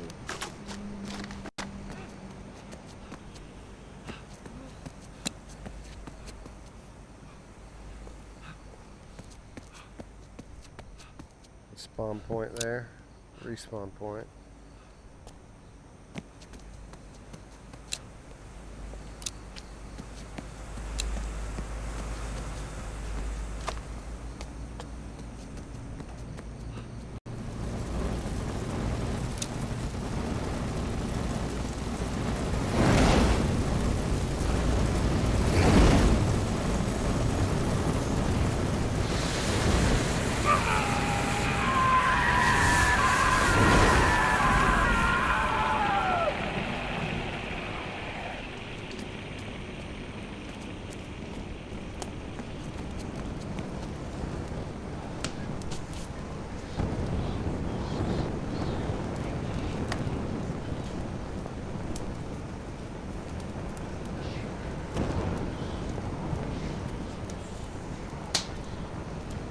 guys see what the monster was? He had on a hat. He was carrying a briefcase. He was a businessman. Business-minded man.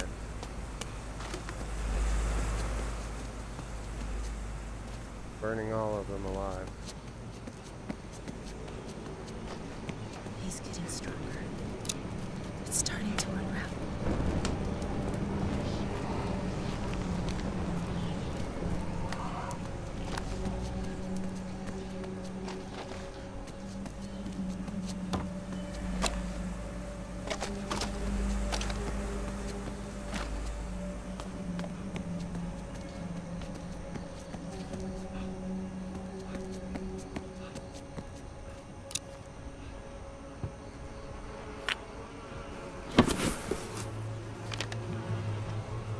So yeah, she's the one who did it to you.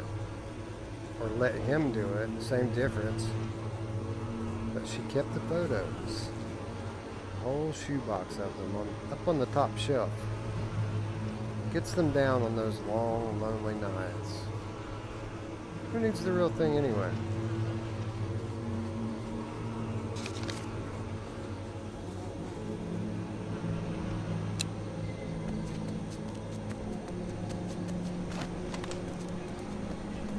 She's the one that did it to you. I let him do it to you.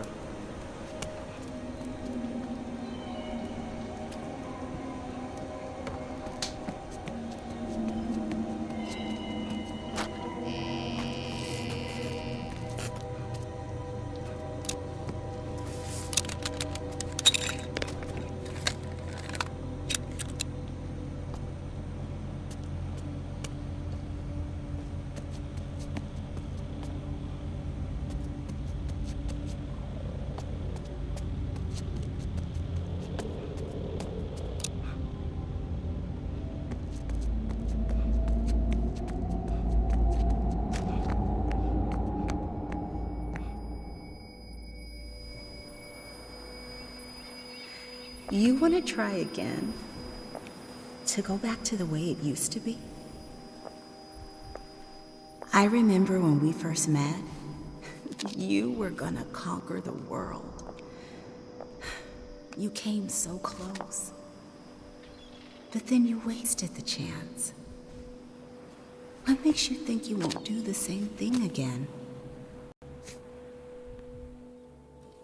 I'm not sure. I have to think about it.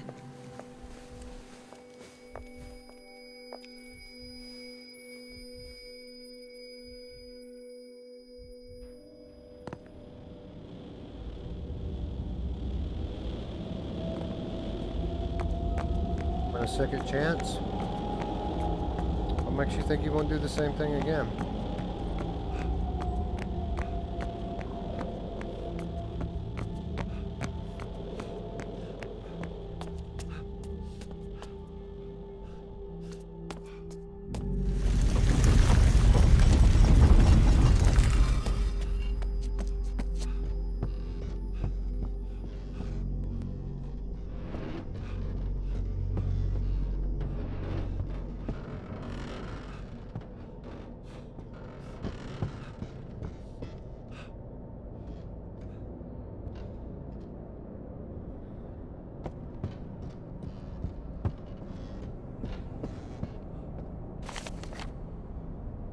Invite him home and oh, he's good.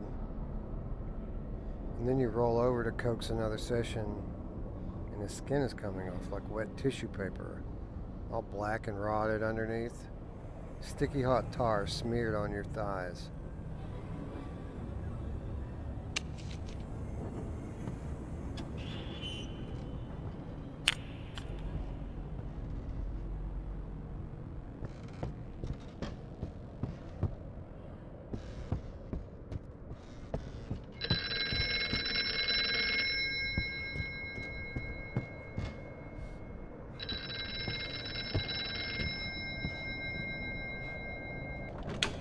What you expect? It just goes and goes. you, me, or anybody.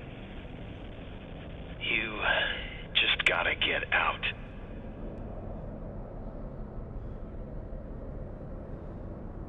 Oh, shit. No, no, no. That's his place. Fuck.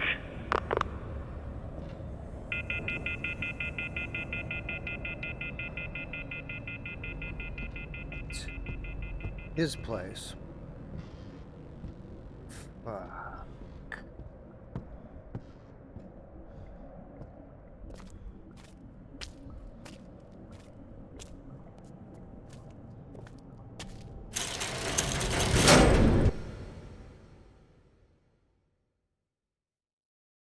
Chapter 3 in the books. Well, ladies and gentlemen, let me just tell you that the game is about to take a turn.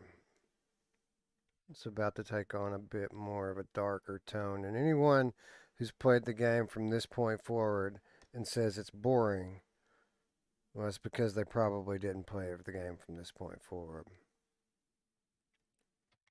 Anyway, let's take a quick look at the chat here, and then I think this is a great opportunity for an intermission, break time. Let's see what the chat thinks about it so far.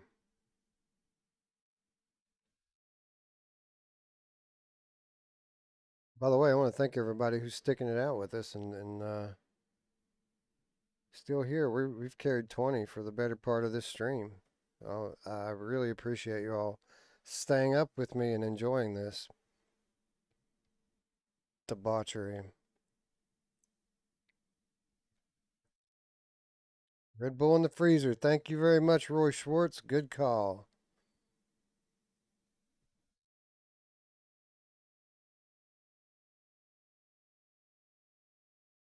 Yeah, I wish I could save them, Borgosoft. That's the thing. You can show people the way, but they have to walk the path themselves. And even these days, you can't really even show people the way. You'll get banned for being hateful. Let people, you either have to let people, leave people to their own self destructive tendencies or be hateful, be labeled a hateful person for trying to help enlighten people. What's up, Nick the Game Cat? How good to see you. Oh, that was pretty nice. Nice. Nice call, Gray Matter. I think it was Queens of the Stone Age. It's Queens of the Stone Age featuring Mark Lanigan from Screaming Tree. So Mark Lanigan was on vocals for that, and I was thinking at the time I was singing Screaming Trees, but you're right. Actually, I think that is a Queens of the Stone Age track with the guest vocals.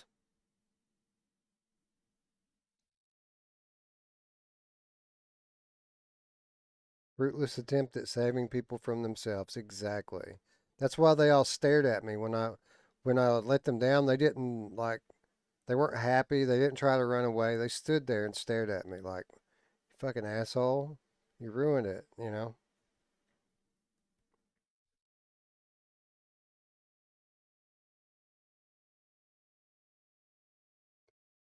Well, Nick, context with the endings is exactly what we're here to provide. I think you should go back and watch the stream up until this point because I think we've provided a lot of context here. I think people that have been following along and able to kind of get what I'm driving at, it's starting to really take shape now, what the meaning of the game is and the endings.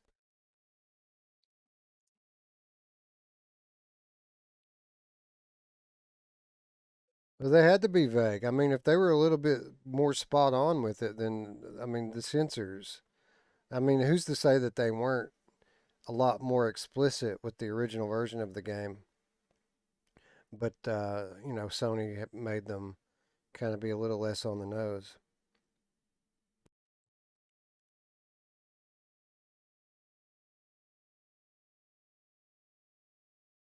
Yeah, the notes are about my mom. Sticky hot tar smeared on your thighs. Red Bull is in the freezer. Good calls. Thank you, everyone. I got you. It's not going to explode that quickly. Thank you, everyone. We're going to go get it.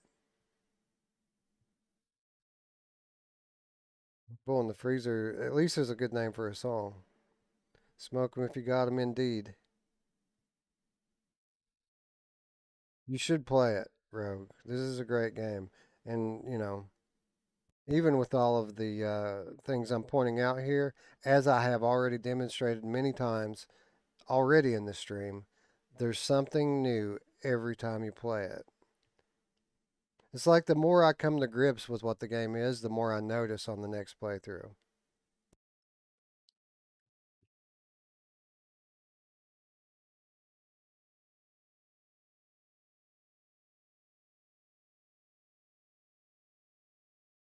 You try to kick the chairs out. History's like, let them die. Fuck them.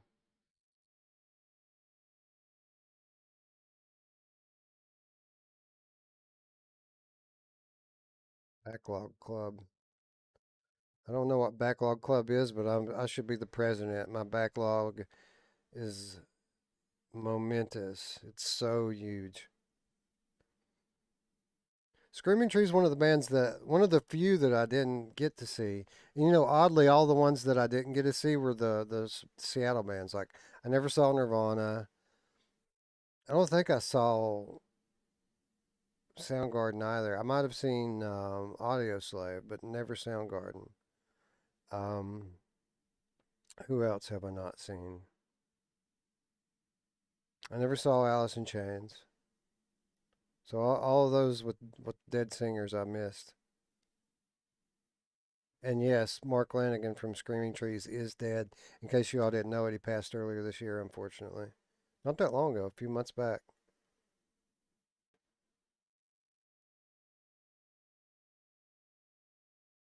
I'm all about playing Killing Floor, man. I've played through that game many times. I love it. It's fun with a friend, and if either of those dudes want to play it, I'll be down. I love Killing Floor because it's one of the early games that give you that let you play together through the campaign.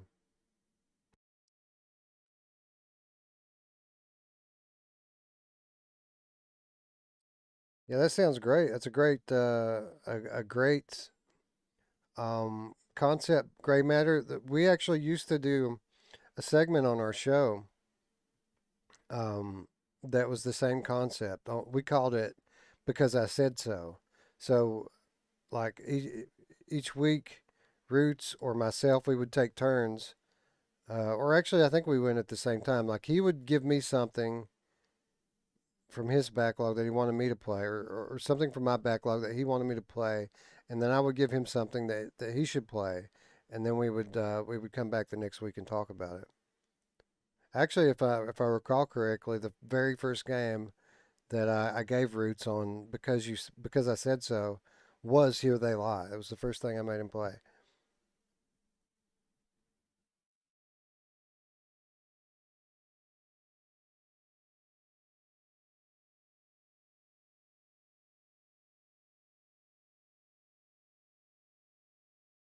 Yep, DS4 Scott Thorpe. Just the DS4.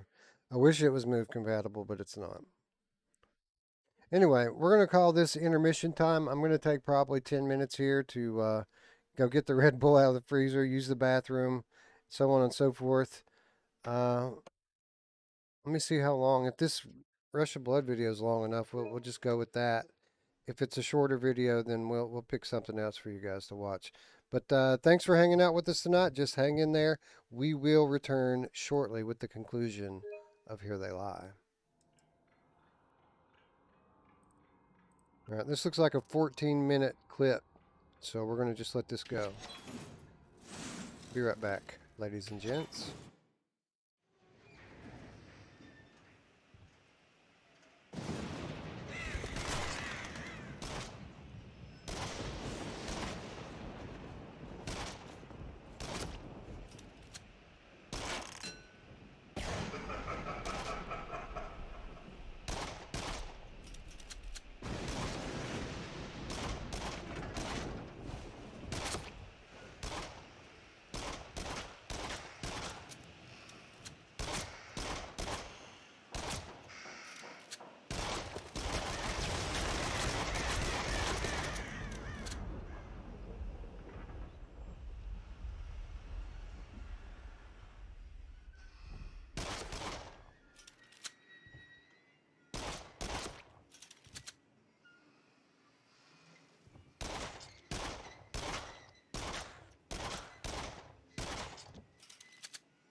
I see you had some ups and downs this time.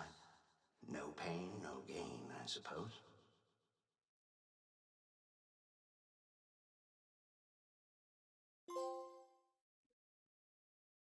To go to bed. We are back, ladies and gentlemen, and I am refreshed. As is my phone battery and my microphone battery, which were both struggling. So it's a good thing that we decided to take a break there, because this could have been one of those scenarios which have happened before, where Wes's microphone runs out before Wes's words stop flowing. So luckily we're here. We've got a battery on my phone. We got a good 10 minutes of charging on my microphone. And hopefully it'll last for the rest of this. We are going to be picking the pace up a little bit, just because the game necessitates it here. Like, the game, as I said before, is about to take a very different turn from what it was before. It's about to get a lot darker. We are going to have to run a little bit. And yes, we're back in the subway tunnels again. That's his place, right? Just check in with the chat right quick here. Make sure everyone's still good. Just for the record, in case for those of you keeping score at home, the Red Bull was frozen solid, but or at least it felt like it was. I didn't open it, but when I moved the can, I didn't hear the water, the liquid swishing around in there. But here's the good news: when I put a Red Bull in the freezer, I also put one in the refrigerator, so we're good either way. The frozen one is now thawing in the refrigerator, and my delicious Red Bull from the refrigerator is powering me up for the rest of this stream. What's up, Rex? Good to see you. Yeah, it goes from a walking sim to a running sim. That's right. All right, cool. Let's move along. Thank you for joining us, Rex. You're just in time for the spooky shit. The really Halloween-y part of the game. Back to descending again, by the way, guys. We're going down, down, down.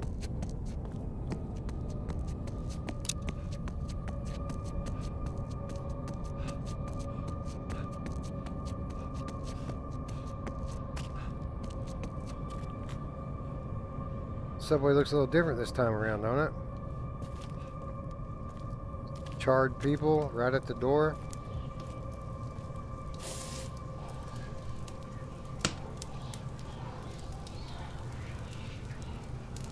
Hear the whispers. Weird. So we could either go westbound, or we could go westbound. Here we go, confirmation that these images were in fact railway maps. But what is this railway? We know it's not really a railway, right? It's not. This isn't real life.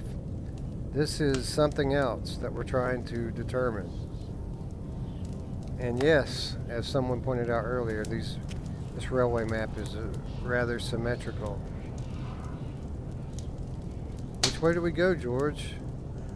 Left-hand path or the right-hand path?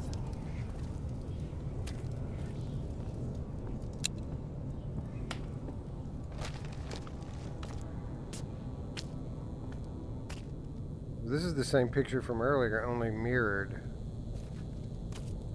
Before it was starting on the right and moving left. Now it's the other way around. For whatever reason.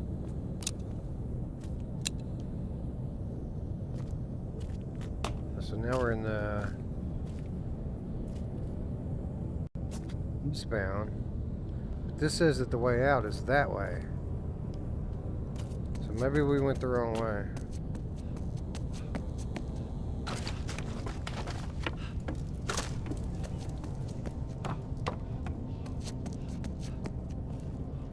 There's the cricket. thing again.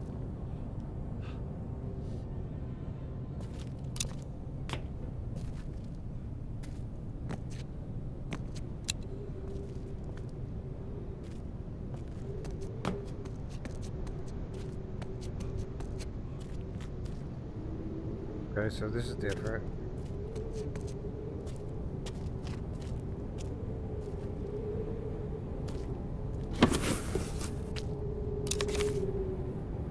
Silly daddy went and broke his neck, and that's why baby has a crooked back. If baby can't hold his head up straight, how's he ever going to make mommy proud?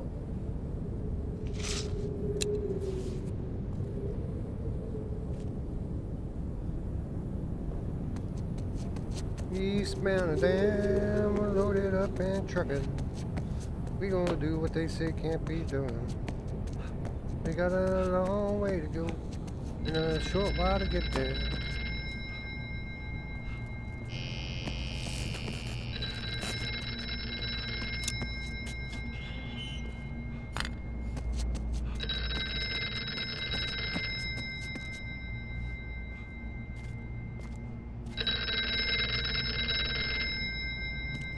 Hold on a second. I think there might be something back here. I'm not sure.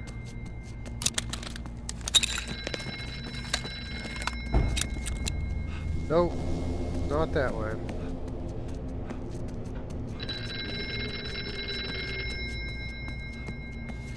Crazy businessman, fiery businessman's gonna get me. If we go that way. Actually, let's go down this way. See if he spawns when I go this way.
This is like identical to what we just walked into.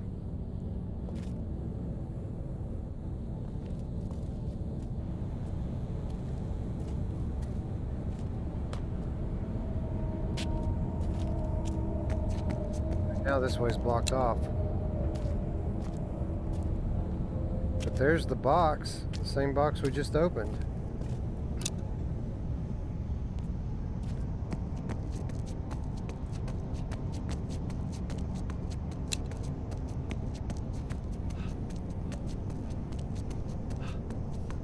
So here it is, ladies and gents. Once again, this gigantic maze. Why does this keep popping up? Think maybe that this maze is symbolic of our journey that we're on right now? Where does this journey lead? To enlightenment? To punishment? We don't know yet. What we also don't know is which way we're moving in this maze. Are we making our way out? Or are we making our way in? Ring by ring.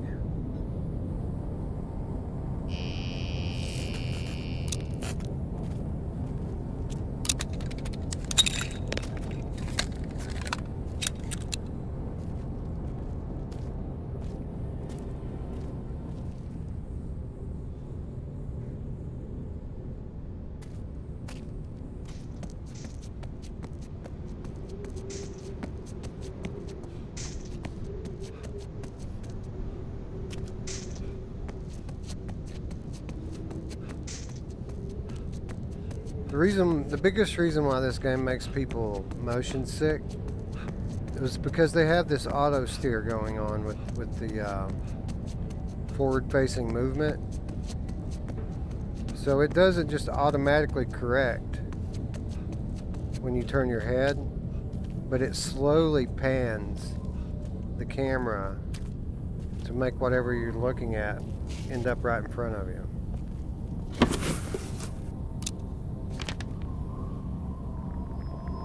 There's so much shadow and oppression and lies and confusion.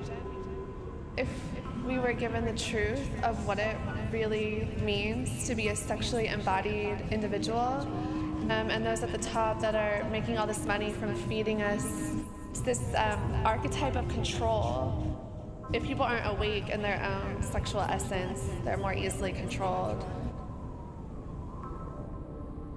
So, this freaking genius, this guru, telling us all that the corporate structure is manipulating us to not be in touch with our sexual essence, that seems a little off base. Seems like maybe she has half of it right. I don't know, but who am I? I'm just some dude, right? I don't know shit.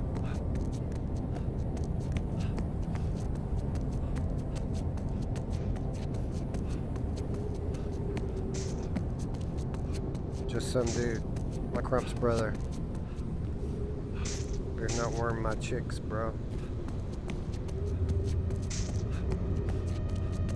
Oh, here's a new one. Have we seen this one yet? I don't think so. Oh, look, it's the, it's a padded room. Right? That's a padded room. There's a picture of the sign that we were just looking at with the maze on it, and somebody standing there looking at it. Is that us?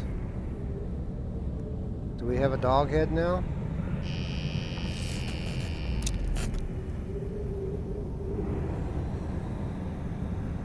Look at the tunnel. It's like breathing.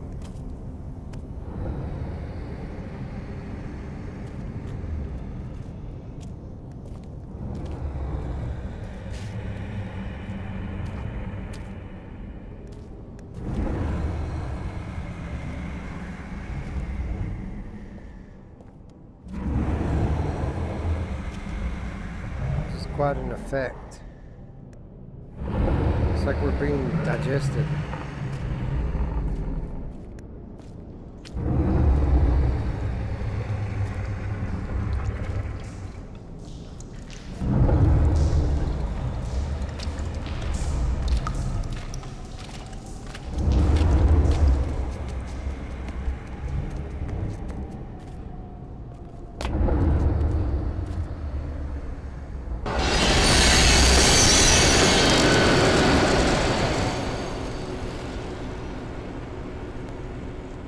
So that's the Bathurst line over there.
So these people that made this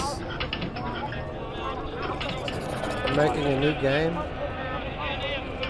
that's heavily reliant upon audio experimentation. Sign me up.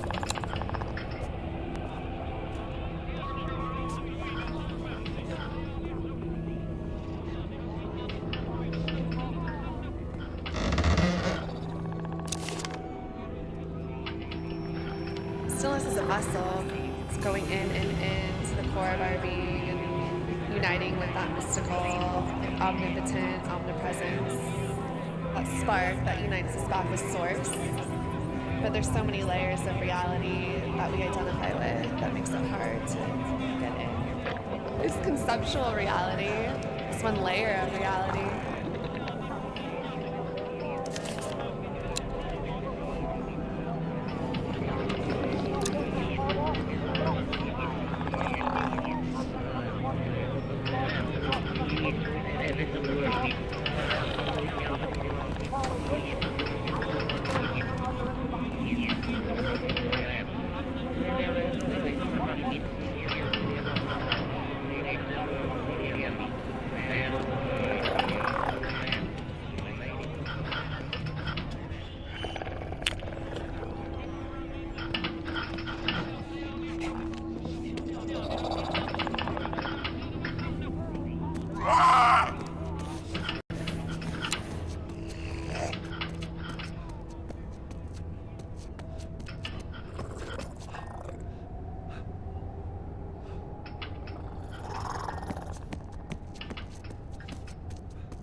Creepy. Yeah?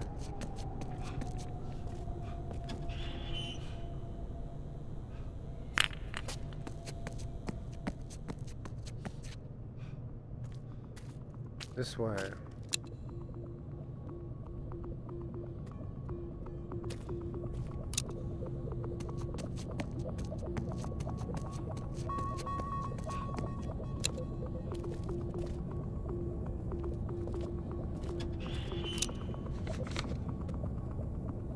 Yes, there's a dead horse in the meadow, but don't look at it.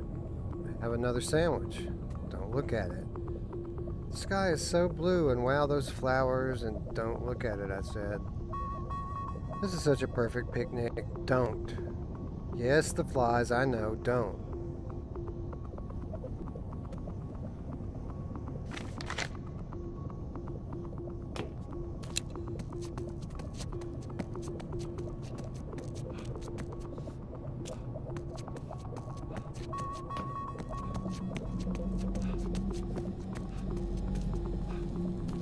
I know, I intentionally went the wrong way. Just messing around in this labyrinth. Is it the wrong way? The information desk.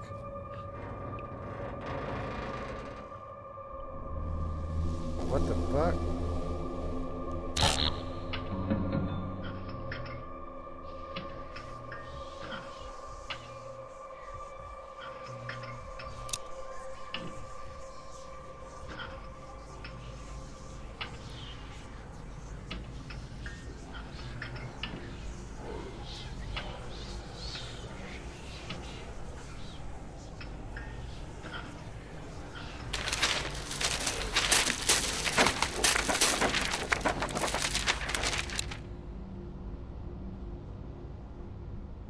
It's me.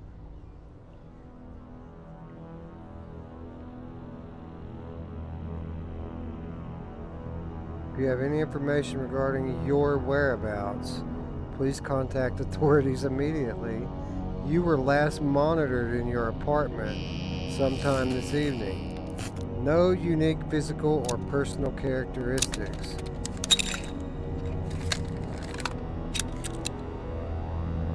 Press button on call box to alert the authorities.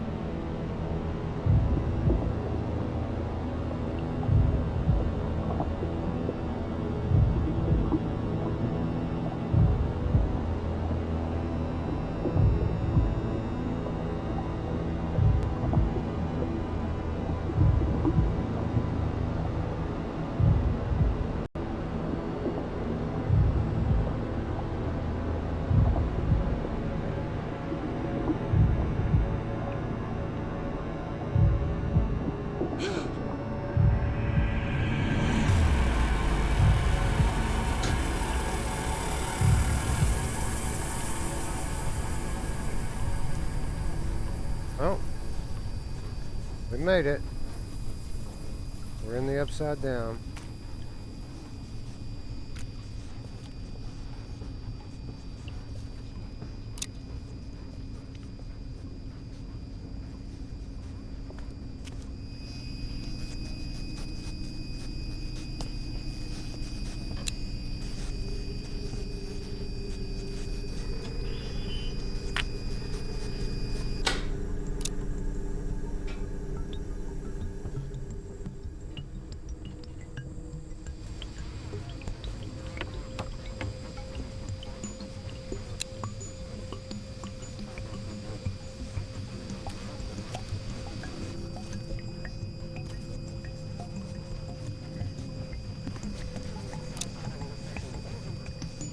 He was there at the end.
New one.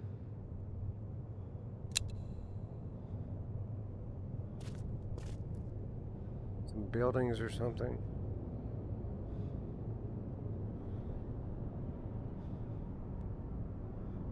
We've seen that one yet. I don't think we've seen this one yet. It's Ram's head. Looks like it's mounted.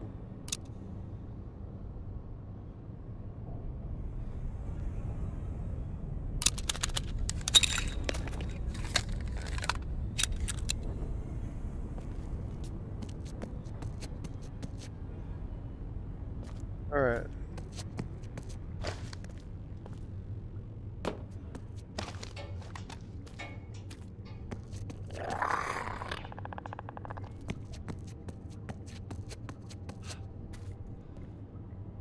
Alright, ladies and gents, time to pay attention.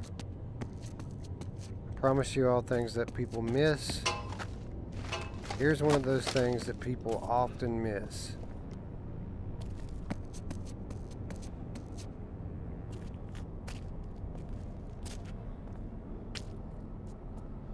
This room right here. Now, I've watched other people play through this game before. They come up to this room. They peek in it, they see nothing, they walk away. First of all, there's the maze. They come in, they peek in, they see the chair, they grab the batteries, and they leave. But remember what I told you at the top of the stream? When you see something hanging on the wall and a chair pointed directly at it, what should you do? You sit in the fucking chair and you stare at the wall. Nobody does this for some reason. It drives me crazy. Let me show you why.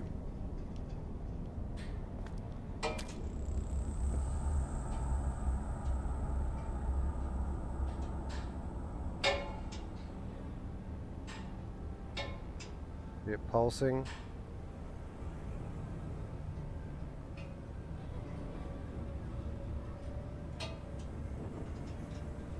Come on. Do it.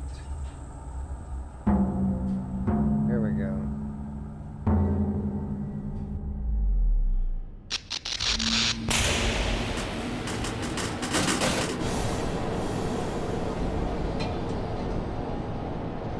hallucination sequence.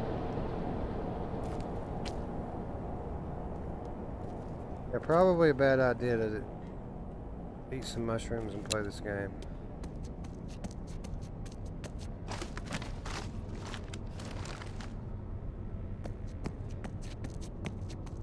I would love. Well, here's that ship or train wreck again. Big this time.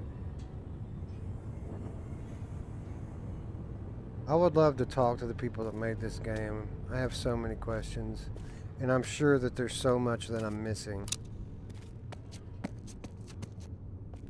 I've tried, ladies and gents, I have tried to talk to the creator on multiple occasions. They're not interested in talking about this game.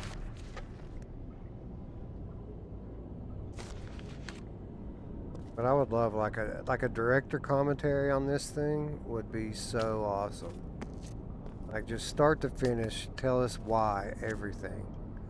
Why this, why that, what does it mean? Spell it out for us dummies.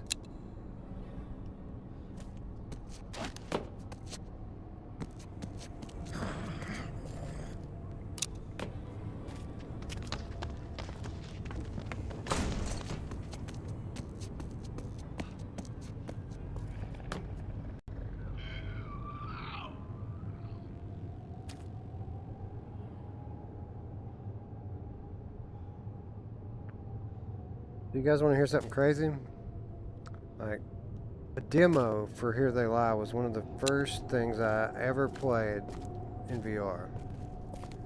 When you got, back in the day when you got your PSVR, it would come with a demo disc. And one of the things on the demo discs was Here They Lie.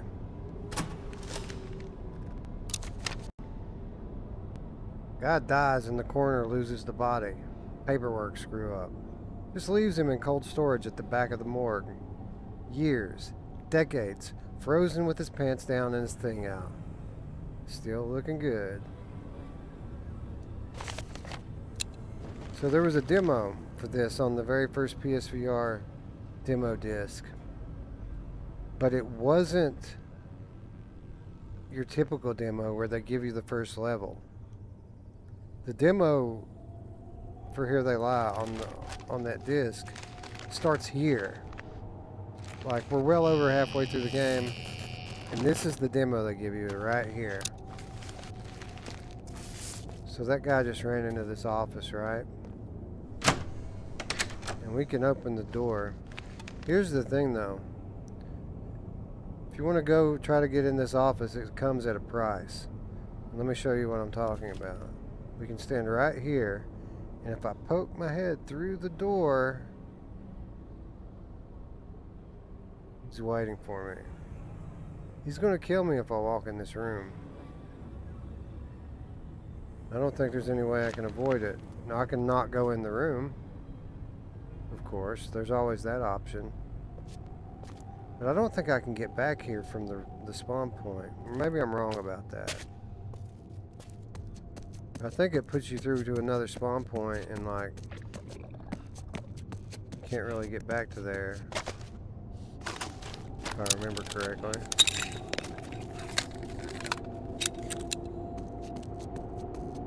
Maybe you have to go in there, yeah.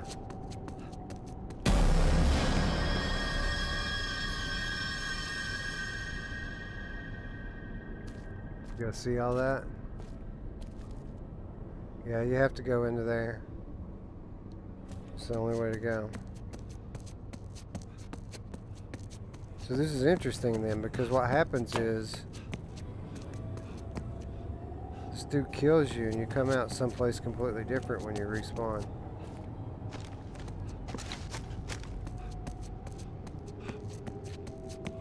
I'm gonna try to run through. I don't think I can get away from him.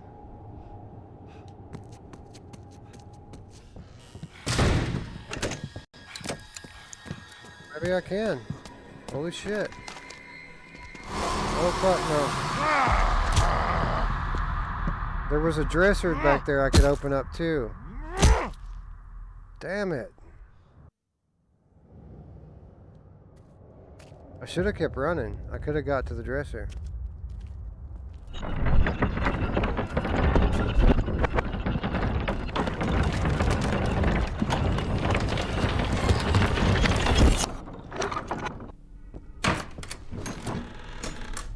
Oh, here it is. This is the dresser I saw. Okay.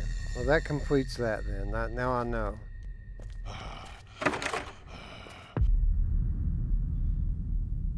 I might have been able to make it through here without dying. Maybe you get to this door and he just closes it behind you.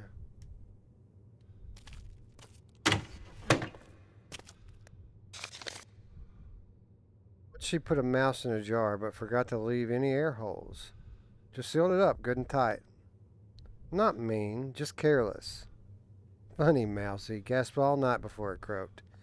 Nasty, bloated, dead thing.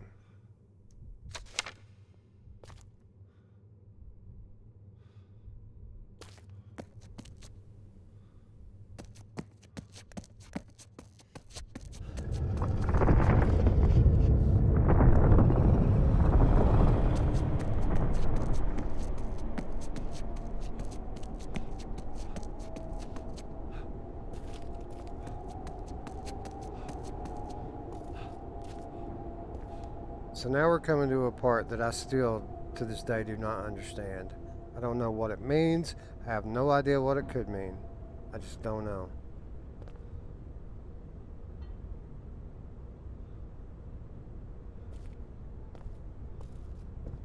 Sometimes I think they just did certain things because it looks cool.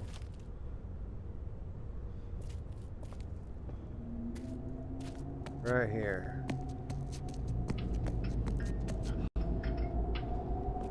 Where you at? Alright, so there's dudes over there. Now look at this. Hammerhead sharks. Flying through the air. What the fuck does that mean? That doesn't even fit into any of the narratives I've painted for this game. I have no clue.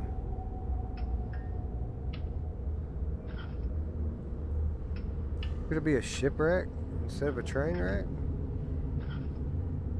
Hammerheads, though. All of them. Just hammerheads.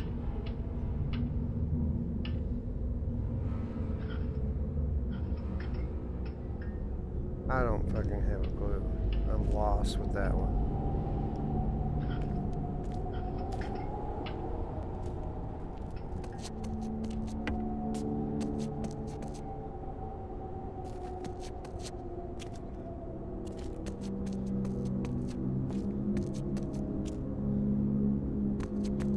Anyway, yeah, this is part of the demo. This is the demo disc level.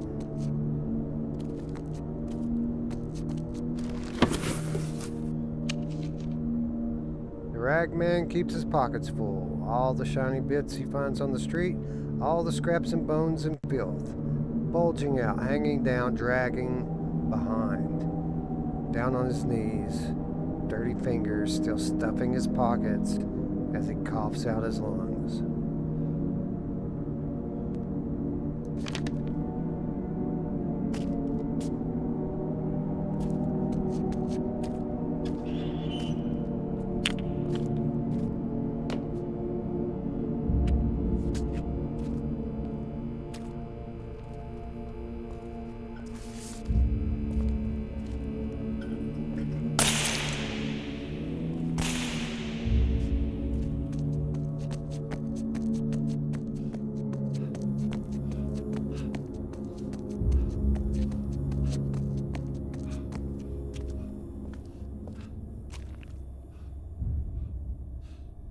Dead end.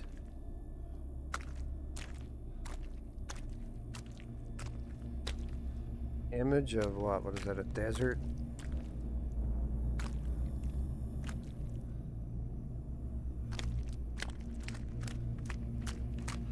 Empty vastness of space.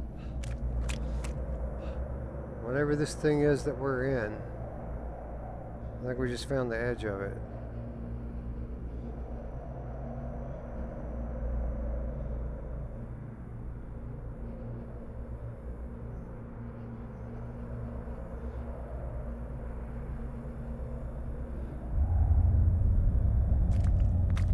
Stairs are gone.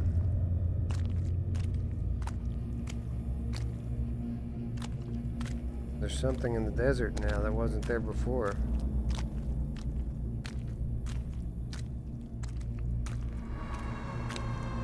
Is that a man? Sirens on my end.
That business guy again.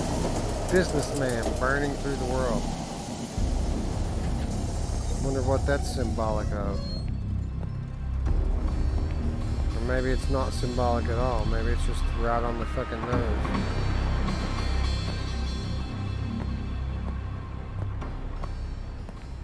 She did this to you anyway, right? Or she let him do this to you.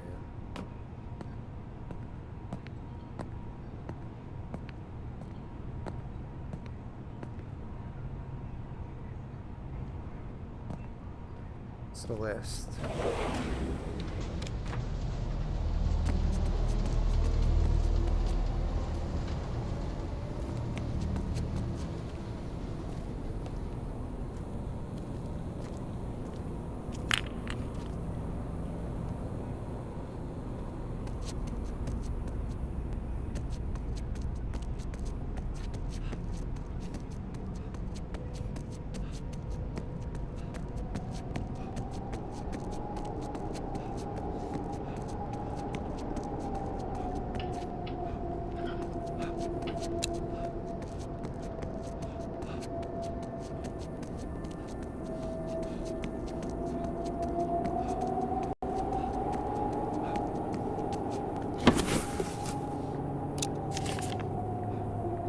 Going to take the bandages off now.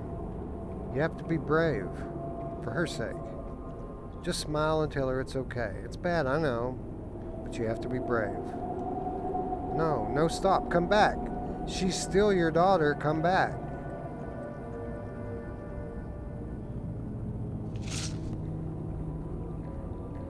So is that talking about the little girl from the first picture we picked up at the beginning? The one that had the accident?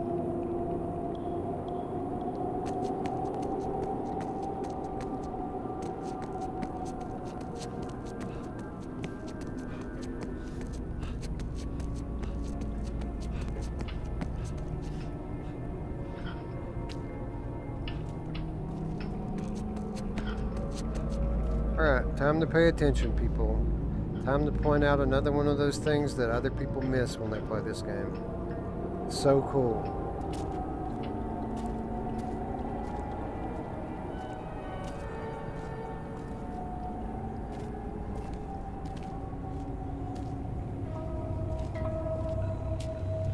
I think this is it. Maybe we're not there yet.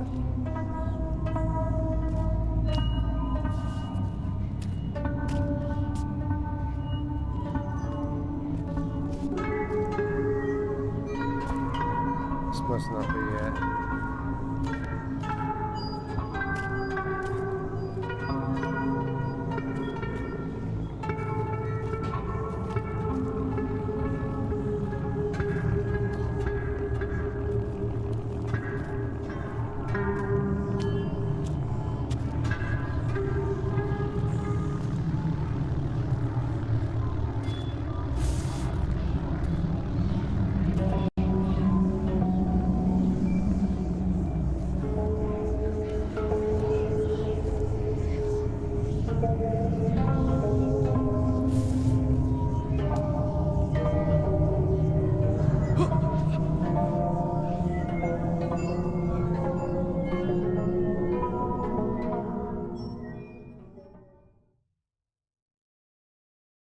Falling down, down, down.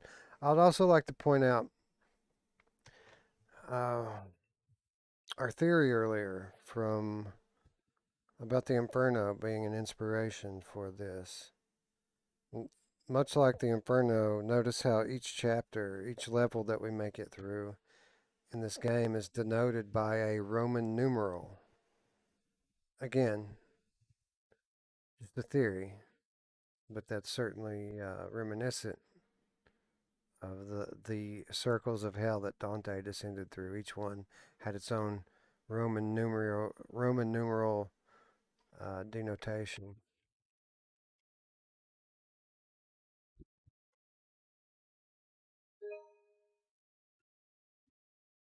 Anyway, let's take a look at chat. See what people were thinking about it.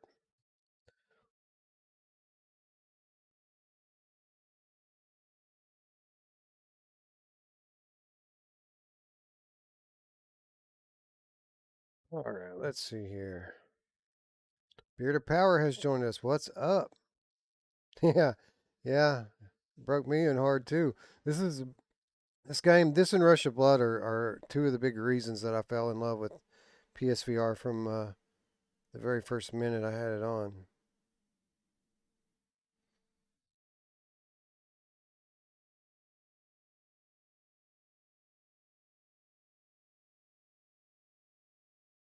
Okay, good to know history that I don't have to run. Maybe there's a little bit more I could look around at back there that I haven't seen yet. Let's try to remember that next year.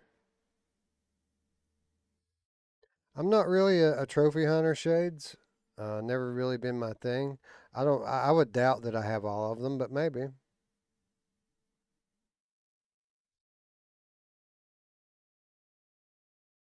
Yeah, it's always hammer time somewhere.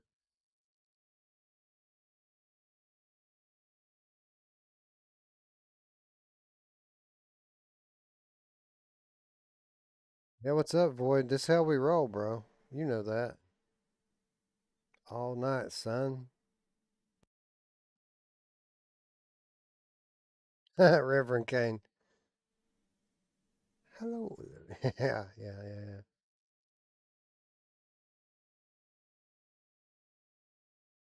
I would just love just to have crisp visuals. Like all that extra stuff PSVR 2 has to offer would be great. But if they just said, all right, here's your remaster, it plays with the gamepad, everything the same. Oh, yeah, and 4K HDR, I would be ecstatic.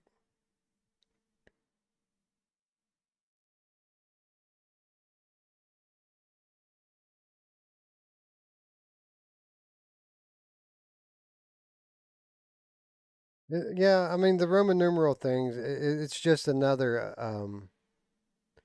one of many things, which there's a couple more coming up that we haven't got to yet. With the Inferno thing, obviously we've had the different carnal sins that we've made our way through. Obviously, we've had the descending through different levels. The Roman numerals is just something I'm taking into consideration with the totality of the other evidence.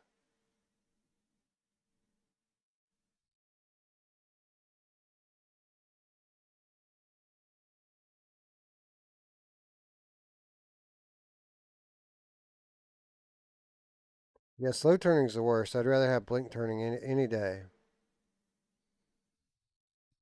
Anyway, let's truck onward here.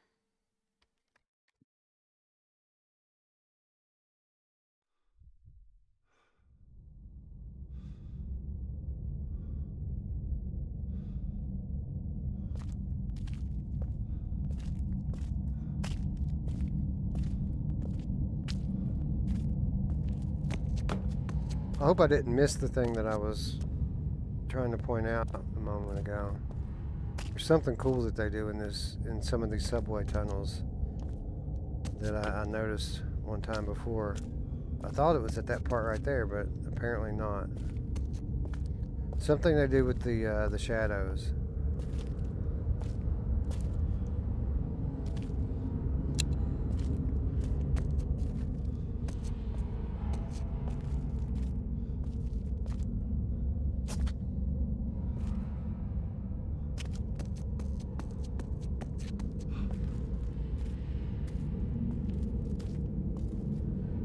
What is that? It's got to be a person, right? Like ashes of a person down there.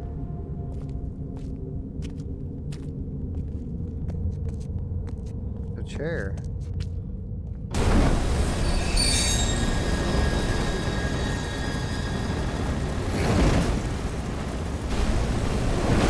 Oh, I don't have to run. Do I not have to run here? Just don't look at it. Nope. Definitely have to run. I thought maybe I could get away with not running there.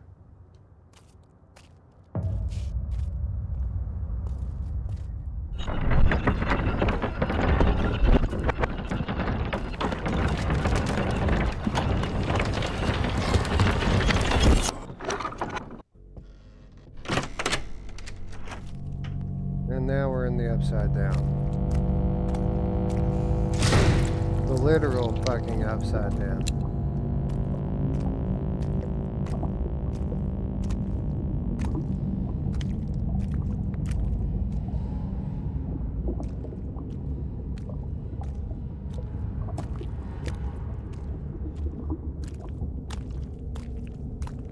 The way out's that way. I don't think I've ever tried to turn around and go backwards in this part.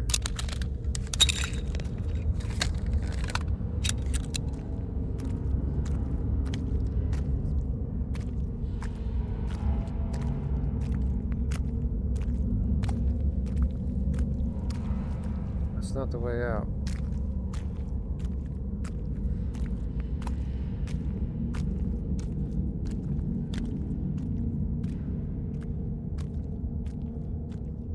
It's not letting me run, by the way. I just can't here for whatever reason. Apparently, blood makes you not able to run.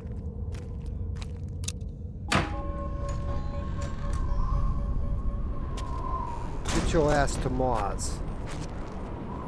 Get your ass to Mars.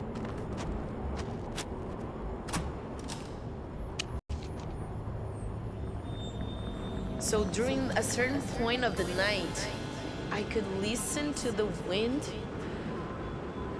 but it was not like a regular wind. It was a really strong presence. And I could feel that it was the force of the wind combining and meeting the force of the water. This spirit of the water, it's called Iemanjá. And the spirit of the wind is called Iansun. So when they meet, you could feel the presence in yourself. Or maybe you're just feeling the fucking wind and the fucking water. I feel the spirit I feel the spirit of the wind. It feels like a coolness washing over my body.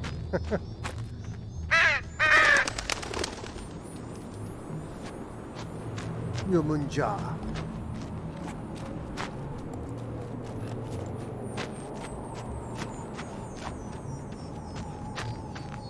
It looks like the businessman has laid waste to this realm.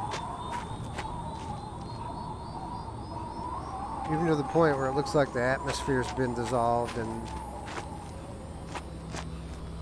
it's uninhabitable.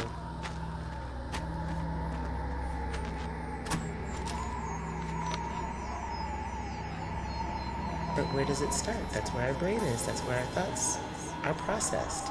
What is it? Is it just a room for all of these ideas? Is it a holding space? Is it even truly ours? Are we just floating through here and floating through other places at the same time that we're just not aware of? What we hold on to, what we see the most, is what we've decided to believe. Your consciousness could be anything and nothing all at once. Anything is possible. It's just how much you're open to and willing to believe. That's true. That might sound like some bullshit, but your perception is 100% of your reality.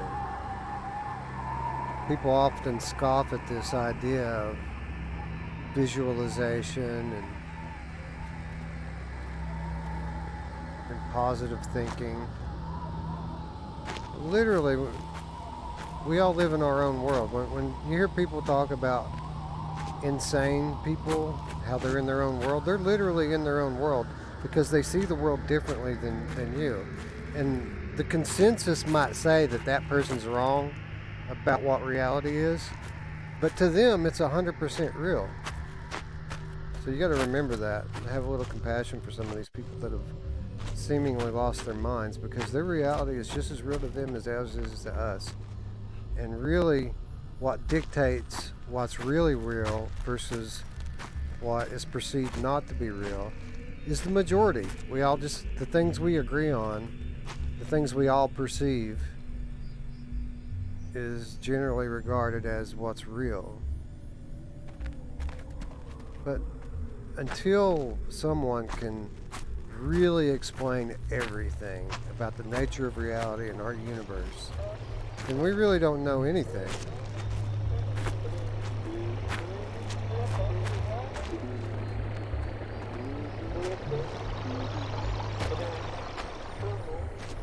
All right. Pay attention, ladies and gents. Here comes another thing. All right, so gray matter, we're moving back now to the theory that Dante's Inferno may have had some inspiration on the level design here. Think back to the Inferno. After you travel through the upper rings of hell, right before you can get into the lower levels, you have to cross something, right? There's a barrier. Do you remember what that barrier was? You had to cross the river. The river Styx. Remember? You had to take a boat ride across the river Styx to get to the lower levels of hell.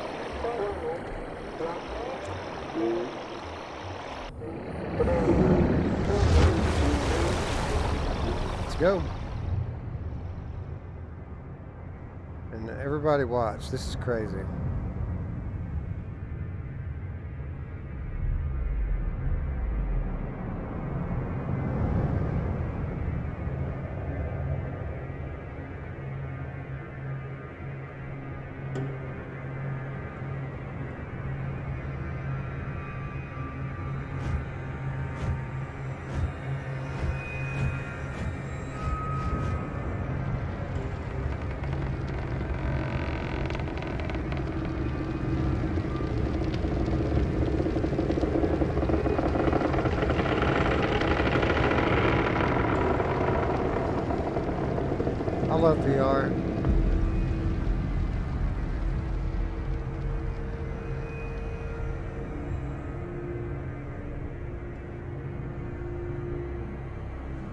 You guys go keep dropping your $1,000 on your wireless solutions. I'll take big budget games over that any day. Give me my fucking wire.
Talking about at the top, about the psychedelic nature of the afterlife.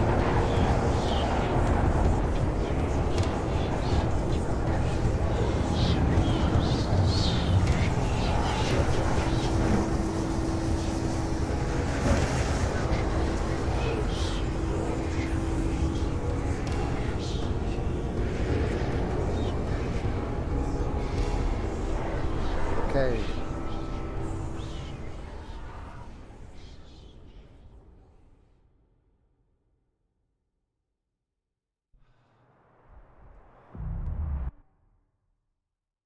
Chapter Roman numeral 5.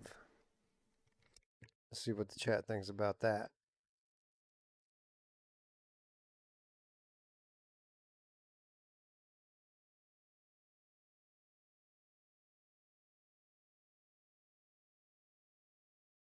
It's awesome, right? All those fractals and reflections.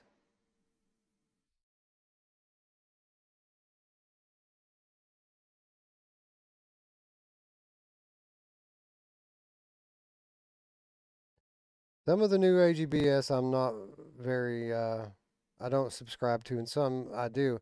Here's the thing, like, those of you who get to know me are going to find out that my views are very much my own. Um, I pick and choose what I feel like is right from all of these different philosophies and kind of mush them all together into something that makes sense for me.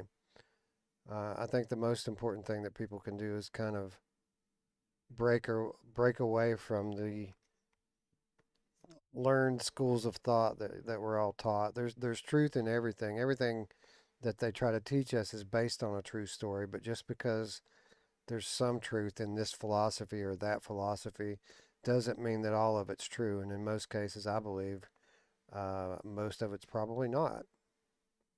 So I just kind of treat my life as a lifelong education, and constantly keeping an open mind and letting my beliefs kind of evolve as I do over time. So yeah, there's a lot of the new age stuff that I think holds some valid truth, but the spirit of the wind. I mean, come on, you know.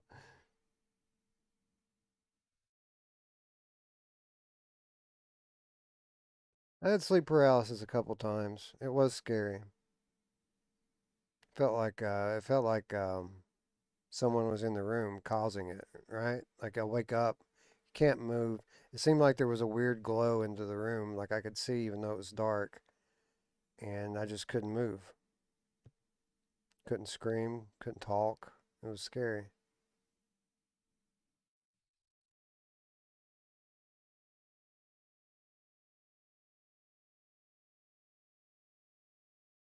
Yeah, man.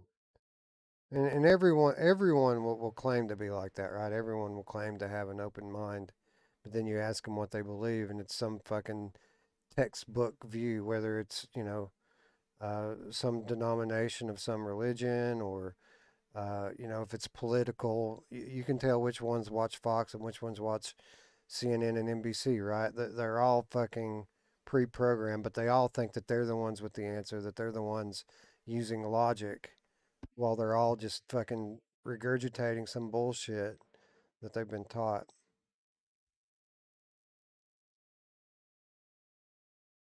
Yeah, it's pretty deep at some point, man. At certain points and on different levels, Distract. It's a very deep game.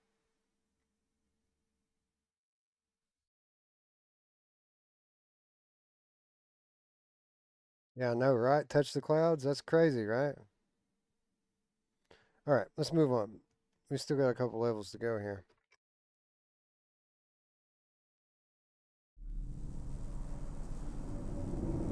All right, Gray Matter. If we are where I think we are, now we've crossed the river Styx, right? Assuming that theory is true. Now we've crossed the river Styx and we're getting into the lower rings.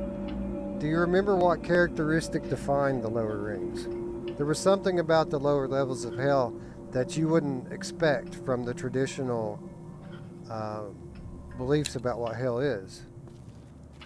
Most people think of the lake of fire as being hell and that everything's hot and on fire. But in Dante's hell, the deeper you get, the colder it gets.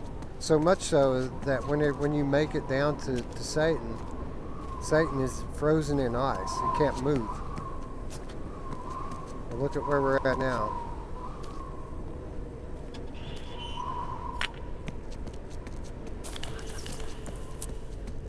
Snow. Ice.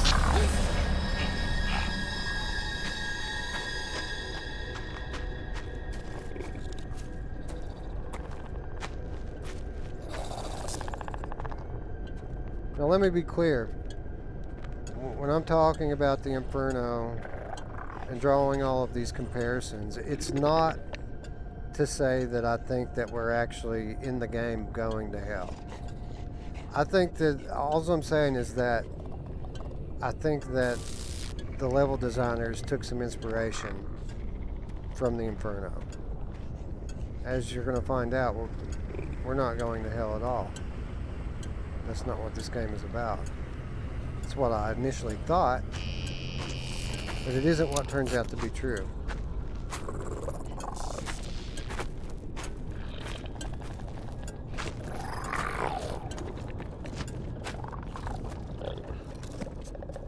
Crap, really?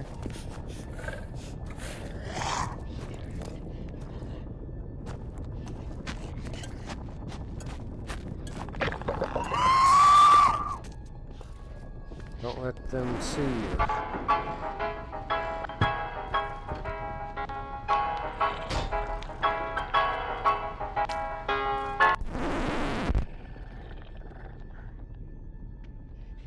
The name of the album is Echo.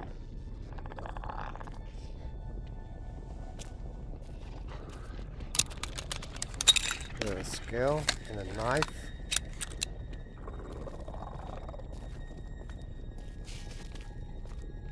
And a shoe. Put this game in the fucking shoes anyway.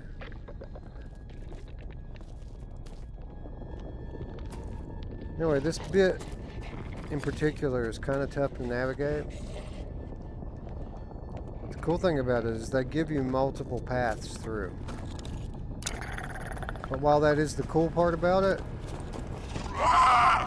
for a completionist like me, it's also the part that sucks because I like to see the whole game, and there's really no need to take all the different paths other than to just find all the little bits and pieces and clues they scatter around. We're getting close to the end of the game now, though. I think there's only one more level after this.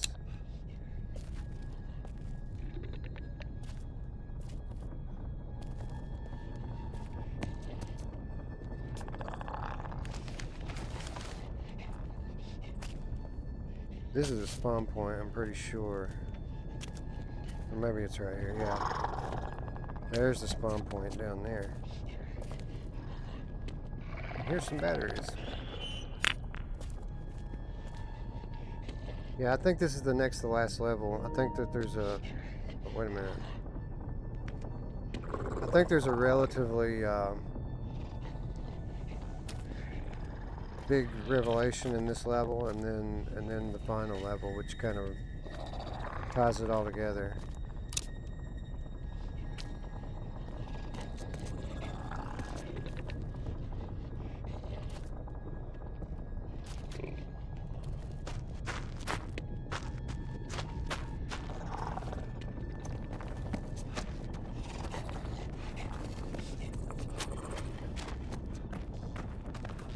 Kind of bums me out because it means that I missed the thing in the subway tunnels that I wanted to point out to you all. There's a part in the subway tunnels where you're just walking down through one of those blank tunnels, and if you look at your shadow on the wall, it's not your shadow at all, but you see a shadow of the train car, which is a level of fucking surrealism that I haven't seen in any games. Like your shadow literally is being replaced, and it's very faint. It's hard to notice. Like, it isn't overt at all. You have to really be looking to see it, but it's so cool. When I noticed that, I was just like, holy shit, these guys are working on a whole different level.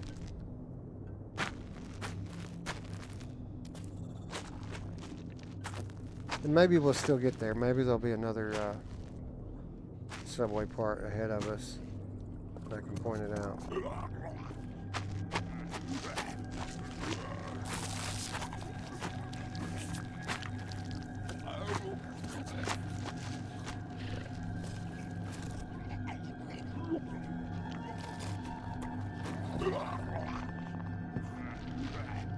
He was there at the end.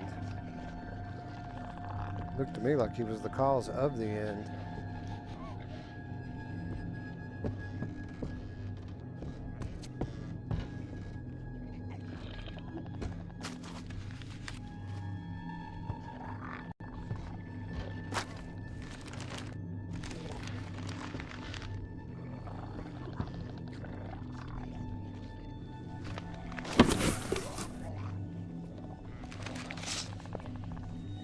Takes all night to dig it up, and all you get for your trouble is a box of cold cuts. You say you want a pig, but it don't work like that, son. That crank only turns one way.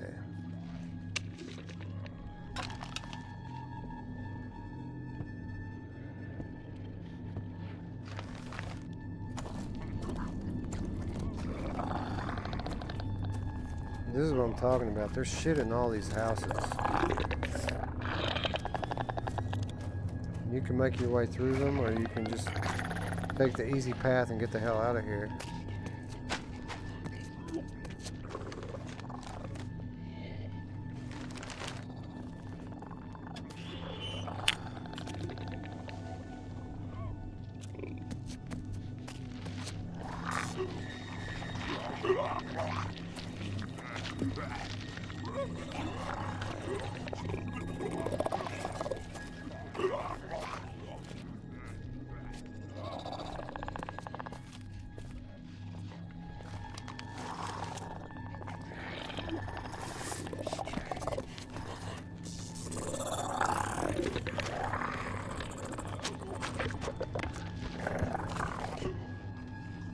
Let them see you.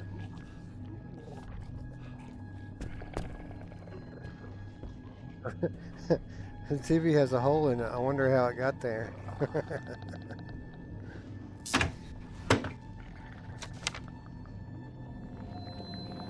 We end up in customs, halfway in the middle, and buy a new spaceship. To undo, to hit Control Z over and over and over again until you have a stopping point, and then you hit the checkpoint and run backwards, and you lateralis out. Limbo to some, Limbus to the immortal, and I guess just to everyone else. Bow to some, Limbus to the immortal. What do you say, Augustus to everyone else? I have no idea what that shit means. I'm sure he does. He knows exactly what the fuck he's talking about, but it's over my head, yo.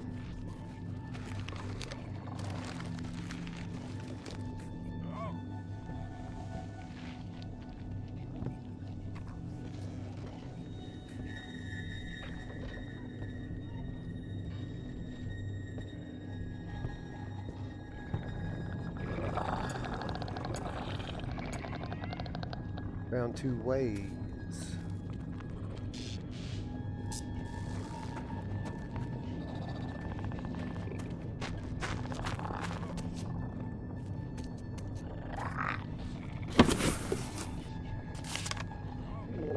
Good as new, the doctor said. And then the nurse led the children in, scuttling on all fours, elbows out, white masks fitted tight. One of the mothers started screaming, but it's okay because she got her picture on TV.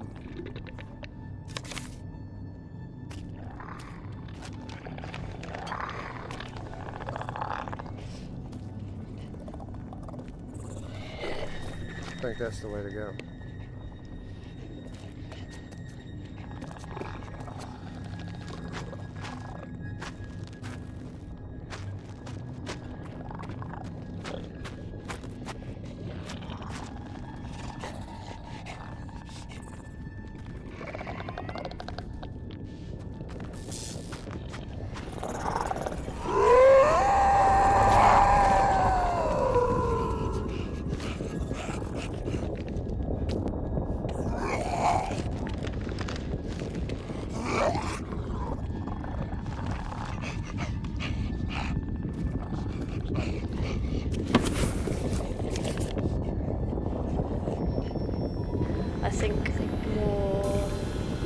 More of like a steady faith, but you know, ebbs and flows, but I think perhaps a quieter assurance of right decisions, wrong decisions, or the need to make a change in your life rather than like the bolt of lightning kind of moment. I think some people naturally inclined, like personality wise, might process and receive information like that, and others don't. Right.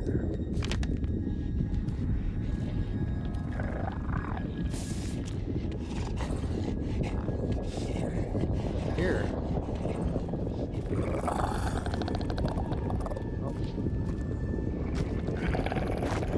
I've been here. I've been in the cemetery though. I do remember that. There's something down there, like a tombstone or something I remember reading. But I don't think I got here from this direction.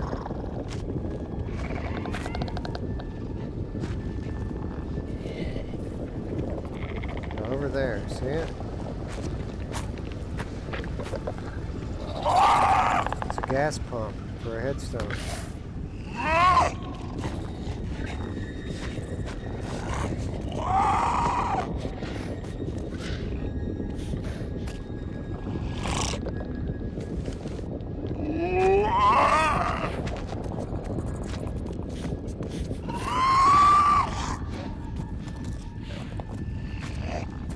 Car hinge.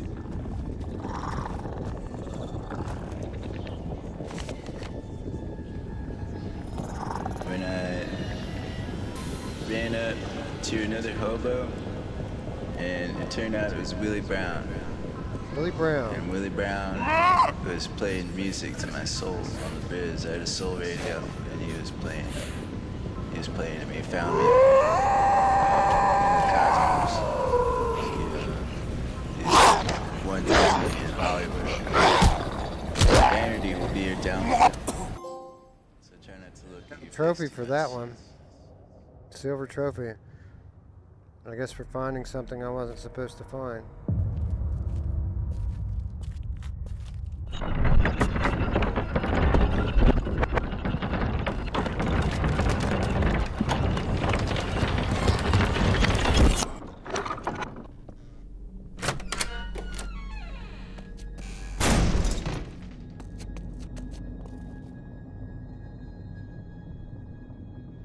Way back here.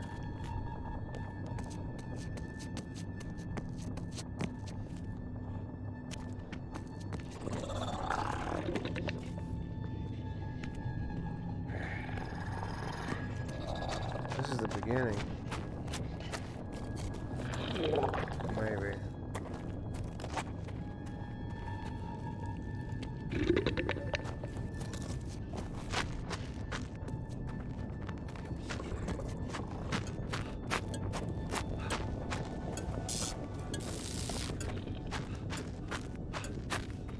Yeah.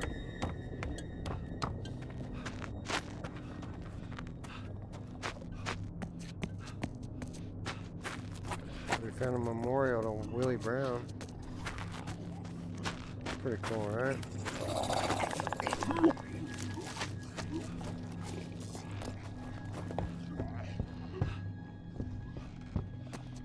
So much stuff hidden in this level.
I reckon that's where I'm at now.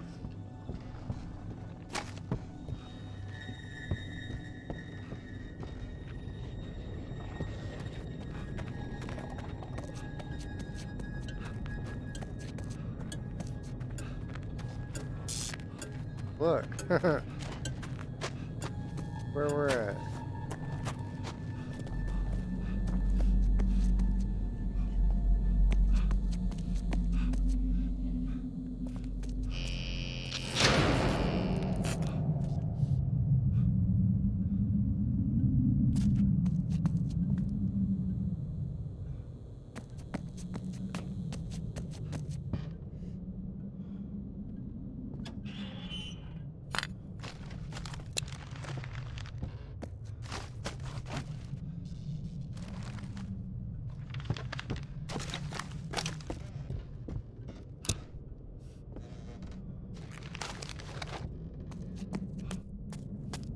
Buddy, is that you?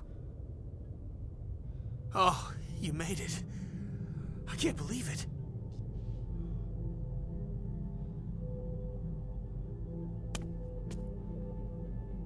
It's here.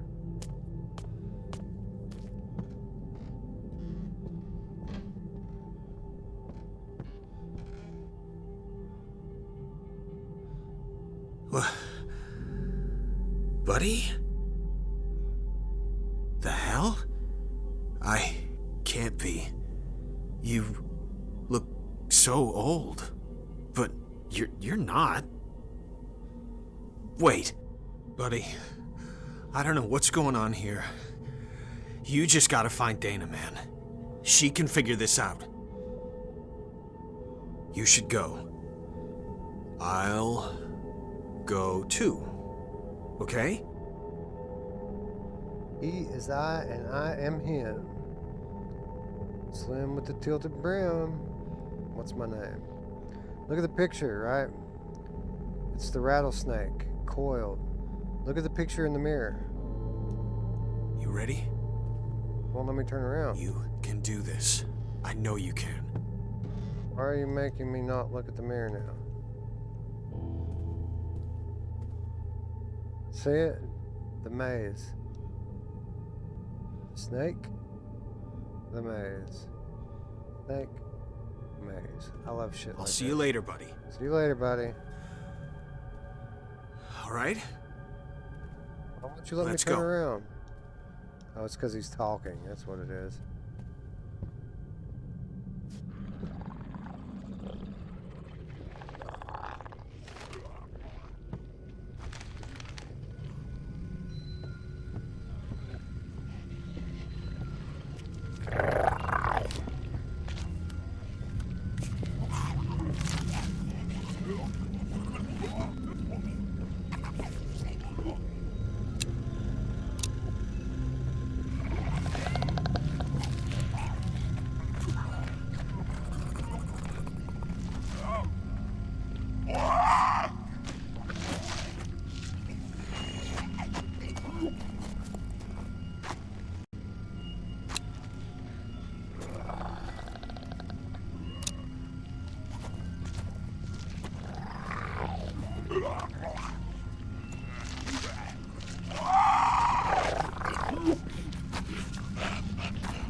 I dreamt that I was standing on the edge of a cliff, and you were there looking so fine.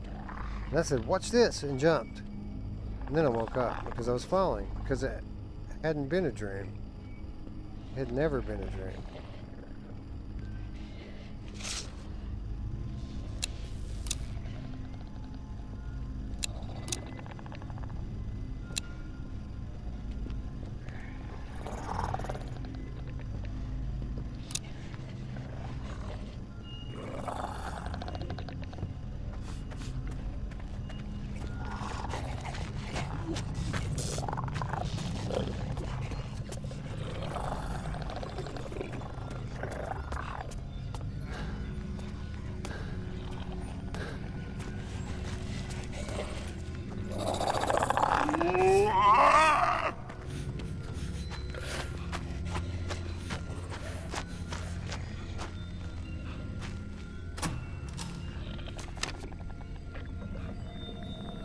Everything in life happens for a reason, period.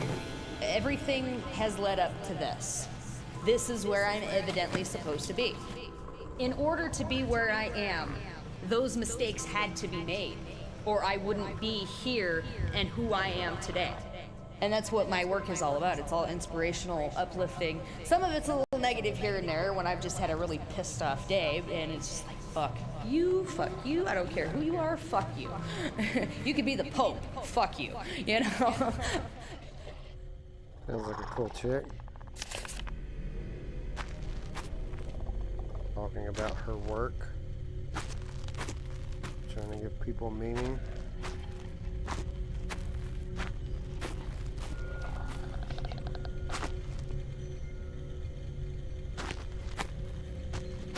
I don't think I can get in the house, but something makes me want to try.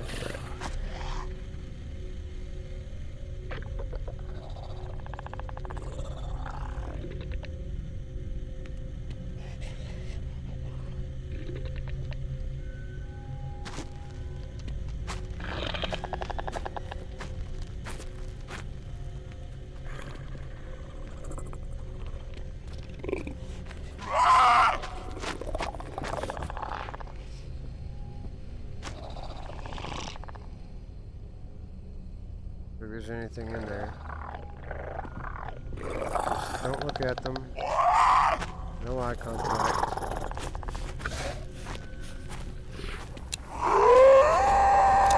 Oh, turn the fucking light on. Damn it. Move! Move!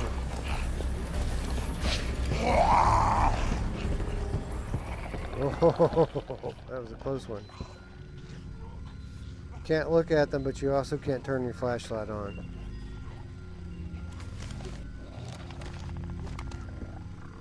Notice that there's a condom dispenser on the wall and then a room full of TVs with holes in them.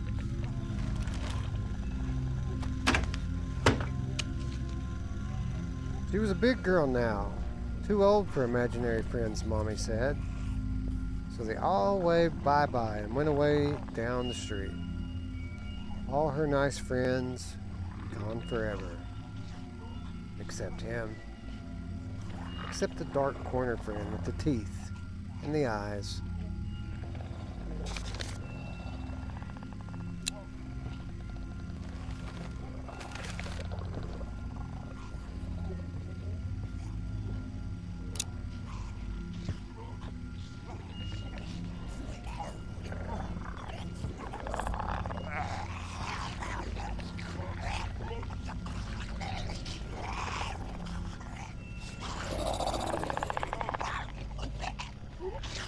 I can get up there.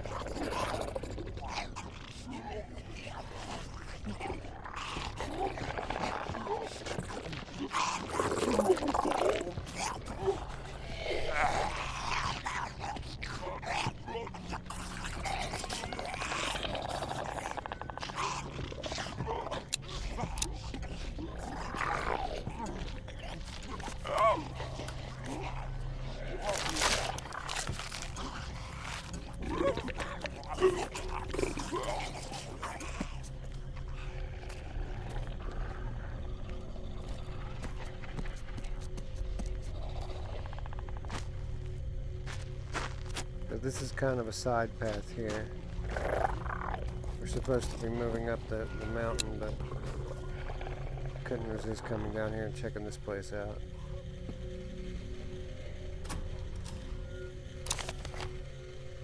You're alone in the woods, and you see a dead thing moving towards you through the trees. It's calling your name with a voice like syrup. And you start to run, but it's already on you, so big and strong. My God, when did it get so big and strong?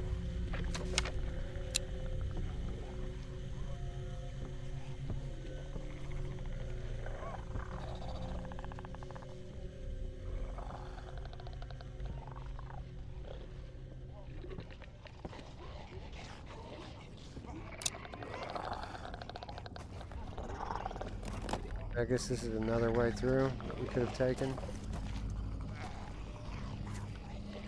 There's the way we went.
We have this superpower of creativity. You can't take two atoms and beat this shit together and create. If that's the case, keep beating the atoms and I've yet to see you create shit. Think about how stupid our philosophy is, our wisdom. That everything just fell, boom, boom, boom, boom, in natural order. Oh, a tree is just gonna grow. It makes no goddamn sense. Our so-called knowledge. that we are stupid. I agree with her.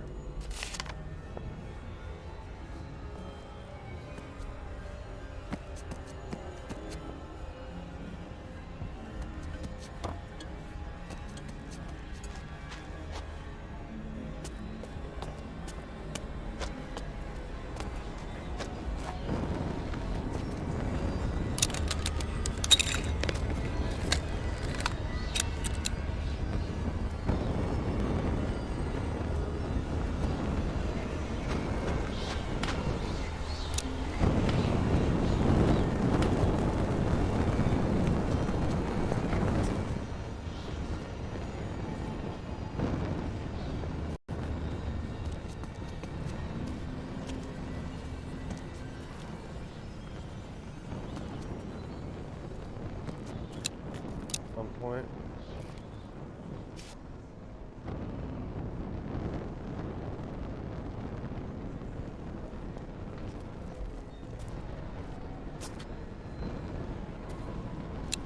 Not gonna give me anything for running into the burning house. What a rip off.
Back with the gas pumps again.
See if it'll let me go all the way back.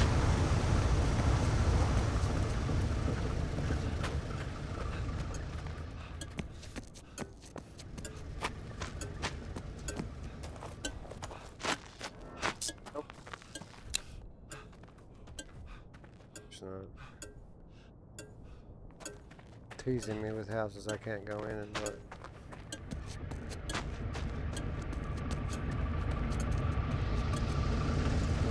Interesting that this one's running. Big work truck putting fumes into the air. Around all those gas pumps. What they're trying to say about that?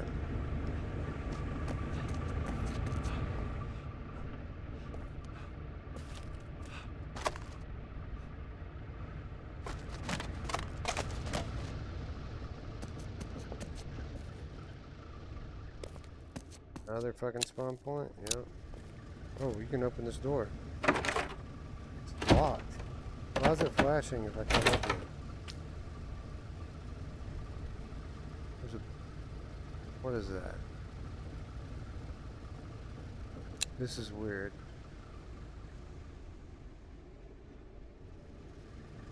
Teasing me now with doors I can't open? How rude.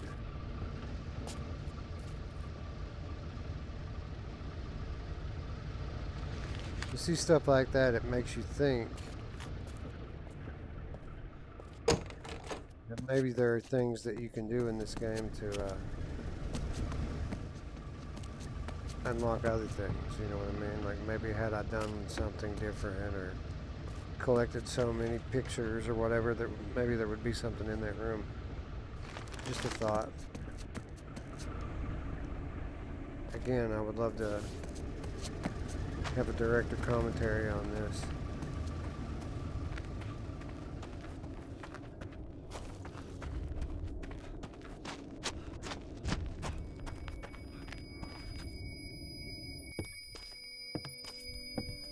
Are you sure? Yep. Have you thought this through? You want to put everything back together, but it doesn't come without the pain. I thought I was over you, but I have to admit, it was great seeing you after so long. Maybe I was wrong about us.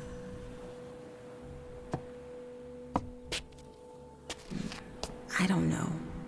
It's a big decision. Come see me when you've made up your mind.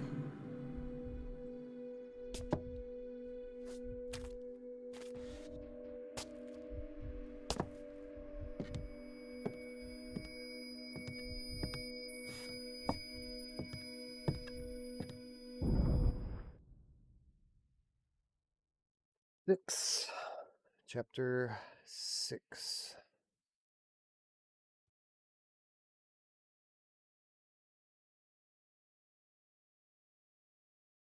Chat has to say about it.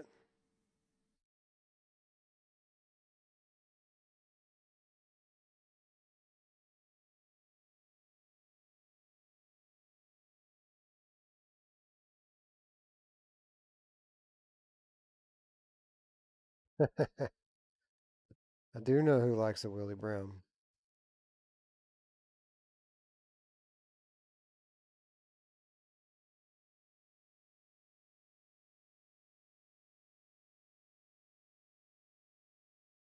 I guess that's true. Better than having no teeth and no eyes.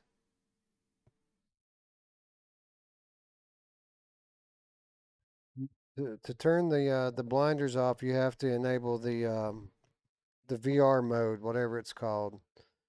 Go into the options, and there's like a VR something mode, and you have to check that box. It forces you into click turns, so there's no smooth turning without blinders, but the blinders are so intense on the smooth turning that it makes it unusable in my opinion.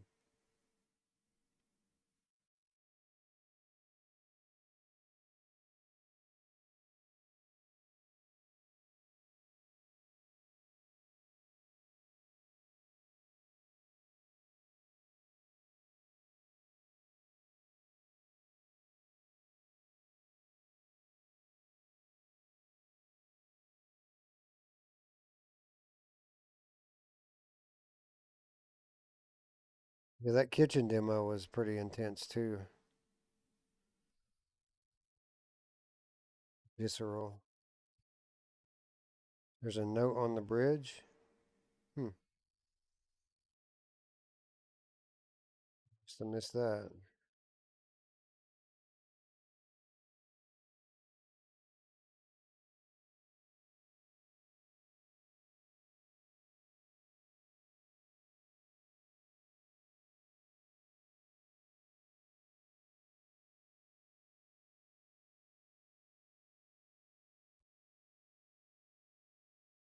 Yeah, this is the last chapter. We're coming in right now, and it's not very long. This is literally the ending of the game right now.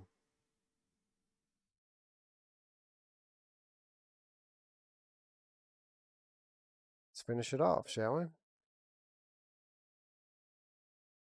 Get the meaning of all this.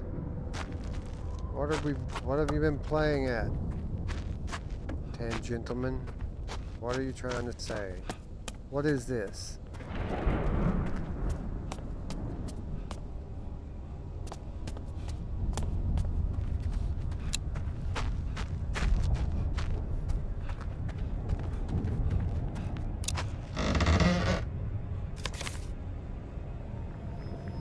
I think in the core of humanity is good. People say, oh, you see all the evil. Even the evilest person will have an animal, a dog. I'm talking, we got some evil people who, well, even society, as great as we are, will say they are evil. They did evil things, even as children, whatever. But they might have a dog. Why? Because they can show something love. I think that we are all made of love. Well, I believe at the core of every human being that exists is love. Amen, sister. She's got it figured out. She knows what's up.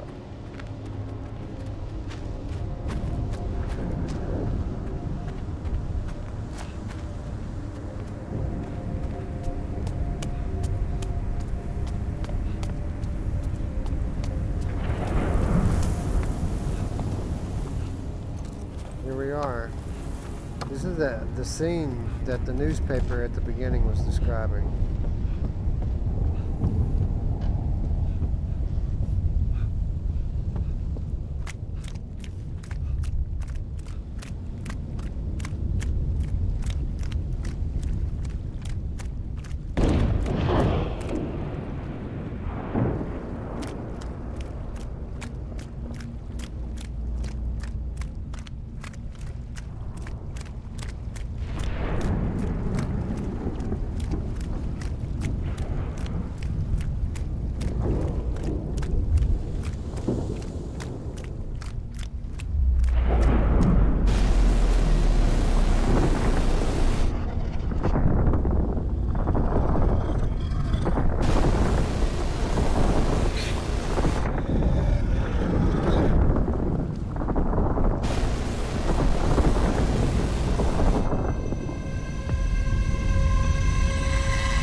When I came back, this was all I found.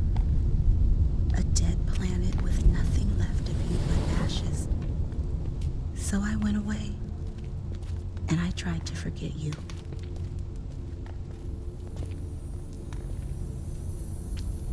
Attention. And remember what the meaning of the name Dana is.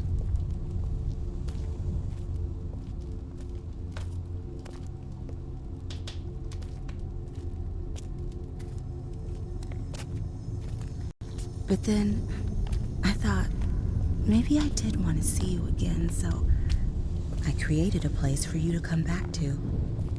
This place. I'm sorry, I couldn't remember every detail of how it was. It's just been so long. We created this place we've been in. So she, apparently, is God or the creator, right? Humanity burned to a crisp by the business-minded man. destroyed the planet, killed everyone. And then when Dana saw this, she left. She tried to rebuild it so that we would have a place to come back to. But everything we've experienced up until this point, this is all she could remember. This is what they're trying to say is this is what humanity looks like in the eyes of God, as we spoke about earlier. All the stuff that we've been through up until this point, it's really the game developers reflecting upon humanity's dark side. But it's not all dark, right? But they're making it seem that way. Like it's more of this people are a scourge on the earth mentality.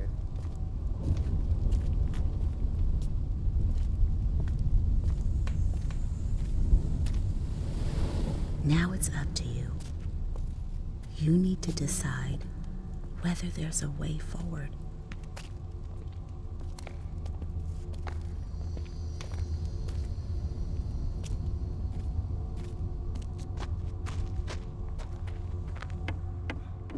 It's up to you.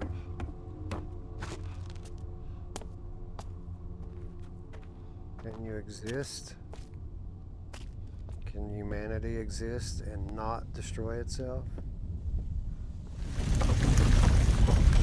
She said it a minute ago, that it's not just all the good part, that the pain comes with it.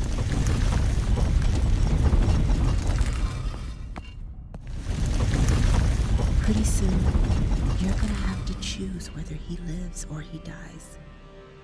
Whether everyone lives or everyone stays dead.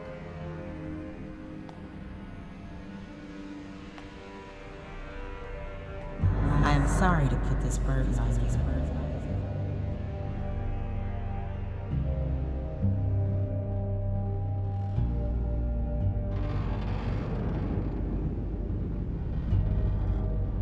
Look at the pose that she's in. Taking the Jesus pose, crucifixion pose.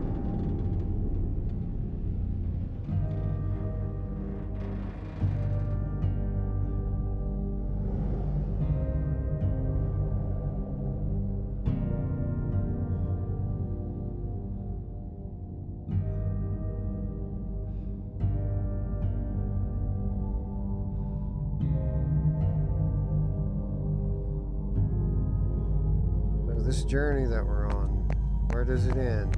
What's at the end of the path? At the center of the maze? What is this game in essence? It's a mirror. A mirror. Self-reflection for those who can see it.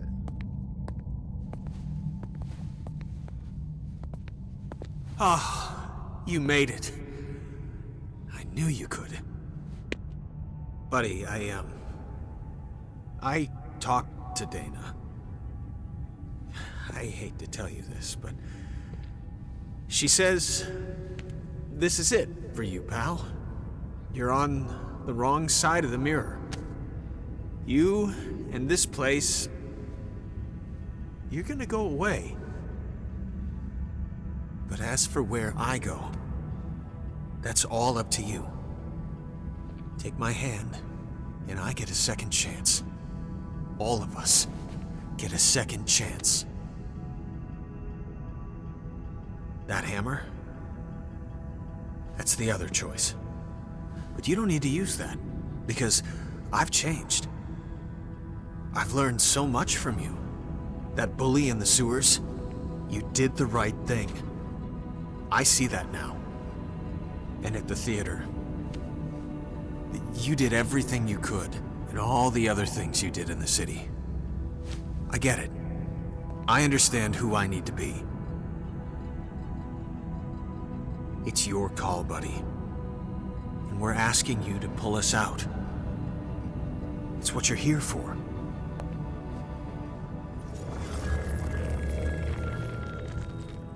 So in the end, when you make it to the mirror, Come on, buddy. Take my hand. you have a choice. Do you give humanity a second chance? Is it worth reincarnating? This is your final act. Make it a good one. Or do you destroy it? Do you say that the universe is a better place without people? Which, funnily enough, is Come on, buddy. Shut the fuck up. Take my hand. It's what a lot of people believe. That people are just a scourge on the planet. Everyone's evil. This is your final act. Make it a good one. Now, in case you're wondering on which side of this debate that I fall, I'm team people, bitch.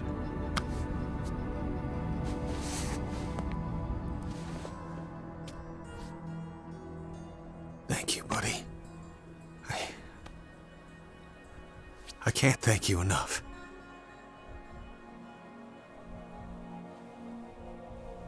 Just like I remember. I can't wait to get started. So then the game devs throw that little line in there to make you regret your choice. I can't wait to get started. I'm gonna destroy it all over again.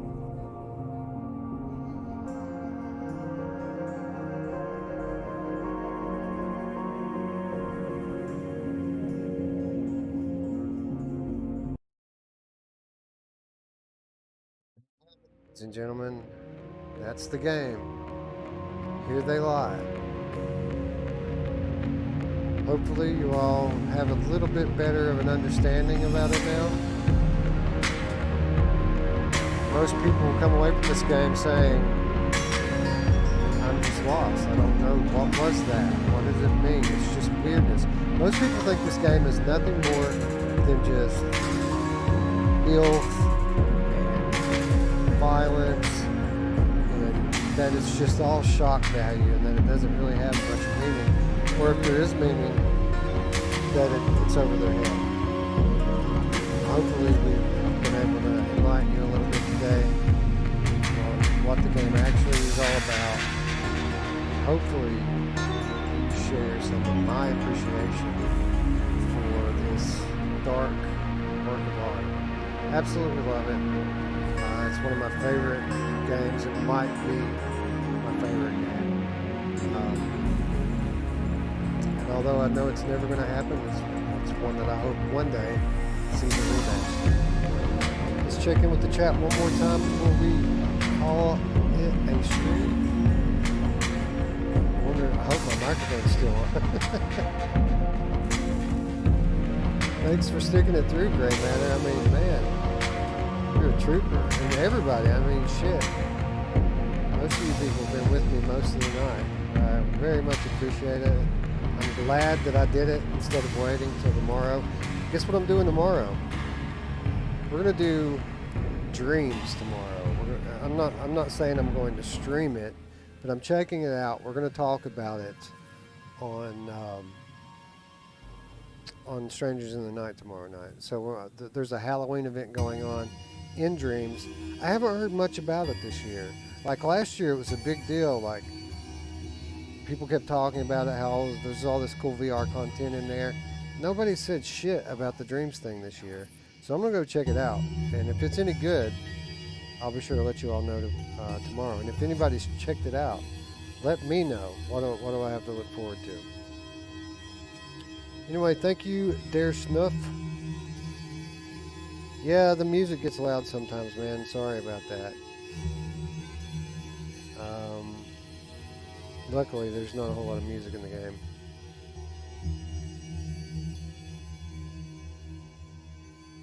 Yeah, he should have put the hat on, right? Good call. Every living soul is capable of both good and evil. That's the duality of man. It's the nature of reality. It's not just the nature of our soul. It's the nature of everything. There's a force and a reaction, right? Yin and yang. It's the nature of our reality at the very most basic core. So yeah, you're right about that, Dish Tract.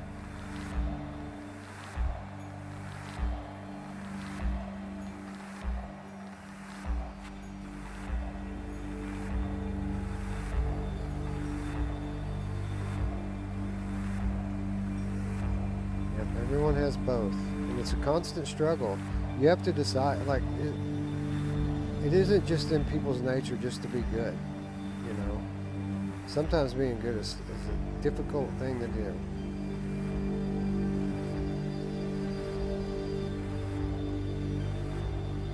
Thank you, Touch the Clouds. Thank you. Thank you, Dare Snuff. Thank you, Gray Matter. Thank you, Rogue. Thank you to everyone who hung out with me tonight. Yeah, guys, leave a thumbs up if you haven't already. Subscribe, ring the bell. A lot more where this came from. I do hope to get one more spooky stream in before the end of the month. But, you know, we got such a late start on it this month, we might let it bleed into November a little bit with the dark games. Anyway, thank you, ladies and gentlemen, for hanging out with me tonight. It's been a blast. I really enjoyed it, as I always do. And as for Here They Lie, we'll see you back here next year when we do it all again. And hopefully we'll notice new things again next year like we always do. Anyway, good night, everybody. Thanks for hanging out.